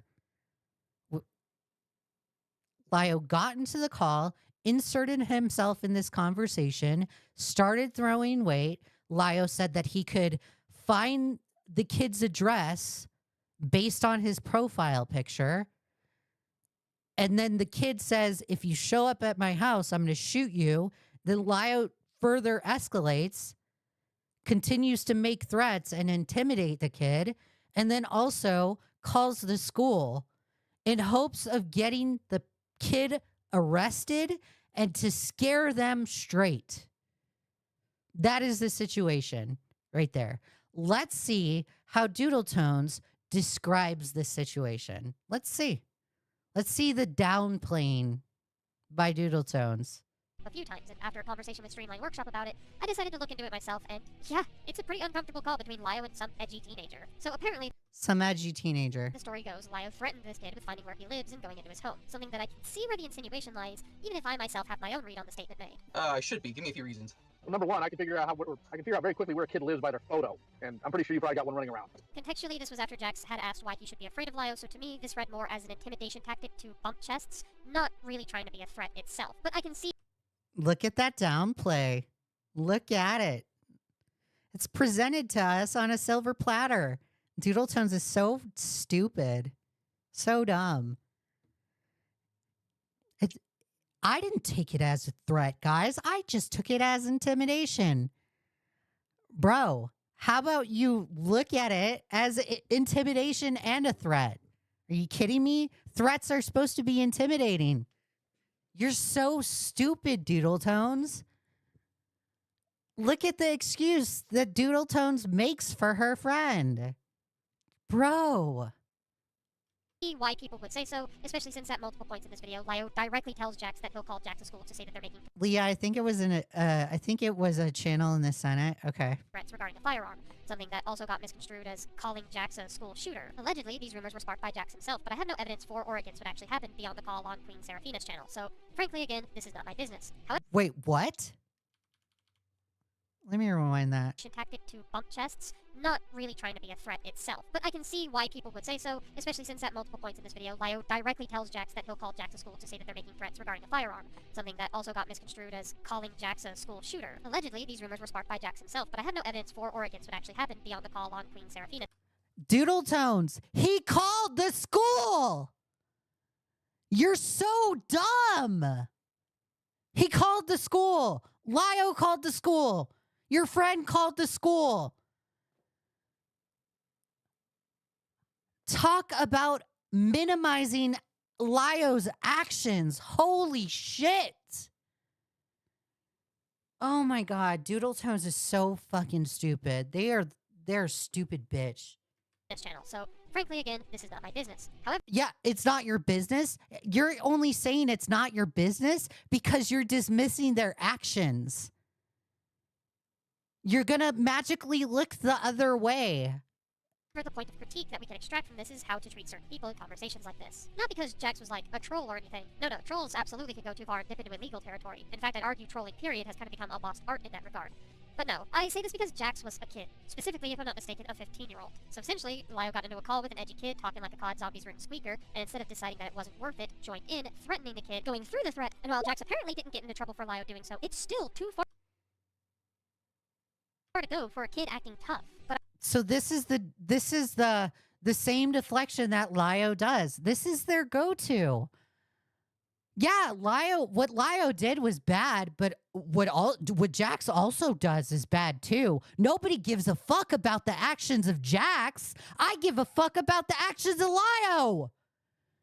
He's a grown adult. He was 36 at the time. Doodle Tones, you're fucking stupid. You guys are so stupid. Y'all are, what are you doing? What are you doing? Are you drinking the Kool-Aid? Are we in like fucking Jonestown? I feel like I'm taking fucking crazy pills here. Are y'all drinking the Kool-Aid? What is this? But I already know that you know what would have went wrong here. You critique the slideshow commentary community for how we treated minors all the time. Kids will do stupid shit. They often do not know any better and will say things for attention and reaction. Jax saying what he did in the call was obviously to try and upset the old man, and it worked, much to Jax's chagrin, probably. Now, personally, I'm all for the concept of kids fucking around and finding out. Lio was baited. Lio was baited, guys. Doodle Tones, your argument for this is just so piss poor. It's fucking horrible. I don't take you seriously, Doodle Tones. This is a joke. Now, but only when what they're doing can actually be a detriment to those around them. Not when there's just a metaphorical strongman competition. In those situations, you just simply disengage, because to measure yourself against a child when you're around your 30s is simply unfair and frankly quite childish in its own right. It's also worth saying that going to Jax's school first and foremost about the stuff that he's saying online might not have been the best course of action when what Jax was saying was ultimately negligible. Again, I'm not sure if the story was that Lio called him a school shooter or if Lio just went to the school with concerns to... Wow. There it is, guys. There it is. Doodle Tones showing the self-report. This is how stupid these people are. I want to pause this screen to show how dumb Doodle Tones is. Let's record this. This is how dumb Doodle Tones is. This is their video. Some thoughts and statements. The Lio Convoy drama. Doodle Tones. Primary evidence right there. Clear as pie. School has been informed. Resource officers, police are going to snatch him up and give him a good scare. Another self-report. Let's see the excuses Doodle Tones has for Lio. To the fact Jax allegedly had firearms, but either way, Jax's threat wasn't credible. Hell, I can even... Jax's threat wasn't credible. You damn straight it wasn't credible. He was 15 years old. And the fact that Lio called the school, even when the threat wasn't credible, is insane. He took it to a level of life ruination. I agree that the way the Senate used to handle things in 2023 was even rather dubious, given Cloak and Dagger wound up being a public flogging of Key and Tippy for 3 hours instead of being a productive conversation. But while these are all things I can concede to and understand were problems in the long haul, the question of how long should we hold Lio to the fire for this stuff really has to be raised. Do these... Forever! Forever, Doodle Tones. I'm answering your question. You want to know how long Lio should be held accountable for this shit? Forever. Until he fucking dies. Until his last day on this earth. Bro, we should just magically forget that Lio makes it to life ruination, especially when it's a pattern of behavior? No. I'm not going to dismiss that. Lio is a grown adult and should know better. He's 36 years old. Not only that, Lio's more than happy to act as the moral arbiter of the art commentary community and hold people to accountability standards for years and for much less.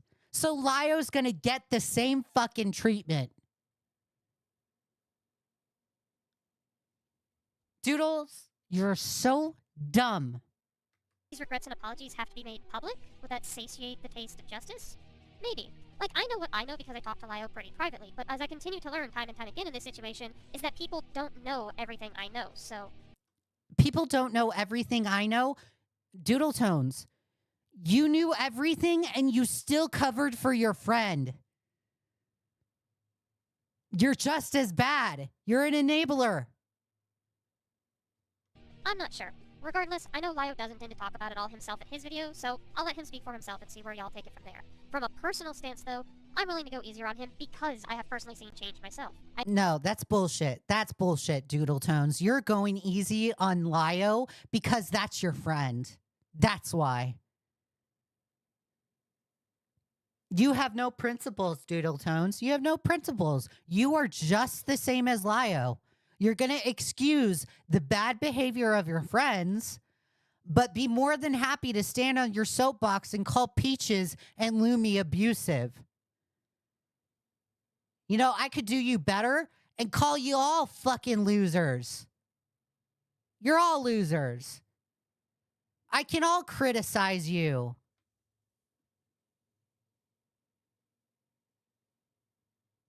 Lio has no excuses. Peaches has no excuses. Lumi has no excuses. You're all abusers. There you go, Doodle Tones. It's that fucking simple. Disavow every single one of those individuals. So easy. But you can't do it. You can't. Lio's my friend, guys. Lio's my friend. I've personally seen his struggle trying to improve his conflict resolution skills, and I've heard his regrets and intentions to grow. So, I ain't a victim. I ain't someone who Lio hurt, so I guess really... JFA says Lio's old enough to be my great-grandfather. The hell was he thinking? Exactly. What room do I have to talk about all this? Who knows? I just know y'all would want me to talk about it, so here I am, doing just that. I won't stay too long on this subject, mostly because I'm not really involved in this topic, but it's still in my video because it bears mentioning. So there's a lot you could say about Hopeless Peaches in 2020, 2021. Oh, so let's talk more about the shitty behavior that Hopeless Peaches has done. Aaron was done pretty dirty, and I won't deny that. In fact, even after all of this is said and done, I still have every intention to go into discussions about their prior drama with the mindset that would have been had during the time. I feel like this is important for a pertinent and honest discussion of retrospective situations. I mean, it's not the only time we've ever had to approach retrospective discussion in a similar way. I don't care about this. I don't care about this. I literally don't care about this. The effects of abuse, don't care. I don't care.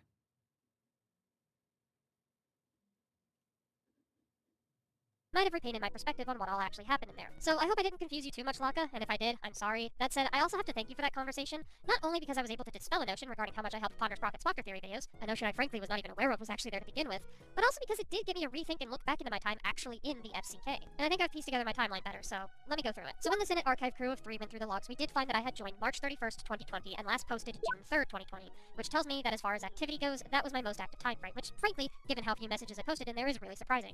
But I also remember that then the Looney stuff happened. That's no excuse, Doodle Tones. You were still around Toasty Vanilla. No excuse. I don't care if you had minimal contact in the FCK server. You knew what was going on. Peaches knew what was going on. I'm going to hold you guys to the same standard. Happening in there, which, if I'm not mistaken, had to be like late June, early July-ish. So there could have been a month period where I just sat in the chat and didn't pay it very much mind. With that said, my involvement within the chat was very lukewarm. Like, maybe there's 1 or 2 conversations where I either worded myself in a slightly inappropriate way, such as my conversation with Fuchsia Butters about what we wanted out of our transition, or otherwise joined in on a conversation I should have stopped, such be the conversation about people drawing porn of YouTubers. And while I'm sorry if I made anyone uncomfortable by that, I should clarify that my interactions with the people in there were under the presumption that the chat wasn't how the chat actually was. And by that I mean, I had no idea that there were... Dude, you're lying. Doodle Tones, you're fucking lying. You are such a fucking liar. You're lying. There's no, oh, I should have put a stop to this, guys, but I didn't because I didn't think the chat had that kind of environment. You sat in front of Akumu and said that was the environment that Toasty Vanilla had and dismissed it. What are you talking about? You knew. You're lying. Any minors within it. The first conversation I had with anyone in that chat was Toasty asking if there were any bad blood between me and the others in the chat. And I listed off everyone that I knew in there, being Just a Robot, Manga Comment, and Ben the Looney, with Toasty themselves pointing out that I previously knew the names Junkie and Nezzy Monster, as well as Ellie Momelli, who by the time that I was in there dipped from the chat. I knew no one else, and in my time in there, while I definitely met some of the other people, like this was the chat where my very brief friendship with Mad Libs and Fuchsia Butters was sparked, as well this was the server where I briefly chatted with Peaches, ZZ, and Toby, I otherwise never really got to know anyone other a bunch of liar McLiarsons, totally. Than Toasty themselves. They were the person I had the most consistent voice chats with, as well as like one other person in there, but for the Jade says agree. Doodle Tones and Lio are guilty by association with the FCK server. The people in there knew better than to send NSFW in the server with minors present. I agree. You know, Doodle Tones and Lio are very notorious for playing the guilty by association game. Let's play that same game. You're dismissing your friends, Doodle Tones. You're minimizing your actions. I don't care the amount of times that you had a conversation in that server. You surrounded yourself with Toasty Vanilla. You even had a conversation with Toasty Vanilla on how Shadman, of all people, is cool. And Shadman is Toasty Vanilla's favorite. Shadman that drew a sexualized picture of Keemstar's daughter. You're not willing to show that in the video, Doodle Tones. So fuck off. Fuck off. Wow, way to blame victim blame Leah LMFAO JK. No, you're cool, Cameron. Life of me, I cannot remember their name. I just knew that they weren't a content creator, but were one of Toasty's pals. Mind you, even me being in voice chats was sporadic on its own, but of the handful of chats that I did have a call with Mimi Diggs, though her age was never brought into the conversation. And I can only say this because I had no idea they even were a minor until their statement came out, as well as a call or two with Teddy. They didn't even mention the Shadman conversation. Draw stuff, but Teddy in my time being there was only there for about a month, and I remember this because I reached out to Toasty to see if Teddy was okay on April 29th. Her age was also never brought to my attention, and I can say this for the same reason. As for Slummers, I remember a conversation where Toasty told me that they weren't in the chat anymore, and looking back through the logs, unless I'm missing something, I didn't see any conversation between the two of us via chat. Plus, looking through the logs, Slummers does disappear around the time that I joined, so that would seem reasonable for me to have overlooked the little bit that she was in there for. I definitely do not recall ever talking with Slummers, is the point. So I was in the dark about a lot of things, and given how Toasty would just casually post porn everywhere, were it someone else, You weren't home. I don't believe you when you say you were in the dark with a lot of things. I do not believe you.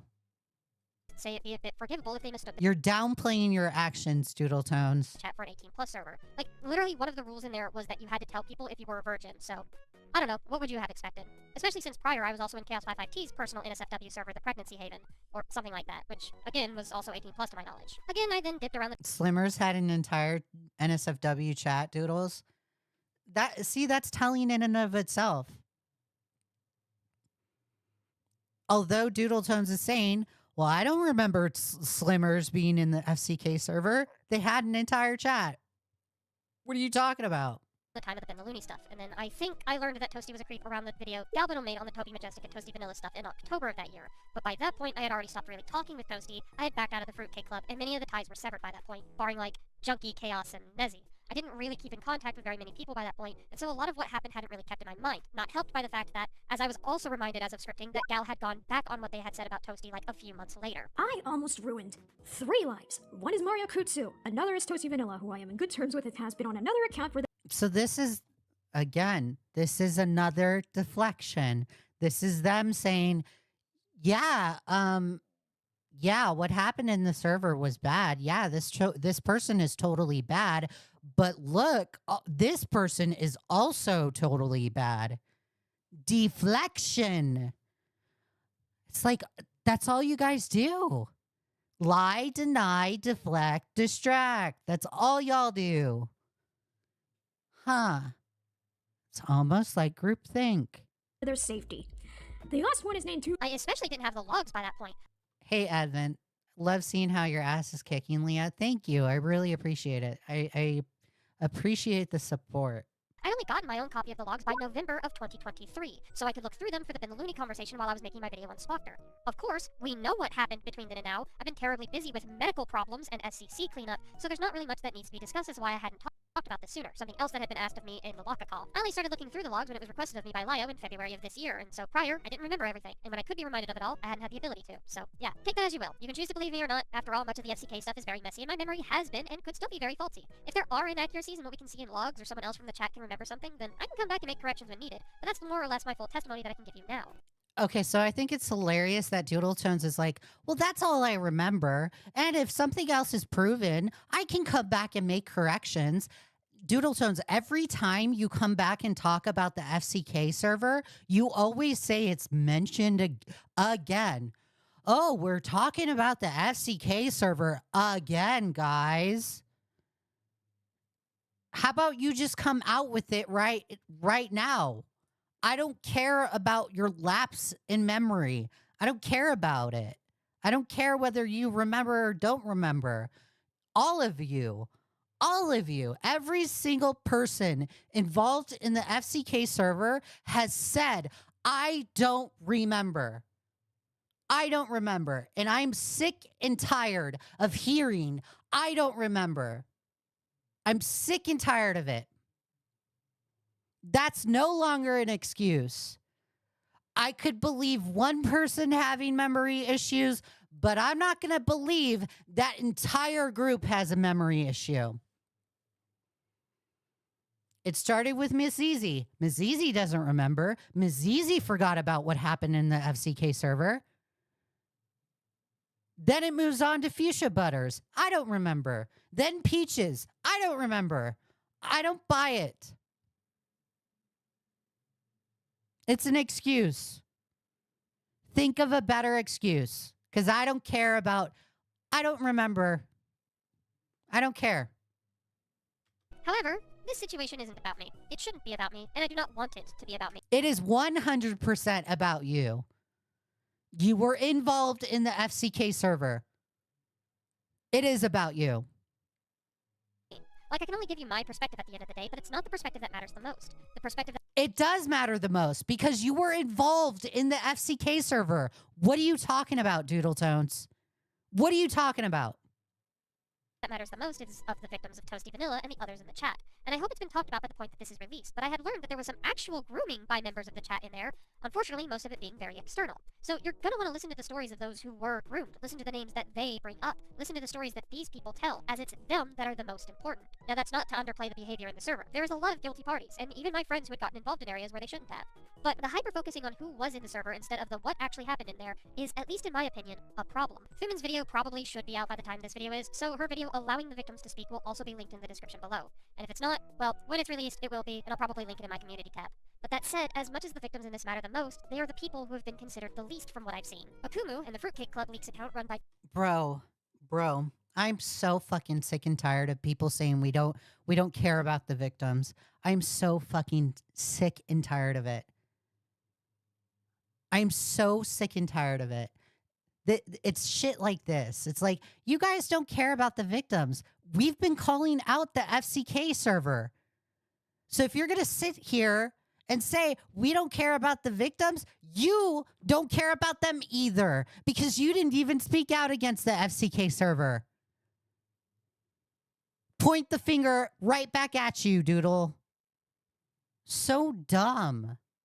Galbanon had been making much of this conversation about themselves, Lio, and the Senate, and this gross disregard to the victims that this discussion could help is frankly irresponsible of the both of them. Let's start with Gal. Galbanon was an ex-SCC member who used to go by the name Only Jest. This is not the name they wish to go by now, so from this point on I will only be referring to them as Gal. But I bring up this previous alias to give context to where I stand with them. Gal was a member of the community that I hang around. Gal was also a member of my commentary group, the Cloud Palace. With this, you can probably imagine my frustrations when they go around on their accounts to try and start shit with those they know better than the accusations they've been making about us. Calling the slideshow commentary community transphobic for using a name that wasn't even considered a dead name by that point has gotta be the most wild accusation I've ever heard. Because many of us are trans and commonly will show our... What does this have to do with the FCK server? This isn't relevant. This has no relevancy. I don't care how bad Gollum was. Don't care. They're running the leaks. They were leaking shit. I don't care how bad they were. They're calling it out. Our support when we need to. Hell, the biggest person Gal took beef with in said thread was Jace, who is transmasc non-binary themselves. And for what? Saying that they were holding back their inner frustrations with you in fear of getting banned off of Twitter? Mind you, this isn't even the first time that Gal had gone around making wild or faulty allegations against those in the SCC. They've had... I don't care about this. I'm gonna fast forward, guys. This is just dumb. This is stupid. If they're ready. Hell, they even once alluded to the SCC being a Video unlisted acted at the end of One, it's not our place to. It should be your victims to speak out against are rife with over-dramatization and them using specific language that puts things in a much harsher light than it ever really should have been in. I remember their videos on Semantics and Junkie is all Oh my god, I don't care about this shit. This is all a deflection. Entire deflection. Or people that were around the art commentary community. Some of the art community's favorite artards, or even the commentary communities, were in this group, like Nezzy Monster, Mad Libs, Miss CZ, Doodle Tones, Dumbsville, Toby Majestic, Nani, The Name's Junkie, Fuchsia Butter, Just a Robot, Hopeless Peaches. The abandoned account is Hopeless Peaches. Here's a screenshot showing the account before she changed the username to abandoned account, and here's an interaction confirming that the account is Peaches. Teddy the Draws, though her previous account is now deleted, and there are at least 2 other deleted accounts, so it can be difficult to discern who is who, unless she's texting her. What? Why? What is this? I'm gonna fast forward. Cringy Toasty Vanilla Ellie. A couple of others that are less who was Madame's. Instead of presenting this list to us with specifically guilty or specifically innocent parties noted, Akumu lumps everyone in together as if he's reading the Epstein list. And this is a huge problem when we're talking about a server's bad behavior and potentially harmful actions towards children within the space. Like, I've already... This is a fucking reach. This is a crazy reach on Doodle Tones' end. To say that Akumu was reading this stuff as if it's the Epstein's list, you're fucking dumb, Doodle Tones. You are so stupid, and that is quite a reach. You should never be taken seriously in commentary. established the most openly known minors within that chat being Slimmers, Mimi Diggs, and Teddy. These 3 are, if anything, victims of the server, and shouldn't be put alongside those like Ms. Zizi or Toasty, who were active perpetuators of the sexual content the most. Akumu, choosing to not make this distinction and just listing everyone in there like he does, misconstrues the situation to an outsider and paints people like Teddy and Mimi on the same level as those who were inappropriate and dangerous to their health. This is another theory crafting on Doodle Tones' end. Akumu has never prioritized the severity of people's actions in there, okay? He's never done that. Never done that. To say that he's lumping in Teddy with everybody else is disgusting. Teddy and Slimmers with everybody else is disgusting. And that's a reach. You're theory crafting, Doodle Tones. I would like to see the proof where you can actually prove that Akumu is doing that. Actually, you could push it further than that and say that Akumu is labeling victims in this situation on the same level as their groomers. Whether it's intentional. This is disgusting. Disgusting behavior from Doodle Tones. To sit there and fucking use victims as a weapon is disgusting. Absolutely gross. Disgusting. Bro, I cannot believe the actions of Doodle Tones in this video. And they think this is like a great argument. This is gross behavior.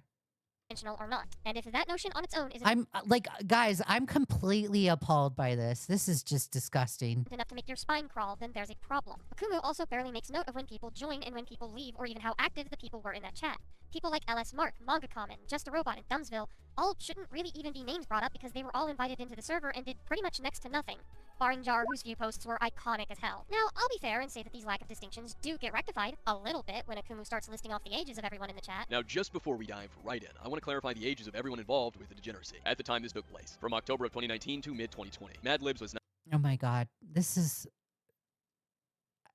19 to 20. Fuchsia Butter I'm grossed out. I'm so disgusted by Doodle Tones right now. I'm gonna fast forward. was 18 to 20, 17 ages.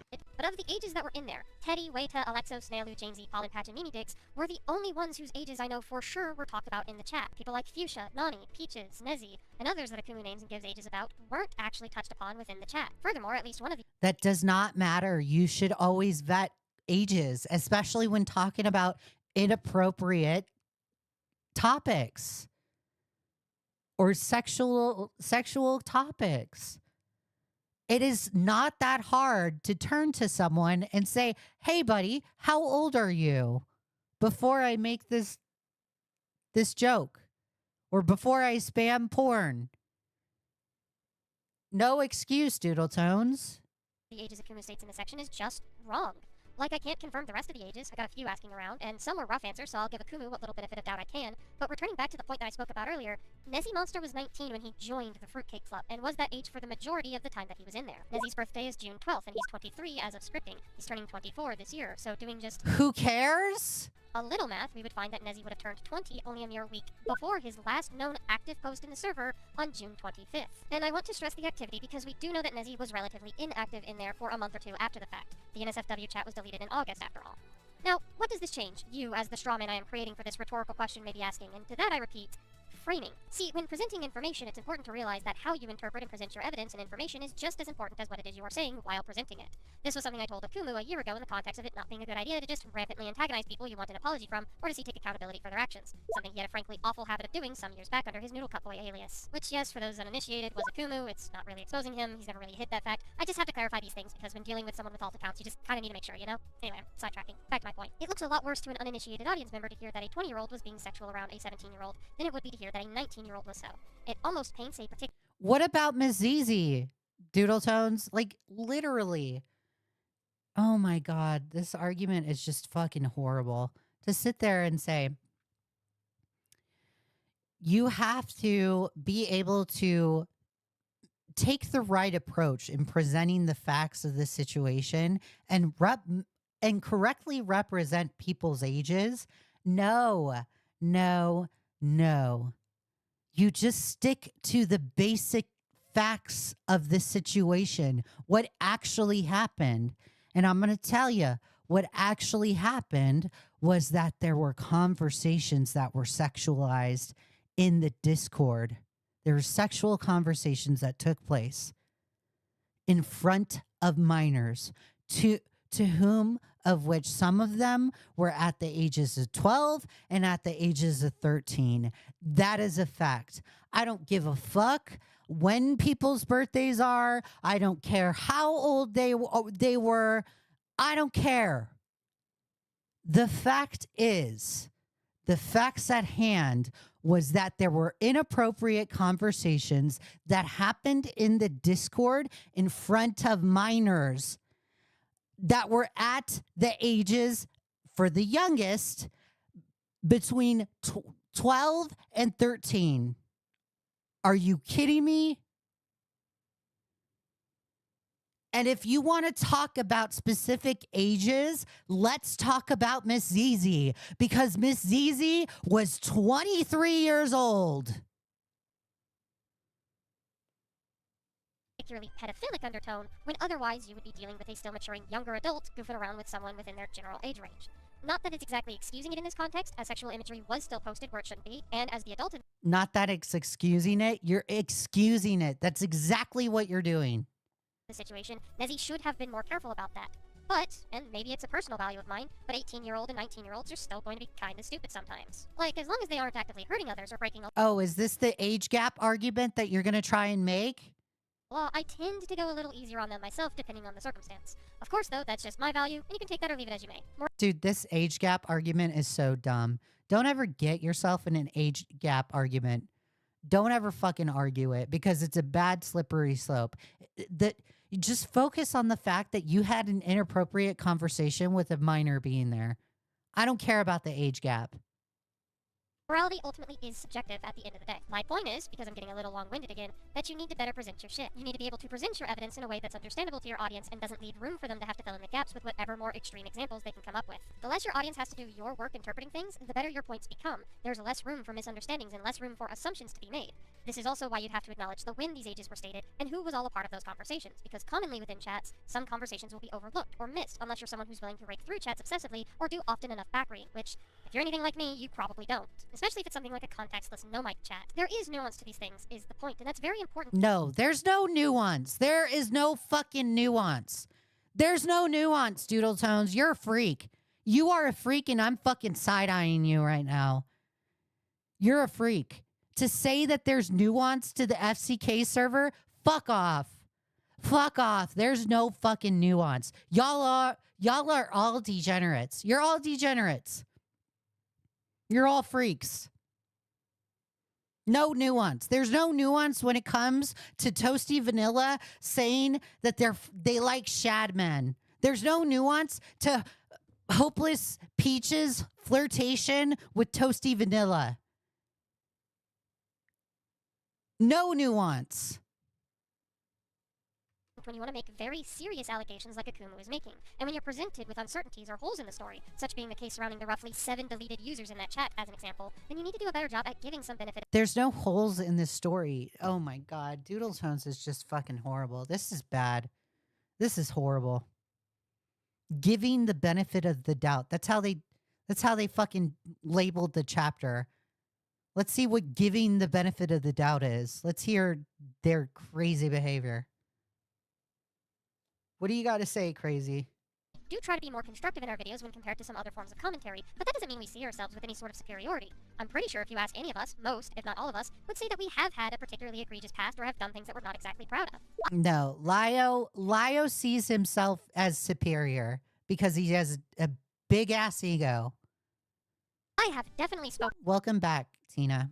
at lengths about my life of regret, and God knows I will never be finished. We will say that Akumu tends to act in bad faith, but you don't need to see yourself as morally superior to call that out, because we can all act in bad faith sometimes. That doesn't make it any less bad when you notice someone else is doing so. We might say Akumu is a dick, but that's because he is. He kind of wants to portray himself as such, so it's not like he wouldn't take that on the chin.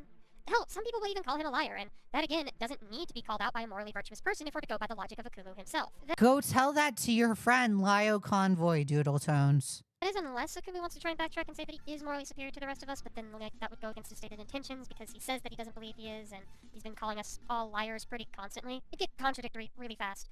In any case, I can only Because you all are fucking lying. Y'all are lying. for certain speak for myself, but I'm pretty sure that these people who Akumu claim to see themselves as morally superior most likely don't actually, and would also be willing to admit to making some really bad judgment calls or stupid and shitty, maybe even hurtful mistakes in the past. I would bet that these people would claim to be flawed individuals who can occasionally be rude, mean, or spiteful. So making this your mission statement without making that point clear and concisely kinda doesn't work. You're not being a particularly good This is so dumb.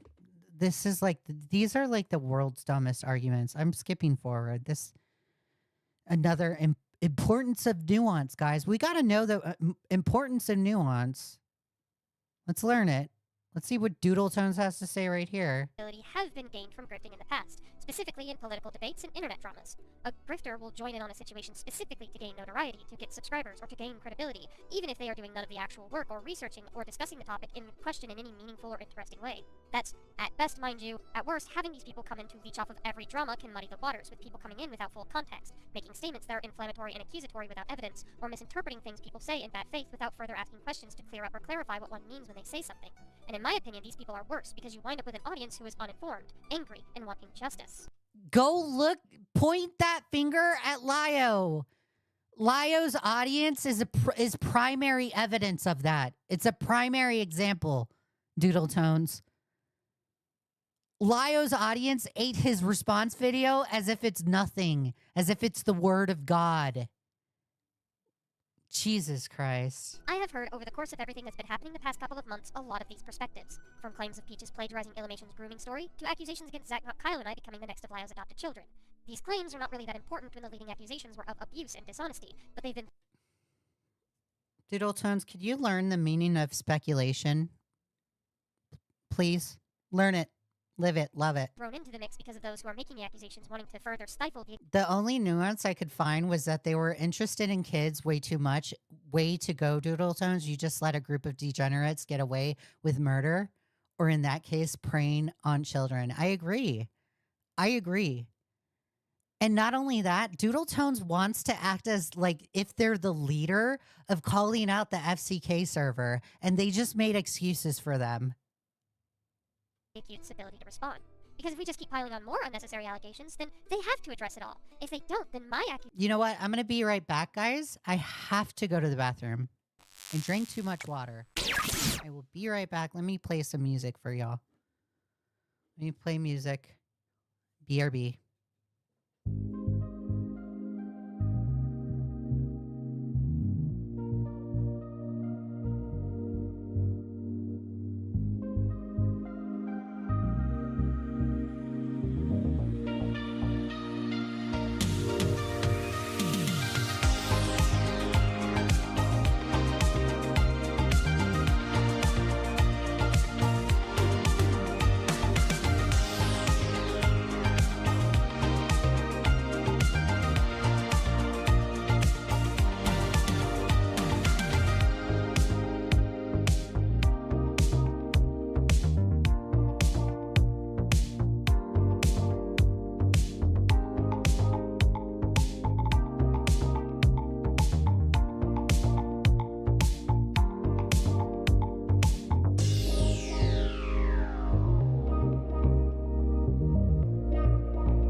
let's continue yelling at Doodle Tones because they're a freaking joke.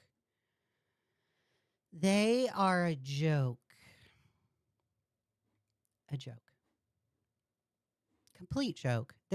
I just talked to boyfriend about this just now. So boyfriend just stopped me and he's like, "Are you having fun?" I was like, "Yeah, I am. I'm having fun yelling at people that are trying to say that there is a nuance when it comes to inappropriate conversations around minors. There's no nuance to that. There's no nuance." And boyfriend said, "Yes, you are correct, Leah. There's no nuance. If people are having inappropriate conversations around minors, they are freaks." And I was like, "I'm so glad you agree, honey. So glad you agree. That's why I picked him as a boyfriend. There ain't no nuance to that shit. I'm so fucking pissed. I'm so mad at Doodle Tones, and they're probably going to be my next rabbit hole after the Lio stuff. I'm so pissed off that Doodle Tones thinks that the way that they address the FCK server is by making excuses and saying there's nuance to situations. What? You're dumb.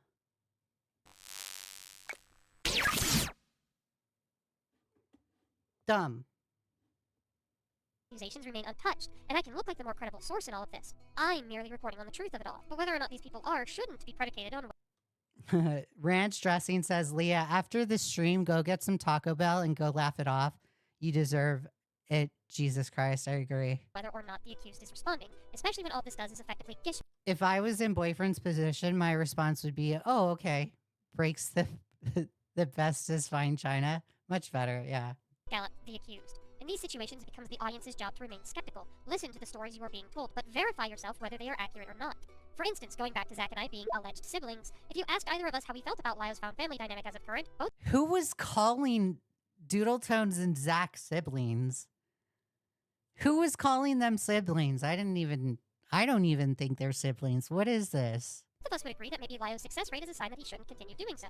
If not for the sake of those he adopts, then for himself, as this situation shows sometimes those who are helped are ungrateful and will look for an excuse to ruin someone. However, no one wants to ask us because we're friends with Lio, right? We hadn't gone and publicly disavowed him the minute these allegations came out. We aren't saying anything about the Rosa Ray Ramsey call, so we must be ableists. We aren't. You are enabling him. Doodle Tones, you just made up excuses for Lio in this video. You just had an entire video making excuses for him. Yeah, that's enabling. If you don't realize that, then I don't know what to tell you. You're stupid. That's what it is. Oh, I said tipster. You misread it. Oh, sorry. After this stream, go get some Taco Bell and go laugh at Tipster. You deserve it. Jesus Christ. Okay. Thank you. I appreciate that. I appreciate it. They made this entire video making excuses for Lio. Yeah, you're an enabler. Yeah. You're a yes man. Not only that, it's to the extent where Lio is also your yes man. You're in a hug box. Yes, that's what it is. You're in a cult. You're drinking the Kool-Aid. So insane.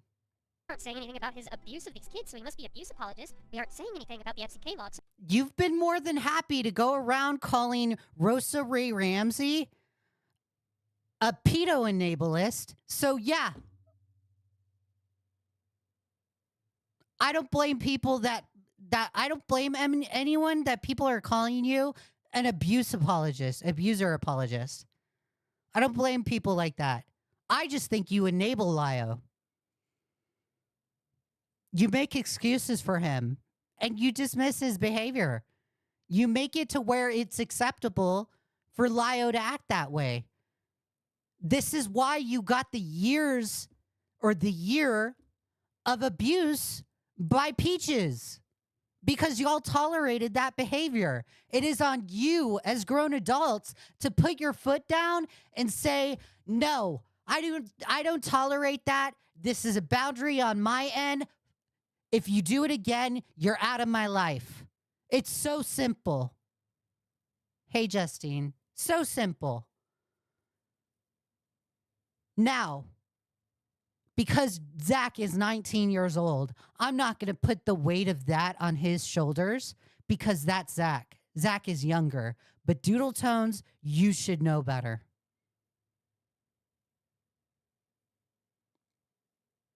And I'm going to put it on your shoulders. You're a yes man or a yes woman to Lio.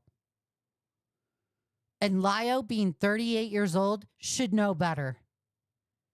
And the fact that you're sitting here saying he doesn't is telling in and of itself.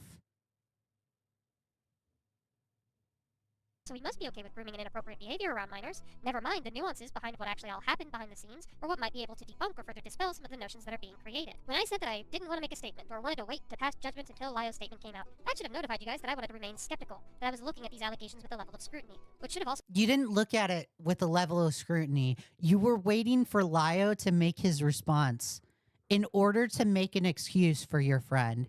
It wasn't a level of scrutiny. You weren't being skeptical. No, that's not what it is. Let's not lie, Doodle Tones, because you're lying right here. You were waiting for Lio's response so you could make an excuse for him. That's all. You can't bullshit a bullshitter.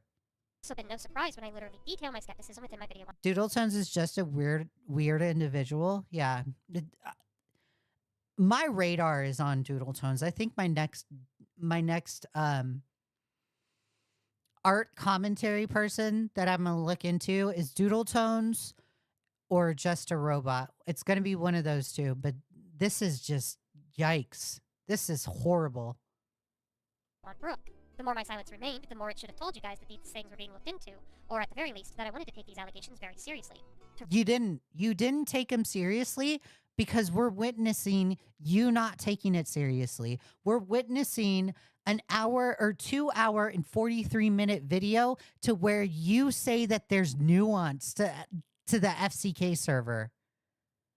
And that Akumu is misrepresenting everything.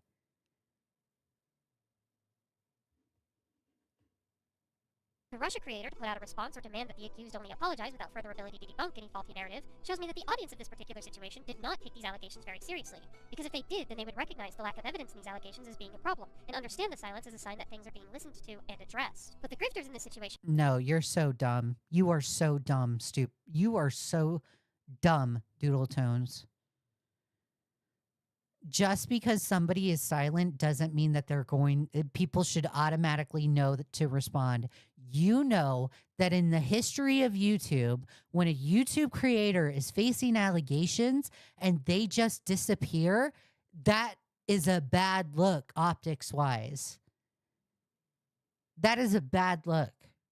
You should know that of all people. You have a bigger platform than me. are absolutely worse, because whereas the audience might not know exactly how to reach out to a creator, the grifters do. They know that there is a chance for an average creator to be relatively trusting when they have allegations thrown at them, so they'd be more accepting, cooperative, and or more open to discussing with them in order to get their own stories out there. But they choose to not even take that chance, specifically so they can make videos laughing at the misfortune, or make videos talking about how both sides are bad, or again to join in to further shotgun allegations that may or may not be true. This can confuse the audience or make the outrage more directionless, and when that happens, statements like, "These people are hypocrites because of this unrelated situation," or "Why did these people not call these things out sooner?" may start to pop up. People like Brooke the Dragon Dog running victory laps around the situation because 4 days after my video on her dropped, more allegations followed, was definitely an example of the latter, and anyone who tried to connect the situation to Cloak and Dagger not only shows me that they do not understand Cloak and Dagger, but that they don't even understand the situation that's currently being faced surrounding Lio, the Senate, and the FCK. Another example of this is in regards to the Rosa Ray Ramsey call. People dismiss what Rosa did purely on the backs of how Lio and crew handled it, and let's not get it twisted, that call is insufferably bad. Bro, I don't care how bad Rosa was. Oh God, this is just a deflection. I can't anymore, guys. My limit has hit with Doodle Tones. Like, this is just fucking horrible. Holy shit. Let's get to another horrible response. Let's listen to Lio's response. Jesus Christ, these people are so fucking stupid. They're so dumb. Doodle Tones has done this for a decade as well as that that community, it's always going to cause issues when you're friends with someone you make videos with. She's almost never unbiased. And that's telling in and of itself. That's very telling.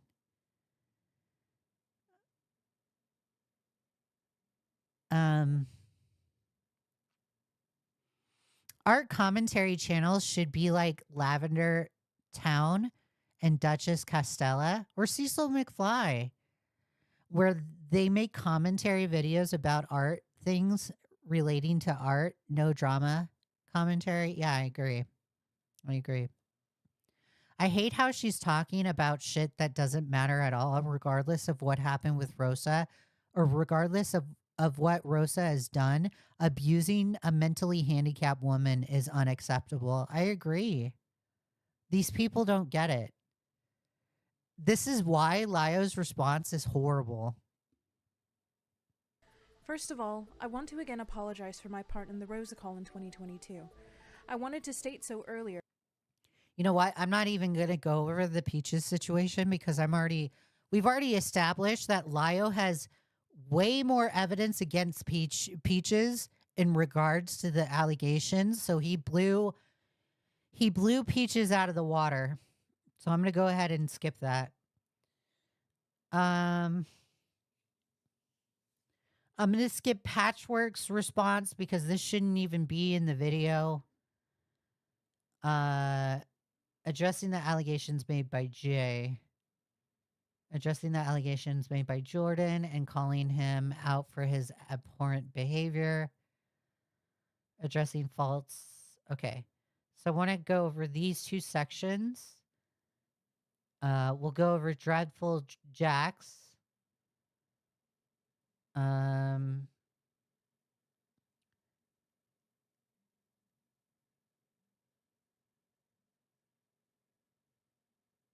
And we'll go over the apologizing.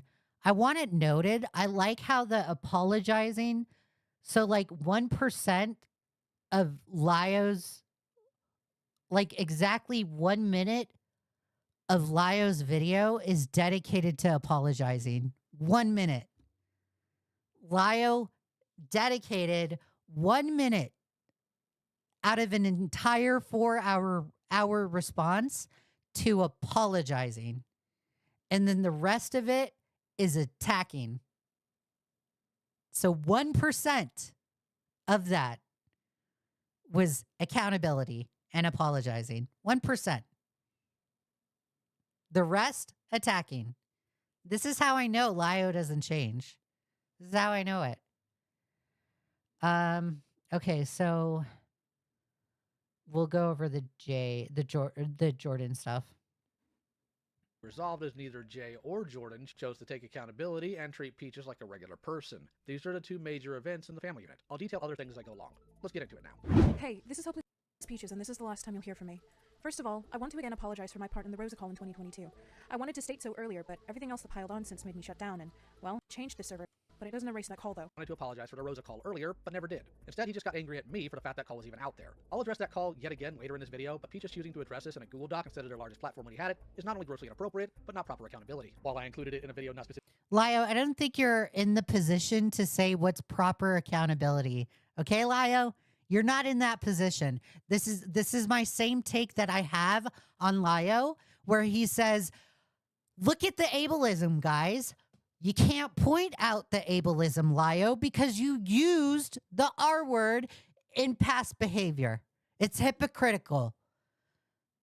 You can't point out how people take accountability and the lack of it, okay? You barely did it yourself as well. So shut the fuck up. Specifically about it, I at least did the decency of addressing it. This is something Peaches never wanted to do. But the sad thing that we will get into later, as well as the falsehood that the activity Peaches started and continued to contribute to in that call, isn't out of character. Let me turn it up because it's quiet. It's quiet and I don't like it.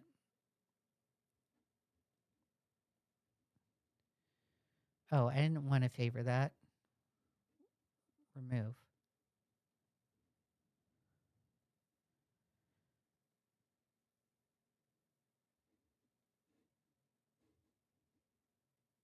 and I have the evidence to prove it later. However, it's going to be noted that this is obviously Peaches feigning accountability, tossing it out there in a rush to get the idea that I abused him, possibly to... So Skolzer makes a good point. Skolzer says Peaches deleted the document and ran off.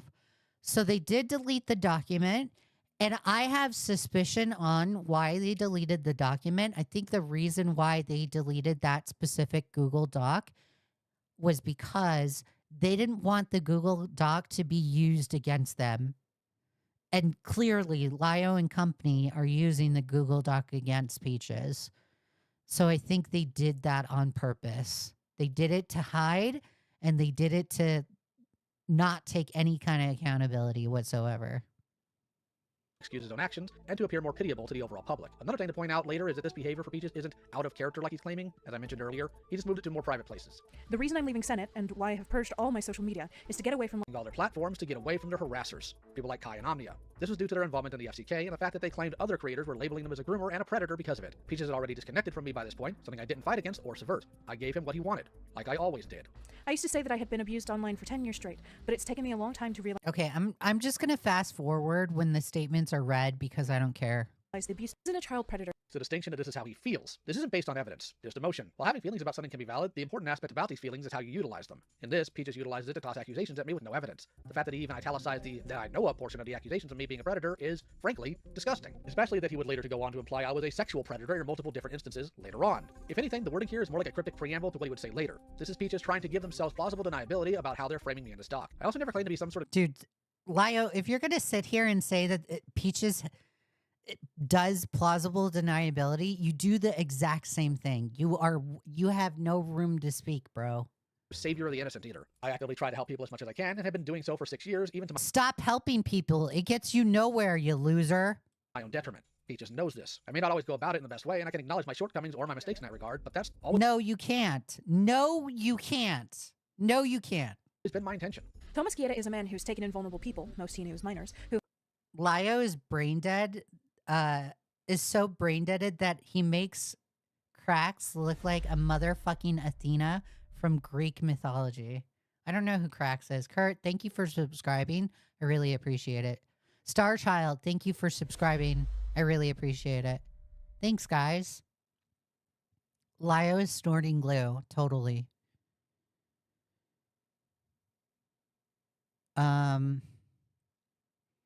Yeah, Skolzer says, yeah, exactly. Lio and company probably screenshotted it for later through the document section. He rarely shows screenshots. Make note of that. All of this is testimony mainly. I agree. Yes, it is testimony. Most of it's testimony. Kurt says, I hate how he still defends Peaches in this call when it came to Jordan and Jay. Yes. Yes, I agree. Who have trauma relating to sexual abuse by older men to fulfill his fantasy of a perfect family.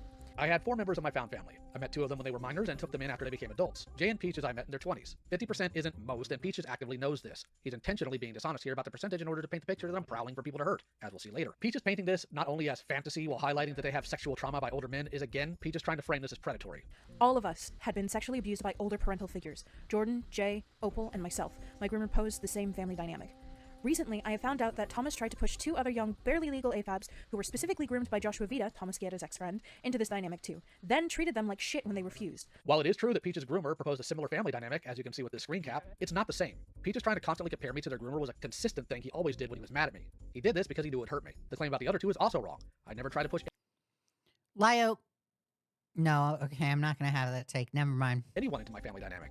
Heck, one of them, Jibs, is on record admitting quite the opposite. Should have read There was a point you want to raise, you saying to me about the wording in the document about the AFABs being adopted into the family. Oh, yes, that. I'm not... Okay. So in Peach's document... Sorry, Aaron. Sorry if I messed it up. Even after Peaches threw him under the bus, Lio still views them as the favorite daughter/son. I agree, because he definitely prioritizes... Like, when he's calling out Jordan and Jay, there's like a specific scenario where Peaches supposedly swallowed a bunch of pills and told Jordan and Jay or one of them about it. And Lio gets mad at them for Peaches doing that and not reporting it. When it's like, bro, someone's not a whole lot of people are going to know what to do in a situation like that. You cannot put someone's life on somebody else's shoulders. That's disgusting. It's fine. And the fact that Lio is weaponizing that against Jay and Jordan in and of itself is disgusting and shows the favoritism. And again, my argument when it comes to favoritism is Lio should have done a better job, especially being a father of adopted family that he had on the internet. Lio should have removed the appearance of favoritism, and he didn't. And that's his fault. That's nobody else's. Hi, Georgia. That's his fault. He didn't remove the appearance of favoritism, and it got to the point where Jay and Jordan both felt like Lio was playing favorites. Maybe next time, don't do that. Don't have the appearance of favoritism, or don't even have an internet family. And there you go. Problem solved. But no, y'all got to do this cringe bullshit of found family. It's so dumb. So dumb. In Aaron's document, they mention that there were they specifically worded two other victims of Joshua Vita, so thus kind of excluding Jordan from that. I don't know if that was intentional, that were sort of pressured into the family dynamic with Lio, who said no and then faced consequences for that. I'm aware of this potentially, because I've spoken with some people who know about that. But I'm confused as to if that was meant to include me in any sort, because if so, that's not true. Okay. No, you are not the other person in that. Who, may I ask, is the other person? Because there were three. Kurt says, he failed as a father because he disowned them. Like, that's disgusting. Yeah, totally. Really main victims of Vita. I did address it when I was on Beckett's live stream. I was like, I have no idea if this is trying to refer to me, but in case it is, that's not true at all. But that's all I said on that. Because I know Lio did make comments occasionally saying that he would have adopted me if it weren't for one, Opal being against that, because Opal was pretty possessive of Lio when it came to things, and against having another person. And then on top of that, it's a whole different thing. Yeah, and then the other reason was if he would need more accessibility stuff, which he didn't. So because I do. Yet he'll still call them kids if he wants to dress in an argument. You make a good point right there. There shouldn't be a next time, Leah. I'm just waiting for there to be a next time. Lio's dumb enough to have another next time. And I'm going to sit here and laugh at him. Lio's a low-cow. Do have quite a few disabilities, and so that would have been a thing. But that was the most that was said about that. Other than that, if anything, I kind of made comments occasionally, being like, oh, I want you to be my parental figure and stuff like that. But that was it. That they wanted in my family unit, and I denied them. This isn't the only time Pages or Lumi as well have lied about Jibs. They also lied about having permission to use the call, and when it was re-added in the doc, they lied about why Jibs allowed it. This is all because Peaches wanted to push a narrative, regardless of who else may get hurt. We can see Peaches' desire to push false narratives about the fact that even after Jibs corrected these statements, Peaches actively kept the claims in the call-out doc. All of us AFAB, and all of us with deep-rooted trauma that made us susceptible to further abuse. I'm going to skip over this. Literally, this does nothing. This is just setting background. Thomas Pulp, this is a... What is this? Like, we're not even watching the right timestamp. Let me scroll down. Jordan, once going by the online alias Mintheart, is someone I helped get away from predators in multiple instances. The most Yeah, you helped them get away from predators, but you also had a conversation to where you said that they should record their assaults to get more proof of said predatory behavior. JoeMrB, thank you for the 5 memberships. JoeMrB W, Minecraft W, Belinda, Dracula, Songbird, Kurt, and Neo are all gym rats now. Thank you. well-known one being the case of Joshua Vita. After turning 18, Jordan moved to Nebraska in 2021. However, it was made clear that he couldn't be left to live by himself due to some attempts. I brought him into my family and opened up my home. I'm just going to wait for those 5 to go through. I just think it's hilarious that Lio's like this delusional. Super delusional. Thank you, Joe. Again, thank you. W. Joe, you're awesome. Really appreciate you. Home to him. Even though he had some severely problematic behavior before and after coming here, I did my best to take care of him. However, due to his actions later on, I had to remove him from my family unit and told him I needed to find another place to live. Shortly after that, Jordan would team up with Kumo to press forward some ideas that I'm an abuser. When this all came to a head, people on the server were asking about it, and I gave them some answers. Again, Lio, this is like all your fault. That's 100% your fault. The relationship, the family relationship, Joe, what are you talking about? The relationship, the family relationship that you had with Jordan went south, and Jordan went to Kumo. That's your fault. You're a YouTuber that took in people into your house. Of course they're going to do interviews and go out there and say how much you smell. You have no one to blame but yourself. Maybe next time don't take people in. Further riled up Jordan and their desire to cause damage. When Kumo's first video came out, Jordan commented positively on it, despite it being factually incorrect even about their own grooming. This is something Sarah would later call out in her own response, and this would cause Jordan to release a video of his own, hoping to avoid the backlash of his own irresponsible actions. That's what we're covering first here. This is going to be very bare bones and dry, because I just need to get everything out of the way and said and done. I'm tired of this, tired of how everything is playing out, and unhappy with how it's being turned into a game or theatrics for some. I'm going to try my best to not get emotional and to keep it to the facts of the situation, but if I slip up, please understand that this is a very emotional time for me and a sensitive topic. Jordan calling his video bare bones is fair. There's no meat to anything he says in the entire thing. I find it interesting that Jordan is frustrated with how things are shaping up, despite him knowing what the people pushing this are like. My name is Jordan. He just literally, Lio just literally dismissed Jordan's feelings. That is so dumb. I used to go by Mintheart, and I used to live with Lio Convoy Reviews. My time there wasn't a good one, but it also wasn't all bad. He helped me with a lot of breakdowns when I first moved to Texas, comforted and talked me through a lot of things. However, after my transition in early 2022, things started to change. I have seen the word abuse thrown around a lot, and while I never used it, people seem to think that's what I'm claiming. Yes. Now, this is after Jordan made it clear privately. At the end of the video, he admits to orbiting Peaches like a true Lolgal, a man in his late 30s. Holy shit, no way. In calls that he wasn't claiming abuse, and had to be walked through the fact that retweeting post calling me one was the same as saying it himself. And you retweeted the video, so you are claiming abuse. When you're retweeting tweets saying Lio abused Jordan, that's you claiming that he abused you. I guess. No, there's no I really guess. Think about it. Then you need to start thinking about it, Jordan. Do you not understand the implications of all of this? Jordan will take whatever stance that'll get him the least heat in the company he's in. Let me be clear about that right now. Lio wasn't physically or sexually abusive. And yes, I have to clarify because a lot of people who hate him seem to think there was romantic or sexual intentions or relationships going on. Okay, so I'm going to clarify this just for the sake of this channel. I never, not once, thought Lio was a sexual abuser or a physically abusive towards Jordan or Jay at that, okay? Okay? And there weren't any. Lio was, however, verbally abusive. That's it. He would yell at me and berate me, humiliate me in front of people, and was overall treating me like I was another one of the people in his videos. Jordan is telling an absolute lie here. He seriously... Whoa, buddy. Whoa. You are verbally abusive. What are you talking about?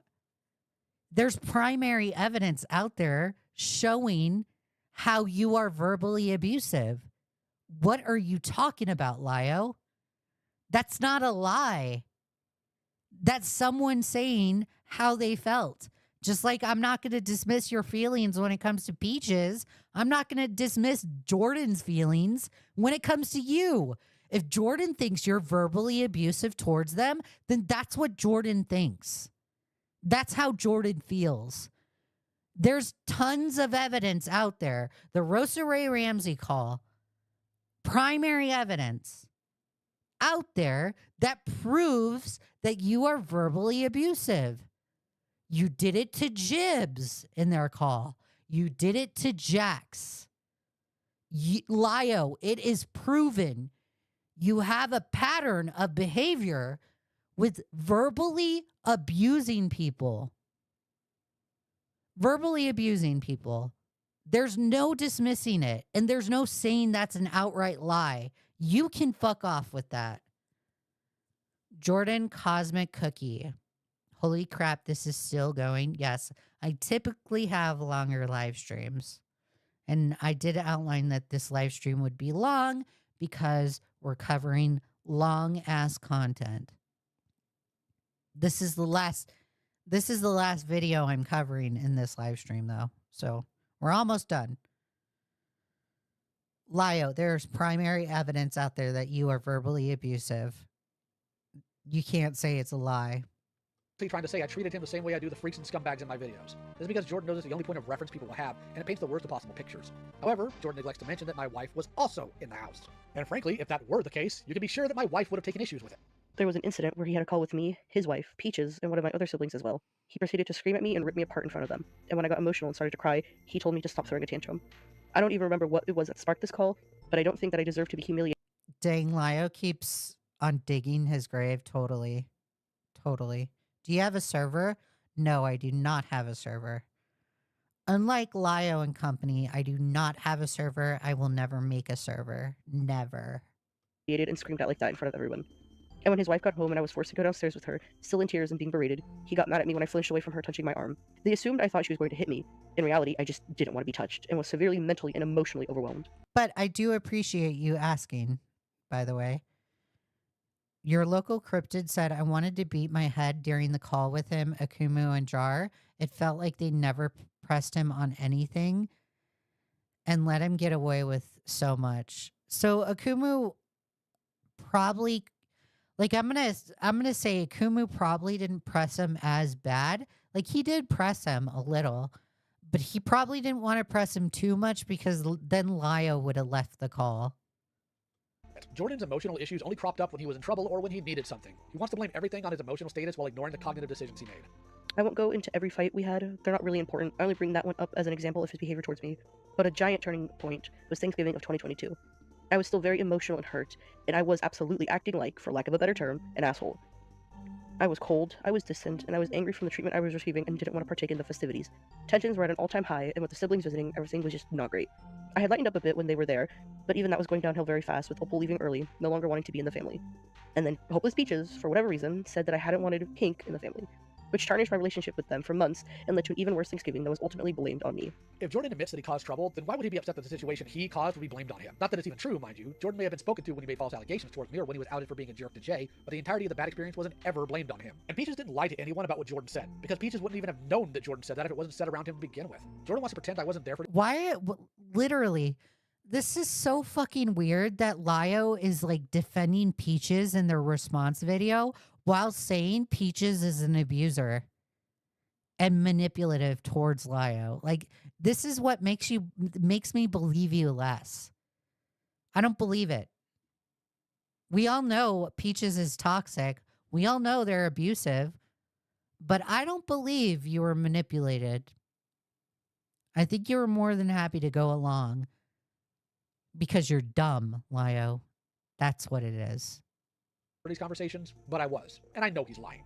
2022 ended on a terrible note, and 2023 was about to start in much the same way. Lio and Peaches were constantly having fights, and often she came to one of us to vent about it. It's largely irrelevant, but this is the only situation I'll bring up as it has some relevance. After this particular one, I had gotten home to the wife and Pink on the phone together. I asked what was going on and they filled me in. Peaches and Lio had gotten into another fight. She was hurt and upset, and it seemed like everyone was on his side about it. I talked to her, as she had sent me a message while I was working, and she gave me her side of things as well and told me she had taken a lot of pills. This is where I fucked up. She said he knew she had a relapse with self- Okay, so Jordan acknowledges that they fucked up and didn't report it. Jesus Christ. This is dumb. From earlier that week, and I took it to mean that Lio already knew that she had taken pills and was sick. However, he didn't know, and that's where I got taken to task for not telling him. When we got to that conversation about the event and how no one had told him, I felt sick, because I had known and was under the assumption he knew, so I had said nothing. As much as I dislike Peaches, I don't want her dead, and I felt terrible after that. Whether Peaches and I fought was irrelevant. Jordan knew what Peaches had done and chose to say nothing. As for him feeling terrible about it, I don't believe him at all, because even after that... Bro, what the fuck is wrong with you, Lio? What is wrong with you? Holy shit, he's putting Peaches' life completely on Jordan's shoulders. They felt bad. You're a dick. You're a fucking dickhead. This is why I don't feel bad for you when you get pizzas sent to your house. You're a piece of shit, Lio. Jordan actively tried to avoid and shut out Peaches when it came to spending time. But Lio and Peaches have never accepted or believed that I misread what she told me. They don't have to, but it's the truth of the matter, no matter what they say. I misread it, and I fucked up, and I am sorry. Jordan's sorry, despite doing nothing to make up for it. This is a typical Jordan staple. Things continued to be tense, and then came the disowning. It happened in mid-October. I got home from work and was asked to talk to them. Lio took me to task on everything. My behavior, things I had thought were done over with like Thanksgiving, why I never talked to or tried to be friends with Peaches. Kurt says, I hope Lio's happy with himself. I seriously question how Lio is able to sleep at night. A lot of stuff. He wants to sit here on YouTube and be like, oh, you guys have nothing against me because I answer to a righteous God. Right? Lio, you have some skeletons in your closet, bro. You are throwing stones in glass houses. You ever learn the story that, like, if anybody says that they're lying about that? The entire time, Peaches was on the phone with him, listening in and feeding him questions. Peaches didn't feed me questions to ask. I'll explain later why he was there at all, but I felt the need to state that outright. On top of that, Jordan wants to pretend like his removal from the family unit was some massive shock that came out of nowhere. Very manipulative to blame someone's suicide on someone else. Completely. But, guys, Peaches is the bad guy. Peaches is the bad guy, not Lio. Lio's completely innocent. According to Doodle Tones, Lio's growing and learning. Bullshit. This is how I know he's not growing and learning, because he does shit like this. This bullshit is in his response video to where he's supposed to be taking accountability. Like he was abandoned and left out on his own. But he wasn't. See, while I'm not going to claim that Jordan may not have some sort of mental issue that day, but it certainly didn't last all day. And I have evidence of that. Here we see Jordan messaging their best friend on that day without issue. Not even a mention of his mental struggles. So when it comes to Jordan not telling Peaches happy birthday, Jordan was laying on the couch messing around with his iPad. I told him that he should wish Peaches a happy birthday, and he found literally every excuse to not do so. From citing that his phone is upstairs to stating that he didn't have Discord on his tablet, the works. He just didn't care, and didn't want to. Something we also see in the screenshot, he said, who cares? Like, literally, who cares about a fucking birthday? You don't even like getting wished happy birthday. Who fucking cares? Oh, Jordan didn't wish Peaches a happy birthday. I don't care. Peaches is a toxic person. I wouldn't say happy birthday to them either. his best friend the day Peaches cut him off. What we also see in that screenshot, Jordan saying he doesn't see any of us as family. Jordan was checked out in November of 22, then again in September of 2023, before I disconnected him from it in October of 2023. Jordan, like most of them, wanted all the benefits of being in the family unit while putting in none of the work. Everything had to revolve around him. How are you going to claim Peaches was abusive to you the whole time, yet throwing Peaches at Jay and Jordan like fucking human shield? Like, God kill me. I agree, Discretion. He uses...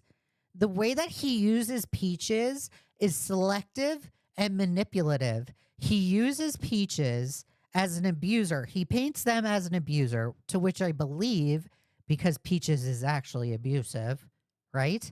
Just as much as Lio. They're both abusive. That's my take right there. They're both abusers.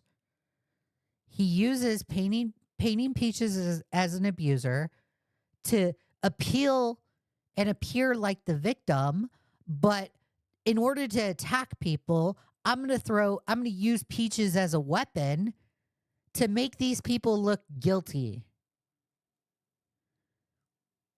And Lio's audience is stupid. They just believe it. They ate this up.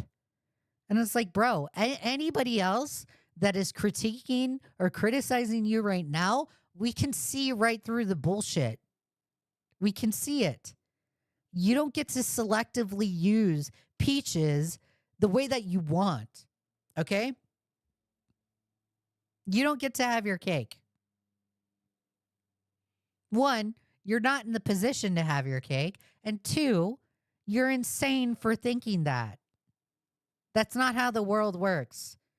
That's not the reality of this situation.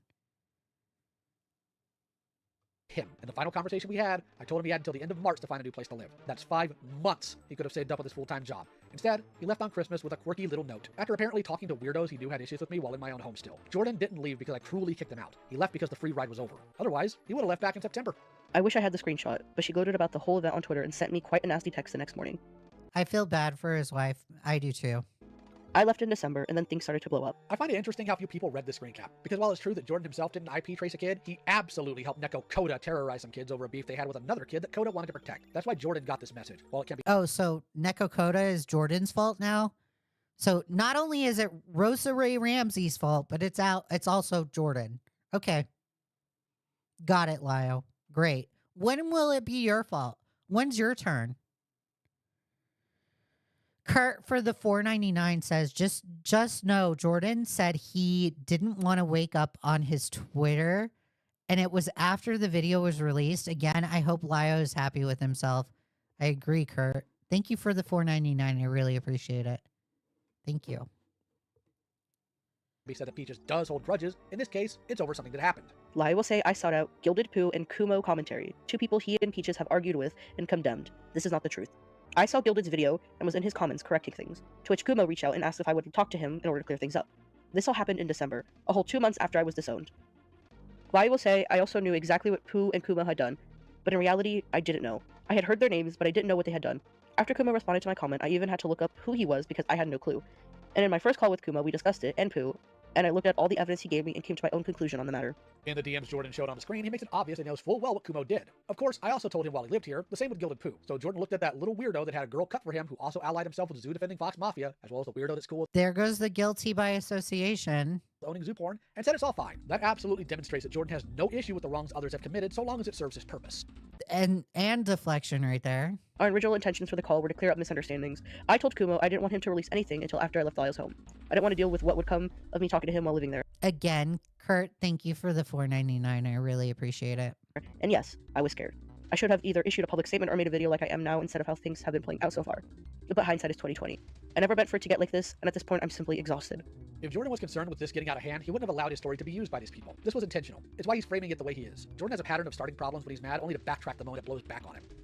Let's get into some of the irrelevant things Lio is now bringing up. Him bringing up my mental health and an incident that has literally nothing to do with any of this, but I know why he brought it up. I'll read the screenshots that are relevant to it. We could also get into Patch's obsession with diagnosing people, including one time he tried to gaslight Jordan into thinking he had DID. Jordan essentially used the diagnosis to give him an excuse to say unhinged things to people without being held accountable for it. Following the Vita stuff, I was severely mentally unwell. My depression and ideation were at an all-time high, and I was frequently self-harming. It got to a point where I was hearing voices in my head, voices that were not my own and that I didn't know. It freaked me the fuck out, and I went to Patch to talk about it because they have knowledge and experience on stuff like that. They guided me through it, and I came to learn the names of these two voices, Oliver and Victoria. The fact that Lio can accept Peach's age regression, but the fact that Jordan went through stuff mentally when they were traumatized by Vita, you just shrug it off? That's disgusting. That's horrible. Oliver was a guardian, constantly my voice of reason through my breakdowns and bad mental times, and he'd take over if I was shutting down too badly. Victoria was the opposite. In terms of the Rosa call, Lio's willing to point fingers at everyone other than himself, Peaches, Rebecca, the server owner, and the predator themselves. I agree. She was born from the rage of losing Vita and a life that she thought was good. She was cold, harmful, and trying to rip apart the people she blamed for me losing contact with Vita. Yes, a lot of fucked up shit was said and done during that time, and I regret it all. After this, I spent almost 2 years trying very, very, very hard to ignore their voices and— So nobody, you make a good point right there. So Lio, why do you associate with Coyote Lovely and Joshua Vita at the same time then? Shut the fuck up. Exactly, nobody. It's a rules for thee, not for me kind of thing. Lio's more than happy to do guilty by association when it comes to everyone else. But when it comes to Coyote Lovely or Joshua Vita, nope. I cut those people off, guys. No, you're guilty. Let's play your games, Lio. We can play those same games that you play. And block it from my— It's not going to help you. memory. I told myself if I just believed they weren't real, they would stop. They didn't until I was— This further believes why Lio is not going to change, why he's never going to change. I don't care how many times he says he's going to. I don't care if he says he's in therapy. I don't give a fuck. I don't care. He's not going to change. He's the same person. He's 38 years old. 38-year-olds should already have life figured out, and they should already know how to treat people with common decency. And the fact that Lio doesn't have his life figured out, and the fact that he doesn't treat people with common decency is telling in and of itself. He's not even financially responsible. His skill set is below the 38-year-old mark. I'm more financially responsible than Lio Convoy. And I even heard this yesterday when I was watching Beckett's live stream. I heard that Lio gave Peaches, well, not paid Peaches, but gave Peaches money, their supposed abuser, and it was roughly around $6,000 in total. Are you kidding me? And you want to sit here and say, oh, guys, I didn't play favorites. I didn't play favorites with my found family while giving Peaches money and spending like $6,000 on Peaches. Are you kidding me? Are you kidding me? So Dave says 8,000. I think it's 6. I think it's 6.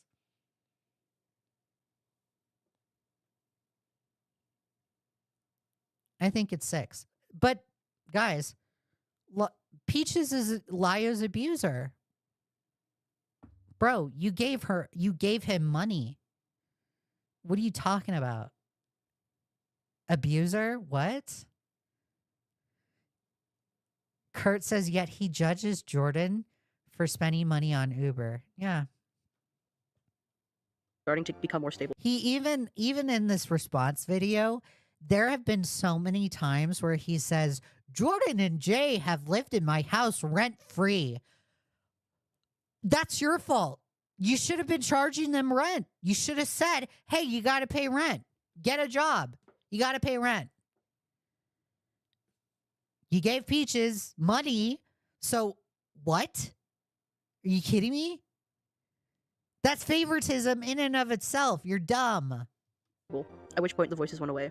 I'm not a medical professional, but I've gotten the same answers from all the ones I've consulted. DID does not disappear when you wind up in a more stable environment. If it were that easy, then solving that wouldn't be so troublesome. Bro, Lio, you're disgusting. Dismissing somebody's medical stuff just because it just... DID does not disappear. What?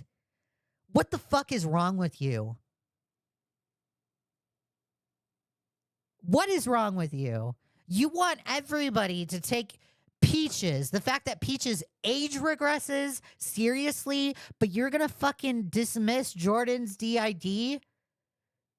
You're a piece of shit, dude. You have no ethics. You have no fucking morals. This is disgusting. For so many people. Jordan making this claim only further makes the people who genuinely suffer from that look like they're faking something. DID isn't your shield to act unhinged to people without consequences, Jordan. And yes, that's what Jordan did. They used the alleged Peaches isn't your shield, Lio. They're not your meat shield to throw at Jay and Jordan. How about you learn that lesson? DID to say unhinged garbage to people, knowing they could use it as a shield if called on. As well as the false claims that I spent $600 a month on Ubers. I live in Texas, a state with 0 sidewalks and where it's overwhelmingly hot in the middle of summer. He wanted me to walk to work, and me not wanting to do that would take rides to work instead. It was $400 a month, $200 out of every paycheck, and that stopped after I did get a bike to pay the rent they were asking for. He claims the other $200 went to Uber Eats. This is an exaggeration. I spent about $200 on groceries, and when I could swing it, I would get food ordered. Most of the time I got food ordered was when I was exhausted and too tired to cook, and it happened when they were home, so go figured it looked like a lot. Let's assume I'm wrong about how much Jordan spent on Uber, apparently by $200. But the point is still the point. He prioritized being lazy over paying rent and getting business handled. And I hate that I had to put it out like that, but that's what it is. I never told Jordan to just walk. Slug says, I'm more confused on why you're complaining about it, Leah. You do the same stuff on Turd Island and such. Like, at least point out you do the same stuff. Okay, Slug, I do the same stuff. What now?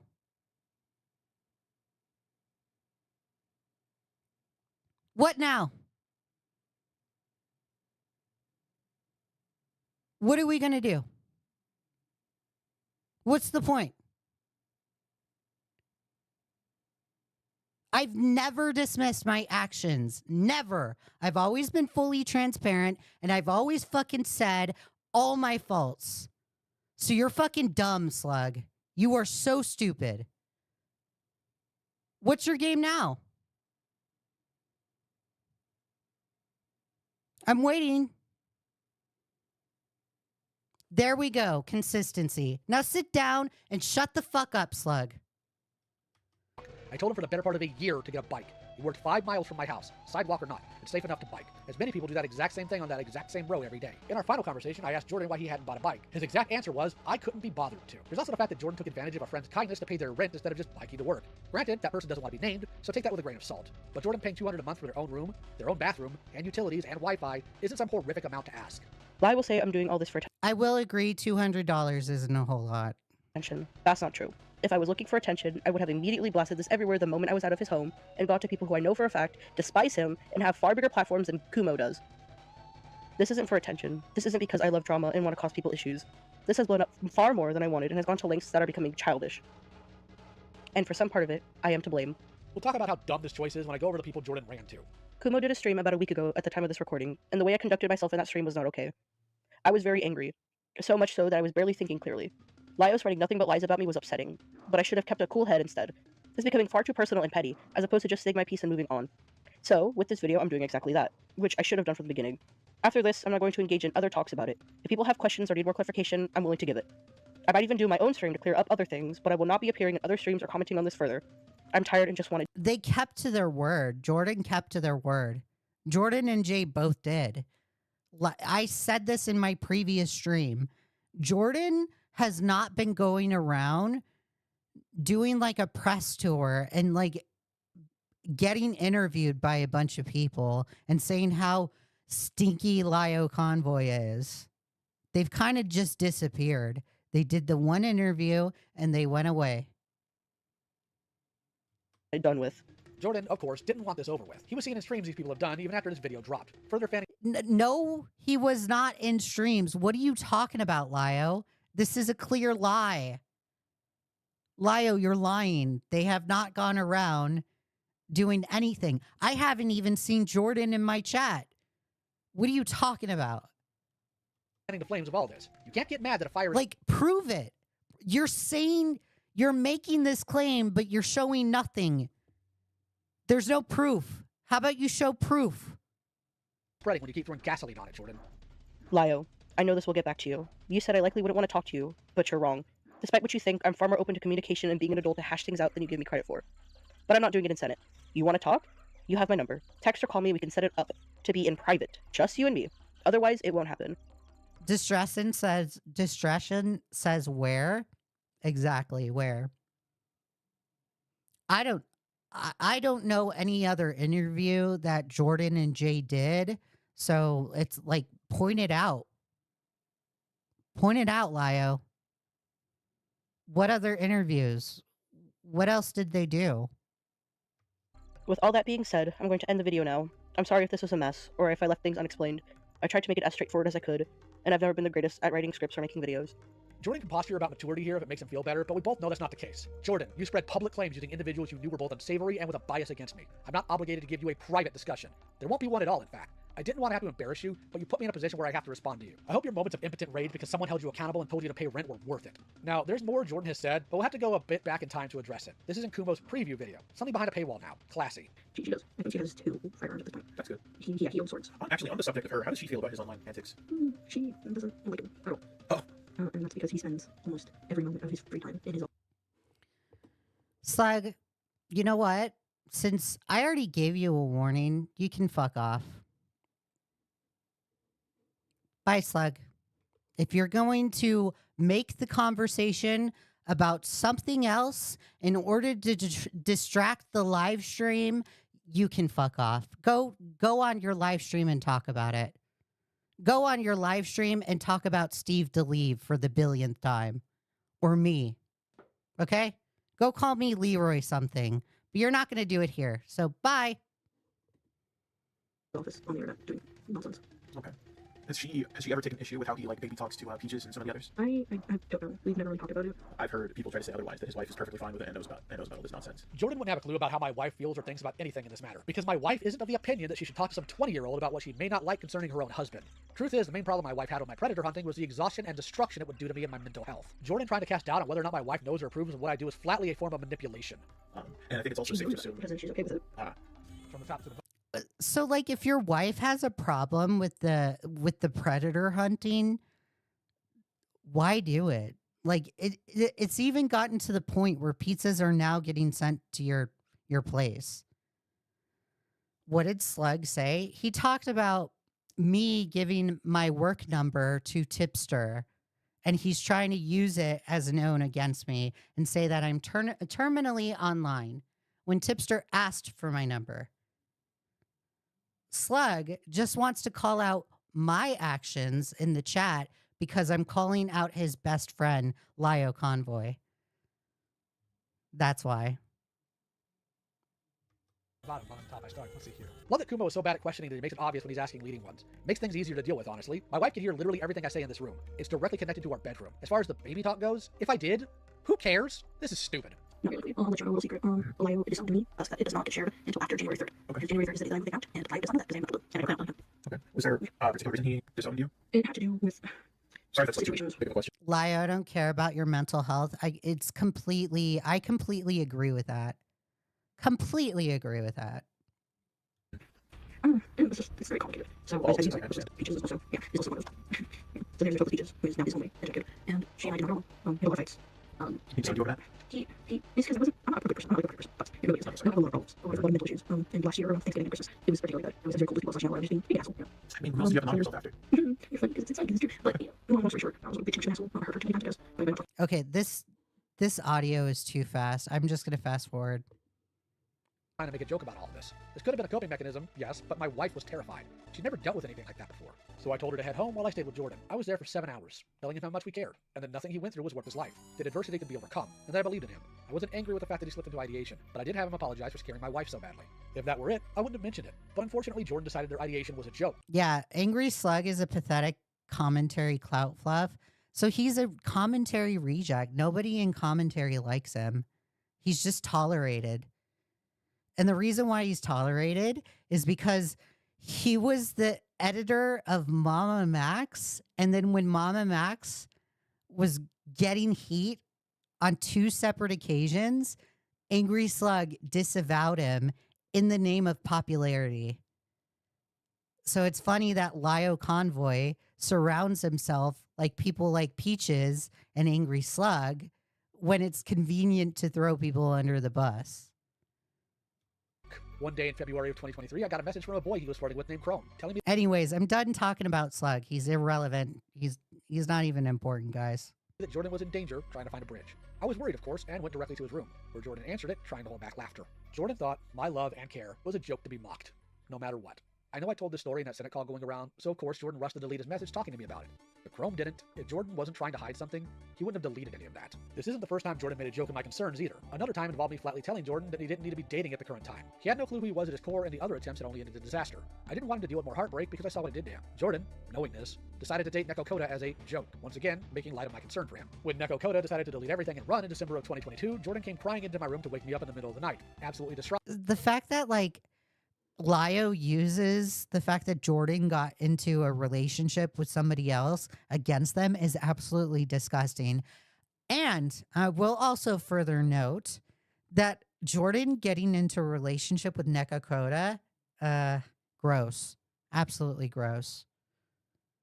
Disgusting. Brought with the possibility of Koda ending themselves. I woke up, comforted Jordan as best I could, and told him to try and get some rest. Because, unfortunately, if Koda had hurt themselves, it would have been too late to help them. This specific memory is a sticking point, and I'll tell you why. Remember when Peaches downed pills and no one told me? Jordan was confronted by Peaches about why that level of concern was shown for Koda, but not him. Jordan's response was, I care more about my friends than my family. It's very sobering to look back on. All I was to Jordan was a ticket to a life where he didn't have to do anything. Jordan's lack of care for anything other than themselves stood out in 2 specific instances. Lio, if you were a ticket to life where Jordan didn't have to do anything, then don't be the ticket. Don't try and save people off the street, okay? Just focus on you and your wife. It's so fucking simple. So simple. Why did you take these people in?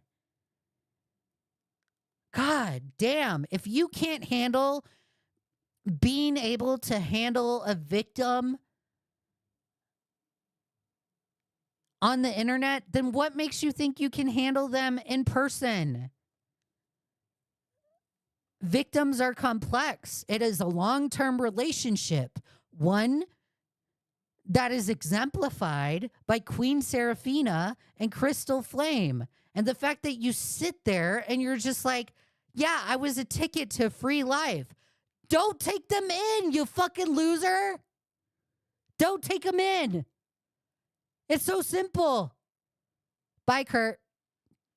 Trigger warning for pet death. In 2022, Jordan was charged with the care of a pair of cats in his room. He wasn't financially responsible for them, mind you, but he had to keep them fed, clean the litter box, and let us know the issues if they had them. The two cats were Mean Mug and Sherbert. One day, Jordan texted me letting me know Sherbert was extremely lethargic. He had deteriorated to the point that we couldn't save him, and we had to put him down. I care a great deal about animals. I always have. But for all of Jordan's talk about my verbal abuse, this is how I responded to his carelessness costing one of my pets his life. Bro, you're putting the death of a cat on Jordan? Are you serious? Are you serious? This is fucking gross. This is disgusting. You're traumatizing people. I have no idea why Lio thought it was a great idea to put this in his response video, but Lio's fucking stupid. Kind. Patient. The people I've told this story to and shown these texts were absolutely enraged. They made it clear that they would not have shown them this grace. They even flatly said that Jordan would have been out that day. But instead, I let Jordan stay. The wife and I just kept a closer eye on the cats Jordan was caring for, because it was obvious he never actually paid attention to them. Sherbert was a good boy. He didn't deserve that. He'd still be here if Jordan cared about anything other than himself. Jordan in his own video. Disgusting. I fucking hate this cat segment. I'm just gonna fast forward. That's gross behavior, Lio.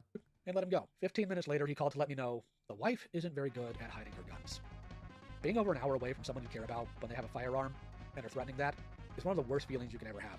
Thankfully, he was safe, and the wife and I got a fingerprint gun lock the next day. Firearms are there to protect the people I care about, not to be used as a tool to harm them. That's why we didn't have a lockbox to begin with. Some people may bring up the lack of a lockbox beforehand as some form of irresponsibility, but that's primarily if you have literal children with you. We never thought that Jordan would go literally rummaging through our stuff to try to find a weapon. It didn't. Lio, you're fucking stupid for not having a lockbox. That's the first rule of gun ownership. If you don't have a lockbox and you have people living with you and there are just guns laying around in your house and they don't know how to treat guns or they have mental issues, you should probably get a lockbox. That is on you. That's your fault. How do you like those apples? Didn't make any sense to even think that. Later that year, Jordan was showing the same signs as that specific day, and I was worried. I got him in call with the rest of the family, trying to get him to talk to us, and to walk him through things that may help, like going outside, being active, basic stuff he never wanted to do. I had to let him go, though, and told him to wait on the porch for my wife to get home, since I figured she'd beat me home. The weather was nice, and I needed to get Jordan out of the house in case his ideation kicked in. While the guns were locked away, there's still plenty of ways he could harm himself. However, I got home before my wife discovered Jordan had just decided. You're lame, Leigha Something. You should you should quit streaming. You sound like a chain smoker. Okay. Stay in his room instead. The room he downed those pills in. I told him flat. Guys, I should just quit. Should I end stream and just quit live streaming? Because some IDK told me. I don't care. Told me. I don't know what to do. I'm not gonna quit. Flatly to go to the porch and wait since the wife would be home soon and we'd both talk to him. And we did. After it, my wife did reach out to give Jordan a comforting touch, and he shrunk away from it. I told Jordan that my wife and I would never hurt him, but we respected his boundaries. The last straw, though, the thing that took the cake, was how Jordan treated my wife when her father was dying from cancer. These words here are her direct story. In the latter part of 2023, the family chat on Discord still contained everyone who had been a part of the family. After Thomas and I had a discussion with everyone, Dan, Jay, Jordan, and Peaches, Jordan left the group in such a way as to be invisible in their actions. Thomas and I both noticed Jordan's exit the same day it happened. Now, for clarification, I was trying to cope with my dad's cancer diagnosis. Pan says, I can't watch this video on my own, Leah. Okay, I will not quit. I figured if it was important, Jordan would let us know what was going on, as an adult would or should. I also noticed during this time that Jordan was no longer helping with chores around the house, as was part of the agreement. Jordan is an abuser? Okay, you can fuck off. Jordan is not an abuser. You can completely fuck off.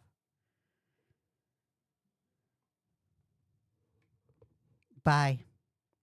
We made when he came to live with us. He would leave the kitchen a greasy mess after cooking dinner, wouldn't clean his room or bathroom.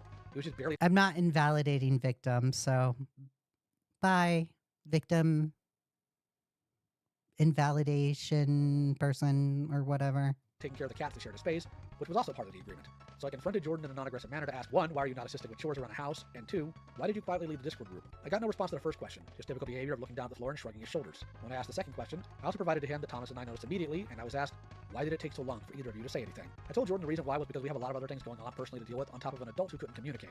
At this point, I informed Jordan about the state of my father's health. He passed away within days of this conversation. I was grieving my father, and Jordan was unhealthily asking for attention by acting out like a child. I asked Jordan for a reason as to his behavior, if he could give me an explanation. I told him that I would like a response, waited a few seconds in silence, asked again, and added, I am asking, but you can choose to not show me the courtesy or respect. Waited a few more seconds and replied, okay, I have my answer. I won't ask again. I walked downstairs. A couple minutes later, I walked from the kitchen back to his living room, and Jordan was still standing sullenly in the hallway. Then he opened his room door and shut himself back in. A few weeks later, we confronted Jordan about a lot of things when he came home from work. He could not apologize for any of his behavior. Like he didn't know how to apologize. His words, By victim blamer? Exactly, pal. Exactly. I would say, I apologize, but I don't think you'd believe me. With all of his treatment of us, I told him, I don't think I can believe you at this point. You've never honestly apologized to us or expressed remorse for your actions. And that ends her statement. I tolerated a lot of Jordan's abusive behavior, from the death of a pet to them turning their ideation to a joke to the blatant disrespect in my home. But the way he treated my wife during all that was the final straw. We were done. When it comes to how Jordan is acting now, that's not unusual either. When Vita got outed before we found out Jordan was one of his victims concretely, Jordan went on a similar destructive rampage, like doxing someone FNGR was dating at the time that had no connection to any of that. Okay. I'm fucking tired of listening to you guys joke and round. You Okay. got mad at Anthony, you doxed me. It doesn't hurt him, it hurts me, someone who has had your back this entire fucking time. Or by scouring my wife's Facebook to try to find something to weaponize against her. And make no mistake, Jordan is Prove it. Like, all of this is said, but there's no proof. Prove it. This is testimony. angry right now. I think the live stream was the most mean and angry I had gotten about this whole thing. And I think you're right about how I need to be smarter. I don't like how I was in that live stream. It was purely emotional. I was literally shaking with rage. I was so mad. Once this video is out, he'll likely do other destructive things for the same reason. So I'm going to be clear here. Jordan, if you No, you're cool, Cookie. attempt to do any further libelous or destructive actions in order I'll add you later. to damage my reputation or employment, I will not meet you with a conversation. I will meet you with legal repercussions. Think very carefully before you go on another destructive bender. If Jordan wants to drop all of this and go about his life, I'm fine with that. He needs to get offline, get a job, and live in reality. But I'm not obligated to sit here and take further abuse from him. While the claims of abuse from my family fail to find any footing that isn't feeble, that's not to say I don't have faults and bad behaviors to address. This third and final call with Rosa was a result of Blue Devu, and Rosa wanted to have some sort of discussion. I can't personally recall all the details surrounding it, though. Up to this point, what we did know of Rosa was that she was constantly harassing and trying to deplatform Misanthropony, and that she knowingly allowed child predators to stay on a server that still had children. Misanthropony, the Zaid, the person that goes around harassing people. You think I should really feel bad for Zaid, Lio? I don't feel bad for Zaid. Zaid was more than happy to obsessively go on Twitter and attack people. And yes, it was obsessive. Do you not remember Cartoonshi? And I get that the Rosa Ray Ramsey call happened before the Cartoonshi shit with Zaid. But bro, the fact that you're still on the Zaid bullshit is insane to me. It's insane. Zaid was obsessive.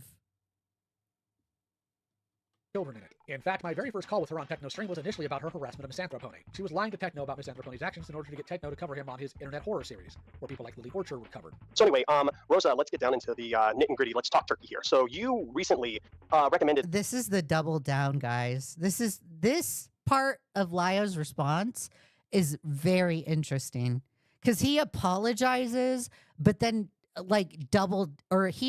he doubles down first and then apologizes. And it's like, no, that's not how this works. You don't get to double down and say that this person is horrible, but also say that you're genuinely sorry. That apology is not genuine whatsoever. And you're just saying it just to save face. That's it. That I add in Mr. Enter, the Fandom Menace, and the and Misanthropony into it. And recently I did do a poll on who I should add, who switch to. And looking back on it, let's just put it this way. I think the Fandom Menace is its own video where I might talk about why I don't like him, but it would be just that. Mr. Enter, I've done a video on him, but it was a review of the reviewer. I do plan on making a video on him, just like what I think he needs to improve on, the many failures as I call it, because I think he can improve. I think he has a lot of. Wait, John Williams says no, Cartoonshi happened first. Rosa tried to use that as proof. Misanthro was genuinely evil. Are you serious? I thought it was after. I might have this wrong. I might be incorrect.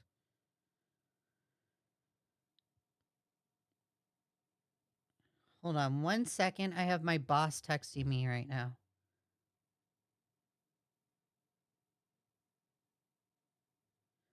Hold on 1 second.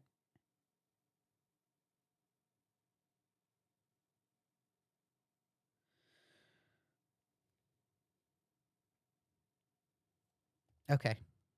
issues. And then we have the situation with Miss Anthroponi. I hate to say this to you, but I think what you're saying about him might be a little bit of a misrepresentation. It's in this call that we discovered that she was a moderator in Star Giant's server and allowed a child predator to roam free there knowingly, because they were more concerned about a user named Lovely Lena possibly lying about Star Giant and her. Let's just say I need to give my side of the story. Oh, let's hear it. I'm all ears. I didn't know about... Me and my friend Rebecca didn't know about what Negopan was doing behind our... Leah prioritizing work over this. W. Yes. I cannot ignore my boss. I gotta answer. So I apologize, but I gotta answer the boss. Our backs because we had to deal with someone else who was lying. This person was known as Lovely Lena. The second call was a result of Rosa demanding another conversation Bye, Jade. Thank you for tuning in. I really appreciate it. with me specifically. A bit after that is where the final call with Rosa happened. The one I mentioned at the beginning of this section concerning Blue. What did we do wrong in this call? Well, we let whoever wanted to have a shot at Rosa speak, but that's the most minor of things. Peaches and I actively said awful things to and about Rosa. They consisted of ableism, slut-shaming terms, among other things. While Peaches may have been the one to start it, that doesn't excuse what I myself... Among other things, Lio, you were sexually graphic towards her. You were sexually graphic. One would say that's sexual harassment, because she was like, Rosa was very uncomfortable with that shit. You kept saying, shut your dumb slut mouth up. Like, that's sexually charged. Like, bro, not okay with that. Even listening to that conversation, it made me feel uncomfortable when you were like that graphic. Myself aloud and said. For that, I like how Lio just downplays his actions. Like, oh yeah, we were ableist and we did slut shame them, but that's about it. No, you were way more graphic, buddy. And you have a pattern of behavior of doing this. 7, thank you for subscribing. I really appreciate it. I am sorry, genuinely. Ponder was right to call it out then, and it's fine to have it called out now. That's why, despite not liking the motivations of some of the people making videos on it, this video won't have any clapbacks towards them. I'll take my lumps when needed, and accountability is important. So you did give your clapbacks. What are you talking about? You said people were infantilizing Rosa Ray Ramsey and criticizing you for the way that you handled that call. Lio, you're clearly lying here. Clearly lying. Clearly lying. Clearly. So I'll accept it. I went into that call knowing that Rosa was on the spectrum. While I should have communicated that to the call as a whole, I can attest that I wasn't as informed about how being on the spectrum can affect things like someone's ability to take in information and empathize. Working ableist words out of my vocabulary has been a struggle, but I put a lot of work into it. I'm not going to lie to people and say I'll never slip up again, but I am trying. There's a very specific word used in that call that's something I don't care if you're trying. I literally don't care if you get rid of that word from your vocabulary. Use it if you want to use it. I don't care. That's none of my business. If you don't want to use it, fine. But don't sit there on your high horse and point out the ableism of others when you used to use that word, because that in and of itself is hypocritical. Joy Daily, complete Darvo, I agree. Super agree with you. Loon for the 499 says at one point he even referred to her mouth as I quote, another word for chicken that rhymes with rock holster. Yeah, that's insane. That's sexually graphic. It could constitute as sexual harassment. My generation always used, but I never should have. In listening to this specific call, I had someone tell me how interesting they find it that I don't cuss, but I was fine with saying slurs. Truth is, I never should have been. I'll admit that I'm not perfect, but I've also been clear that I'm a practicing Christian. Not only should those words have never been in my lexicon due to how we're supposed to communicate, but it never should have been. Bro, to say that you are a practicing Christian, nah. Nope. I will not dismiss your religion, but don't use it as a crutch. And don't use it as a way of recognition. Do not do that. You can't even follow the 10 Commandments. So fuck off with that shit. And also due to the fact that every slur's purpose is to dehumanize and wrongly devalue people. As a Christian, I believe man is made in the image of God, made with an innate value and dignity. No matter the person or the wrongs they committed, slurs and ableism shouldn't be crossing my lips intentionally, at all. For that, I not only apologize, but I repent. I've actually worked this past year to correct that behavior and language. It's why my uploaded calls have gone from needing offensive word censor to not needing that at all. It's not just some show I put on for people. It's active change. Specifically because of how awful the Rosa call was, we completely restructured how the server and those calls happen. This includes only allowing proper moderation and the affected party's speaking abilities. The peanut gallery is not allowed to speak to the person. IDK or IDC, you're gonna bother the shit out of me.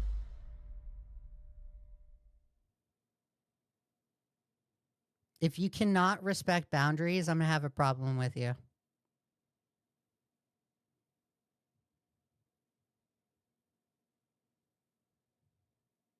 John Williams says Beckett from Cope and C that apparently met some old Senate mods. They existed before Peaches joined. He described them as old school 4chan types. Yeah, you know, that makes sense. I don't disagree with Beckett on that one. Or tag them in the side chat. They also aren't allowed to use ableist language or attack someone based on things they cannot control. The moderation staff has almost completely changed since then as well. Moderation staff that absolutely can tell me when they think I've gone too far. However, I do feel the need to correct some misinformation that's being spread about all this. It's been said Rosa wasn't a mod. They were. Here's evidence of that from the DMs Rosa shared with Asuka. Some people have claimed Rosa likely wasn't able to ban people due to how permissions can be set in Discord, which would be a good. I don't know if that's Slug. I don't know. But they better behave. That's all I'm saying. Argument of the server owner were anyone other than Star Giant. We're not going to victim blame in this chat. While it is a possibility, I think it's extremely unlikely. We also have Rosa and Star Giant actively talking about Necopon. They knew what was going on. It's also been said that I spoke horrible things to Rosa knowing they were a victim of sexual assault. This is not true. I found out about that in a call with Asuka after the final call with Rosa, wherein I asked Asuka to pass my apologies on to Rosa. Rosa saying they weren't offered an apology is likely misremembering or, in worst case, a lie. And let me rip that. I don't take that as credible. You better behave. Band-aid off now. Yes, Rosa is a liar.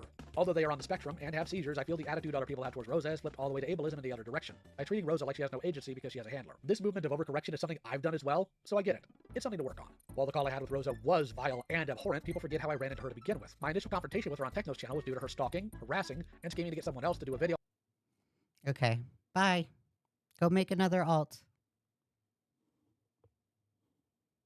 On this Anthropony, not because of the actual wrongs the man has done, but because she didn't like his takes on Star Wars. That absolutely shows Rosa is capable of actively lying and plotting against people. Specifically, as mentioned earlier, she tried lying to Techno by exaggerating I think they blocked me because I don't see him in chat. They probably did. Miss Anthro's actions at the time to get him featured on Techno's internet horror segment. This is cognition. Furthermore, people also forget the entire reason we got mad at Rosa was due to her allowing a known child predator to be in the server for 8 months. This specifically hurt Indo, a victim of said predator Necopon. And months after this call, Indo asked Rosa for an apology on Twitter. Rosa's response was to say she was possessed by a demon and that she couldn't give an apology or she'd have to harm her own family. A family member of hers was contacted, as going to the police about this would have been overkill. While said family member initially tried to defend the behavior due to her autism, they said Rosa was safe at home and they'd handle it. At no point was it said Rosa was bedridden. Yet another claim Rosa has made about the situation. While, again, the call was horrific and wrong, acting like Rosa is too unwell to make intentional active decisions is also wrong. It's flatly ableist. Full stop. Especially considering that this is an established pattern with Rosa. They'll obsess.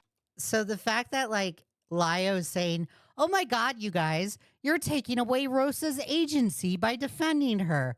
Full stop. It's ableist. Fuck off, Lio. Where is the logic behind that? You are in no position. Again, you have no foundation to stand on when it comes to morally grandstanding over Rosa. And the reason why I say that is because you abused Rosa for 4 hours. Verbally abused Rosa for 4 hours. Shut the fuck up. And tried to direct harassment to deplatform people they don't like. Remember Lovely Lena that she mentioned in that stream? That's what she tried to do to her in 2021. Lovely Lena is also on the spectrum to the extreme that they're not even allowed on Discord anymore due to their activity. This is Lio strictly doubling down on Rosa Ray Ramsey, not being regretful or remorseful over the 4-hour call at all, and then also apologizing at the same time. It's like, no, you don't get to do that. Apology not accepted. On there. Here we see Rosa commenting on and quote tweeting Lena's mother on Twitter, berating her for the alleged wrongs that her daughter has done. I don't even know how she found any of this information out, but she's using a screen cap of Lena admitting to lying about a plethora of things. While Rosa claims sexual harassment among them, I haven't seen any evidence of this.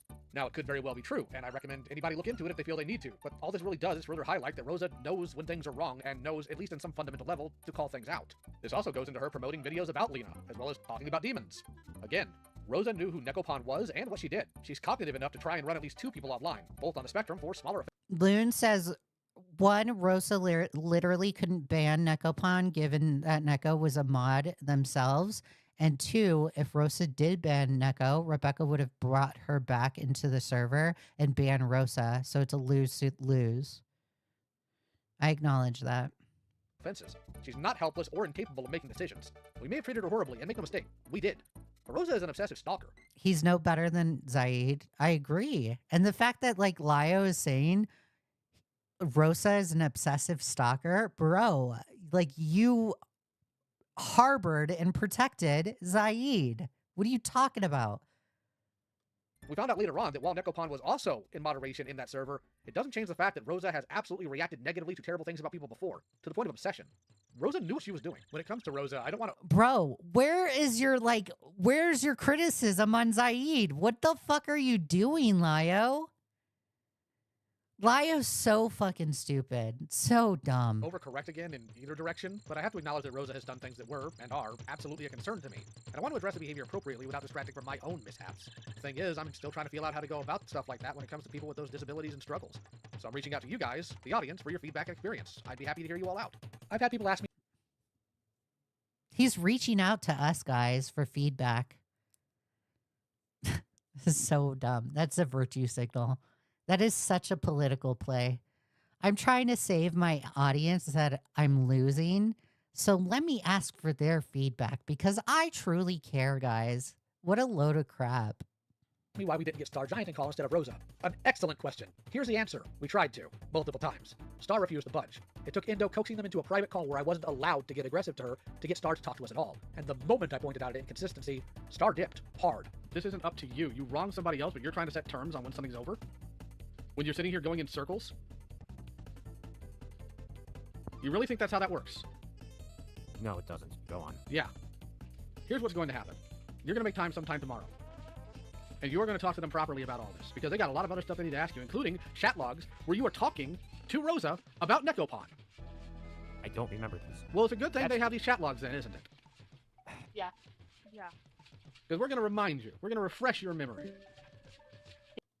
So Cookie says, correct me if I'm wrong, but did they take a while to get rid of Jordan's groomer? I don't know. That's a good question. I do not know about that. I have no idea. I know Lio had a live stream where Jordan was talking about, well, I don't know. Yeah, I have no idea. I truly do not know about that. So I'm going to admit that. I'm not sure. I might have to look into that, okay? Did he leave? Oh my god.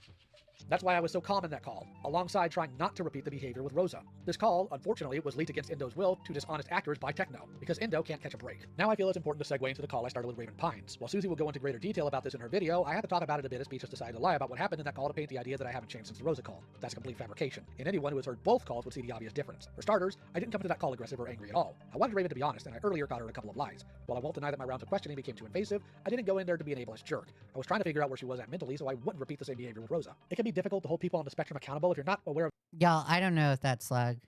their placement on it. I don't want to be too hard on them if they can't help it, or too soft on them if they could. I'm going to make mistakes, which is why I'm fine in general with being corrected, but the way this was done wasn't the way it should have been handled. Raven put children in the path of dangerous people multiple times, knowingly. If anyone handled that call worse, it would have been Peaches. We spoke on behalf of people she didn't know, on a situation he had no knowledge of. Some of Peaches' statements from those leaked calls will be covered in the later portion. Those aren't my only mistakes, though. There's also a call from 2 years ago concerning someone named Dreadful Jax, a call I came into because Jax was sexually harassing someone else's age. The call was needless chest thumping and general stupidity on my end. In my attempts to intimidate Jax into stopping his nonsense, I crossed the line. I focused too much on his threats involving firearms. You crossed the line. You tried to get him in jail. Like, you tried to get him arrested. What are you talking about? Oh, yeah. Lol. Sorry, guys. I crossed the line with Dreadful Jax. Lol, I called his school. Whoops. At his stated gang affiliation. In my attempt to get the kid to stop his actions It was not gang affiliation. He never not once talked about that. via intimidation, I didn't give a thought to the idea that he was chest thumping to compensate. While I made comments about life ruination, I absolutely didn't follow through with that. I called his school because his parents are deaf. I shared with him the call and told him explicitly multiple times that he didn't make the rest of the school. Just that his comments about owning firearms and being in gangs at that age was very concerning. I absolutely made the wrong decision in how I came into that call and the things I said and have done concerning it. This is something even Jax is aware of, as we've had a few conversations about it, as well as past him apologies. Jax, in the second call you and I had, I did apologize to you for how I handled that call. You did? Yeah, I did. But no, remember you came in and you talked to me and Pool Guy, the United States Marine that kept getting upset because he was a brony, and I did apologize to you for how I handled that. That was out of pocket for me. I shouldn't have spoken to you like that, regardless of how out of sorts you were. Leaving to touch grass as fucking pronouns? Yeah. No. I guess pronouns are bad. You probably don't. Why haven't I addressed this more publicly before, though? Well, that's because Jax has a really bad habit of doing JYD says I'm straight. I like women. I'm glad you like women. Okay, great. unhinged or dangerous things when attention is put on him. That varies from interviewing pedo zoos, No one cares. or even doing stunts like making direct calls to leave me gross voicemails. Hi, Lio. The name's Tyrone, and I just fucked your wife. You can't do jack shit about it, can you? So this Jack's calling and like leaving these kind of voicemails, I do not support this and I disavow this. Jax, if you are still doing this, stop. Delete Lio's number and stop calling him. Yeah, Lio. You better check your wife's Ouija's because I clapped them. Hi, Tommy. Hi, Tommy. So I was just curious. Can you buy me Helldivers 2? I mean, like, I'm willing to suck some dick for Helldivers 2. Pretty please. Hey, please, can you give me Helldivers 2, Tommy? Tommy. Tommy. Oh my god, that was a night. Oh! Now, some people may think this behavior is justified, but here's what people don't know. I've actively helped Jax in multiple situations where he's gotten himself into trouble. It's not justified. Well, by surrounding himself with scumbags that hate me. I've also had to tell him not to ask people to do morally repugnant things, like when he asked me to find a location of a girl he had an interest in. When I Jax did that last night during the Akumu call. Yeah. He got supposedly Lio says that he calls Lio from unknown numbers. And it's like, Lio, you dumb locale. You don't have to pick up unknown callers. You can just always go on do not disturb or ignore the call. It's so simple. But I implore Jax to never call Lio ever again. It is unhinged behavior and I disavow it. And I do not like it.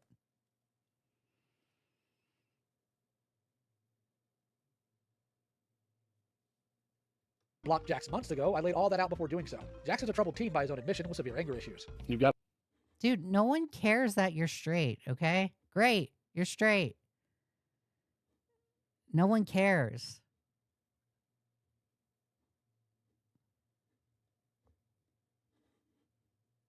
What do these people do to your skin? Why are you so angry? Like, just in general. Where does all this anger come from? I have really bad anger issues. This is disgusting. Really bad Why do what? you think there's so much fights? I couldn't understand what you're saying. You have really bad what?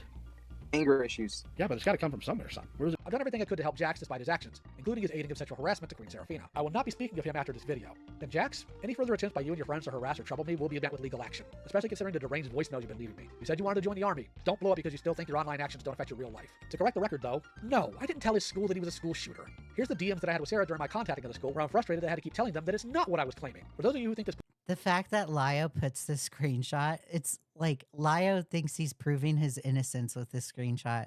Bro, you're crazy, dude. You are crazy, Lio.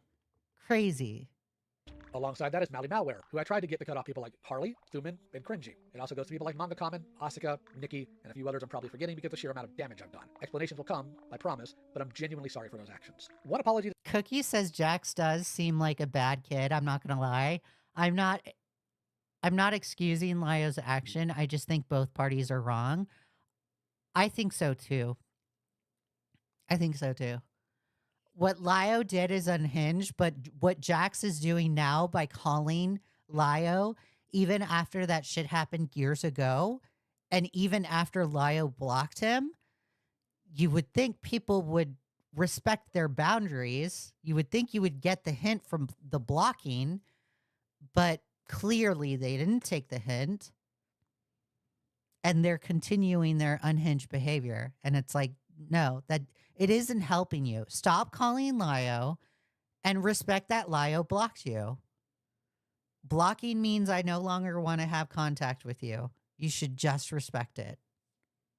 That seemingly comes out of nowhere, though, is an apology to Akumu. In a previous video, I called him the king of false allegations. This is because Peaches was scared of being falsely listed as a predator in his FCK video. But that's due to Akumu, in a call he didn't know was recorded, stating it was his intent to do so. And it would just come back to me regurgitating this point and reminding you that Peaches... I'm also going to speculate on this. I don't know if this is actually... I don't know if this can, like, go from state to state, but Texas has... a no contact law. And again, I'm not an attorney, so please don't take my advice as legal advice because it is not that. But Texas specifically has like this no contact rule. And if a party tells you, please do not contact me, and that other party continues to contact said party that said, please don't contact me, they can continue further with the police. And if Lio ever decides to continue further with the police, which he hasn't, thank God, I wouldn't blame Lio for that. And I that's why I suggest and I stress to Jax to never call Lio again, because it could lead into legal issues. And you don't want that shit. Tried to cover up the fact that she was in a love triangle between Toasty Vanilla, who was like in his mid-20s, and Teddy, the Teddy that draws, who was like 15 or like turning 16 at the time, when Peaches herself was 19, turning 20, back in like 2019, 20. Okay, so he's done with the Rosa segment and the Dreadful Jack segment. So let's fast forward, because I don't really care about Kumu. I want to listen to the Gilded Poo part, because supposedly Lio uses Gilded Poo as an attack in this video, and I want to hear it. This section will be pretty... I want to hear it. Let me slow this down. Pretty short, as I've covered him a couple of times already, but he doesn't want to go away. Like Kumo, out of a sense of revenge. Highlighted here. Not that it's ever going to work out for him. I am, of course, talking about Gilded Poo, the guy that collected zoo porn to own people. Because that's completely sane. And yes, I know he's since destroyed the hard drive with said zoo porn. And you know what? That's good. I don't think he did it out of a place of changed morals as opposed to self-preservation, but I'm glad he did that either way. So I'm glad you acknowledged that the hard drive was destroyed and shot up. Great. W. W Lio for acknowledging that. Instead, I'd like to know why this guy is obsessed with sexual assault. And make no mistake, he is. One thing I forgot to cover is how he spoke to Serafina when she went into a server in 2022, specifically telling her that she needs to be sexually assaulted multiple times. He has an obsession with... So the fact that, like, Gilded uses this conversation against, or Lio uses this conversation against Gilded and Queen Serafina, like, or with Queen Serafina, I know for a fact Gilded talked to Queen Serafina a few weeks ago. So, like, why are you weaponizing this against Gilded? Especially when Queen Serafina and Gilded are on talking terms? And who gave you permission to do that, Lio? Huh. It's interesting. This, as his podcast is cheekily named The Grapecast, a meaning that shouldn't be unknown. Actually, the name of it is Grape Culture, because that's just so much better. The guy is unhinged. The commentary guys have URR, so what do you... Oh my god, this is dumb. This is just a dumb point to make. It's why Kumo's actions in that call I highlight... Literally, there are commentary people that have Ultimate Rape Review as content. This is nothing. Literally nothing. It had happened in Gilded Poo's server with him in call with zero pushback. He's fine with all of this. You'd assume a man with a child in his care wouldn't be making such a spectacle of himself in this manner online, yet here he is, in his late 30s and being fine with threatening people with sexual assault. Or in his latest video highlighting the sexual harassment others and myself has faced as though it's a joke. I've also been told by another person that Gilded sounds tired, that he wants to stop getting involved in stuff like this. So here's his chance to punch out and stop pretending like he's going to come out on top. Because sooner or later, his actions will come back to his doorstep, and the police in his area will eventually get involved. It's amazing what you'll be given when you follow leads of people who know your Is that a threat, Lio? Because that sounds like a threat. That sounds like a threat, Lio. Are you going to call the cops on Gilded? Oh, amazing indeed. While I gave Akumu apologies before and I stand by them, that's not to say he's done no wrong. As such, I'll address that here. See, one thing Akumu has done during this whole debacle is poison the... Okay, so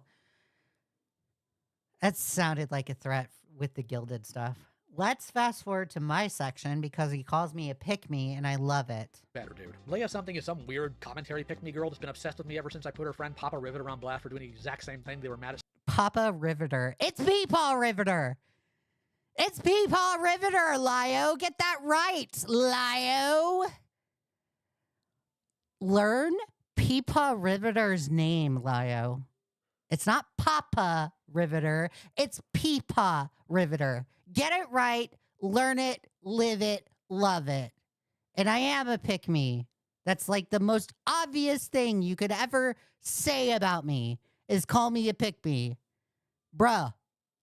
slug for doing. She's in her mid-30s, and I think it's pretty obvious she wants the attention from people she never got from her dad. She can feign a That is sexist, Lio. So you're gonna sit here and be like, oh my God, feel bad for me, guys. I'm so sorry for my toxic behavior while saying sexist comments towards me. Yeah, you totally changed, Lio. You totally changed. offense over what I said to Rosa, but what she allows her chat to say about Zach from homophobic. What did chat say, guys? Chat is being used against me. I am now Augie RFC. Let's see what you guys said. Asher says, I'm taking away Zach's LGBTQ card for this shit. Rockstar Studio says, someone needs to call the FBI to Lio's house or something. The dude is too sus. Blake says, thank you, Enla and Coom brothers. John says, ain't Shelly also known as Riddle of Lightning? Then He Hunger says, I hate Zach's Valley Girl accent. Then Rockstar Studio says Pedo Convoy. Hold on, the boss is responding. So I think the homophobic comment that they are referring to is Asher saying, I'm taking away Zach's LGBTQ card for this shit. Literally? This is homophobia to you? What? That's literally hyperbolic. Literally hyperbolic. And you're going to treat this as homophobia? Lio, you used Jibbs's sexual orientation as a weapon. That's homophobic. That's homophobic. Saying they're going to take away Zach's LGBTQ card as if it's important, as if there's an actual LGBTQ card existing, is insane. You're crazy. This is how I can tell you are so fucking stupid. You were trying to make a mountain out of a molehill. That's not homophobic. Calm your titties down. And two, I'm not going to tone police my audience. If there is victim blaming and straight up transphobic behavior, that's when you will get banned.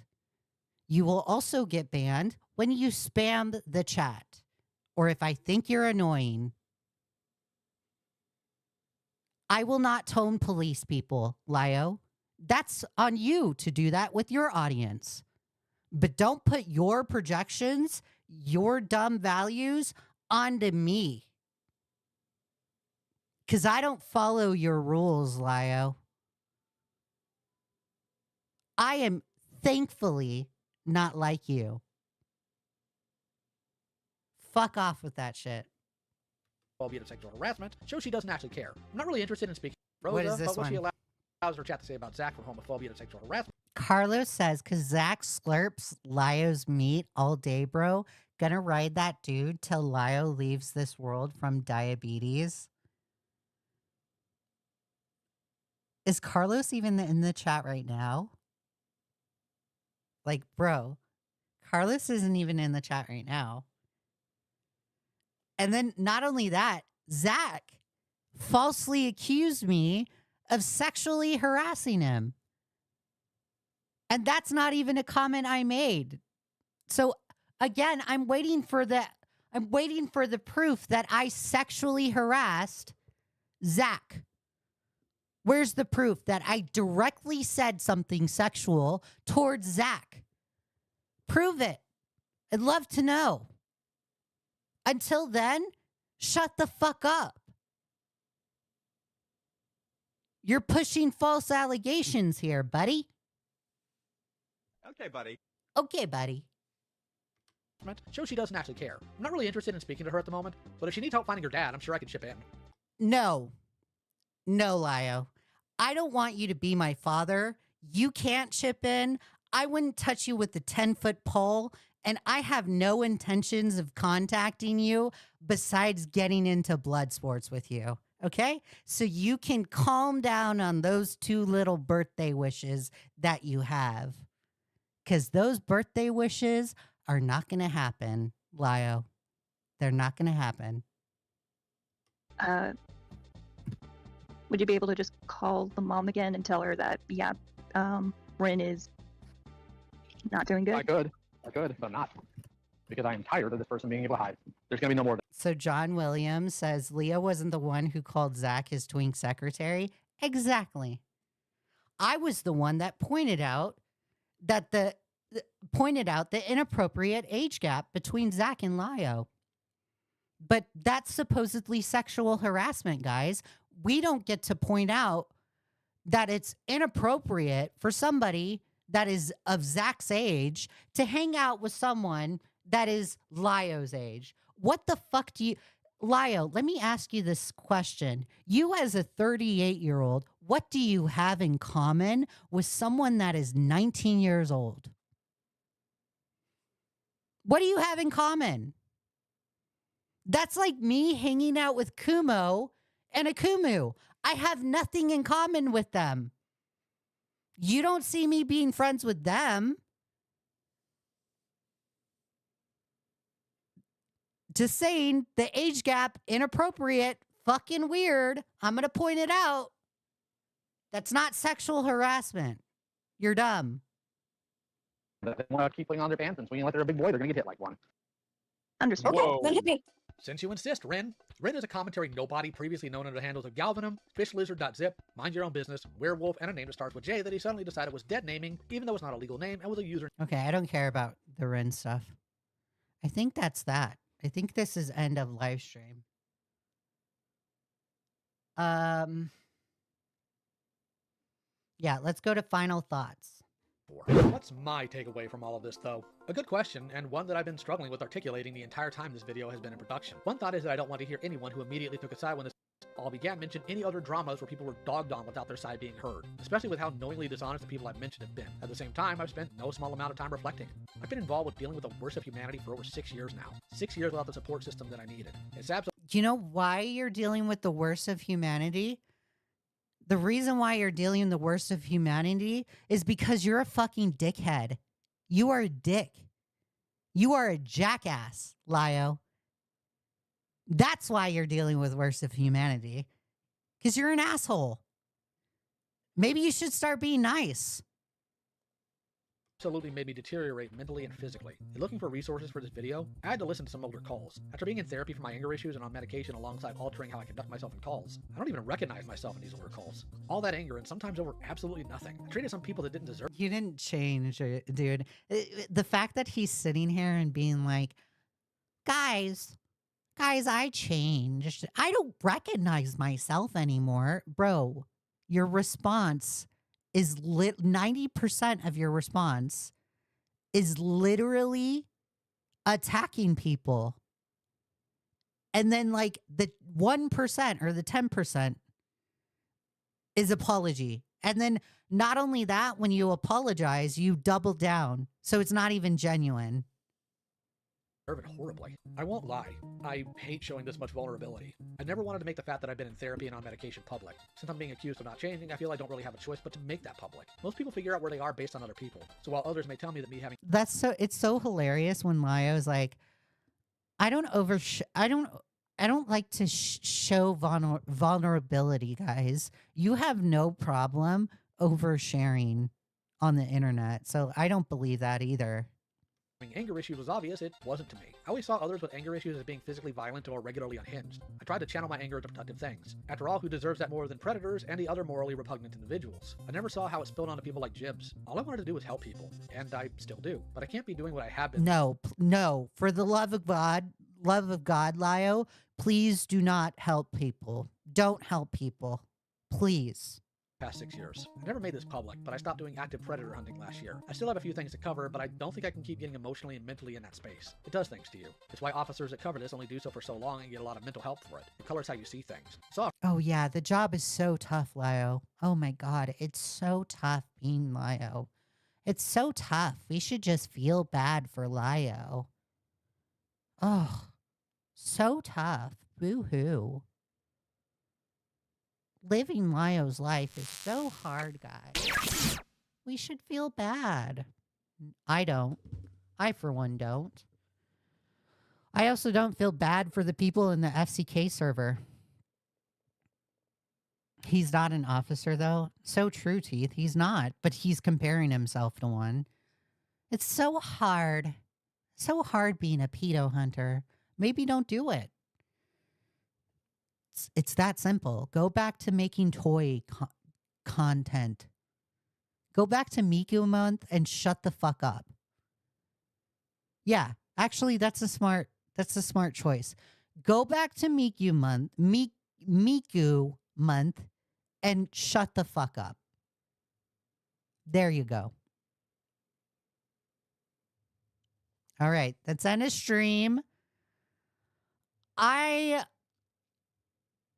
will most likely go live tomorrow to go over the Zach live stream and see what redundancies are there. But quite frankly, and I'm feeling the same way Beckett is feeling. I am sick and tired of Lio. I'm sick and tired of covering Lio. This is the last Lio live stream. This is the bow on it. If Lio continues to do stupid shit, I'll cover it and laugh at it. But I'm moving on to other people in the art commentary sphere. And I think one of the people I'm going to move on to is Just a Robot or Doodle Tones, because I do not like Doodle Tones' response. So we might do like down the rabbit hole live streams about Doodle Tones. We'll further explore the art commentary community and all the unique intricacies that happened, or all the unique lore that happened in the art commentary community. I'm off this week, so if I find other topics to talk about, I'll do more live streams. So I'm off the entire week. You may see another live stream from me on Wednesday. Okay? I have a clip of Doodle Tones saying a racial slur. I think I've seen that. I think I've seen that clip. But please send it to me. Please. I'd appreciate it. Doodle Tones did an 8-hour video on a 15-year-old. Should it be her next? That's so fucking weird. Oh, also, I have not forgotten Without a Crystal Ball. So I'm also going to cover Without a Crystal Ball. And then you're going to see me also cover the Vince, a video. You're going to see a video from me talking about the Vince McMahon lawsuit. Okay? So we have lots to talk about on this channel besides Lio Convoy. But again, I'm going to reiterate it. If Lio does something further stupid in the future, we will cover it and I will laugh at it with you guys. Okay? Because he will do something stupid. He's a locale. It's what they typically do. But I love you guys. Happy Sunday. I hope you enjoyed the live stream. It was great chatting with you. Happy Sunday. I hope you guys have a good week ahead of yourselves. I I don't know. Oh, I'll give you the advice that my father gave me. Going into next week, keep in mind if there are people that are loud, just remember the loudest one in the room is the weakest. And you do not want to be the loudest. That's for sure. Just sit there and let loud people be loud because we know that they are weak. Okay. Bye, you guys.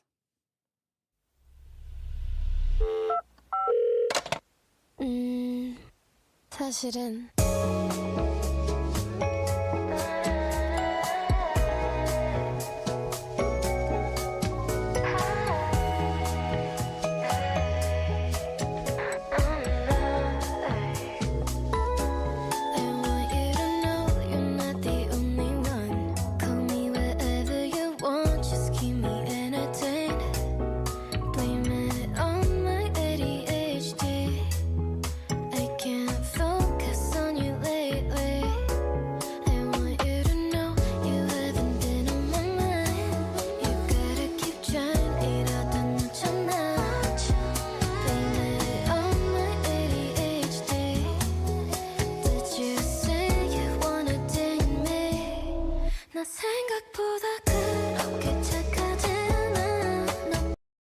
Oh, you know what I forgot to do? I forgot to thank the members of the channel. I'm so sorry, guys. Let me thank channel members real quick. Hold on. Oh my God.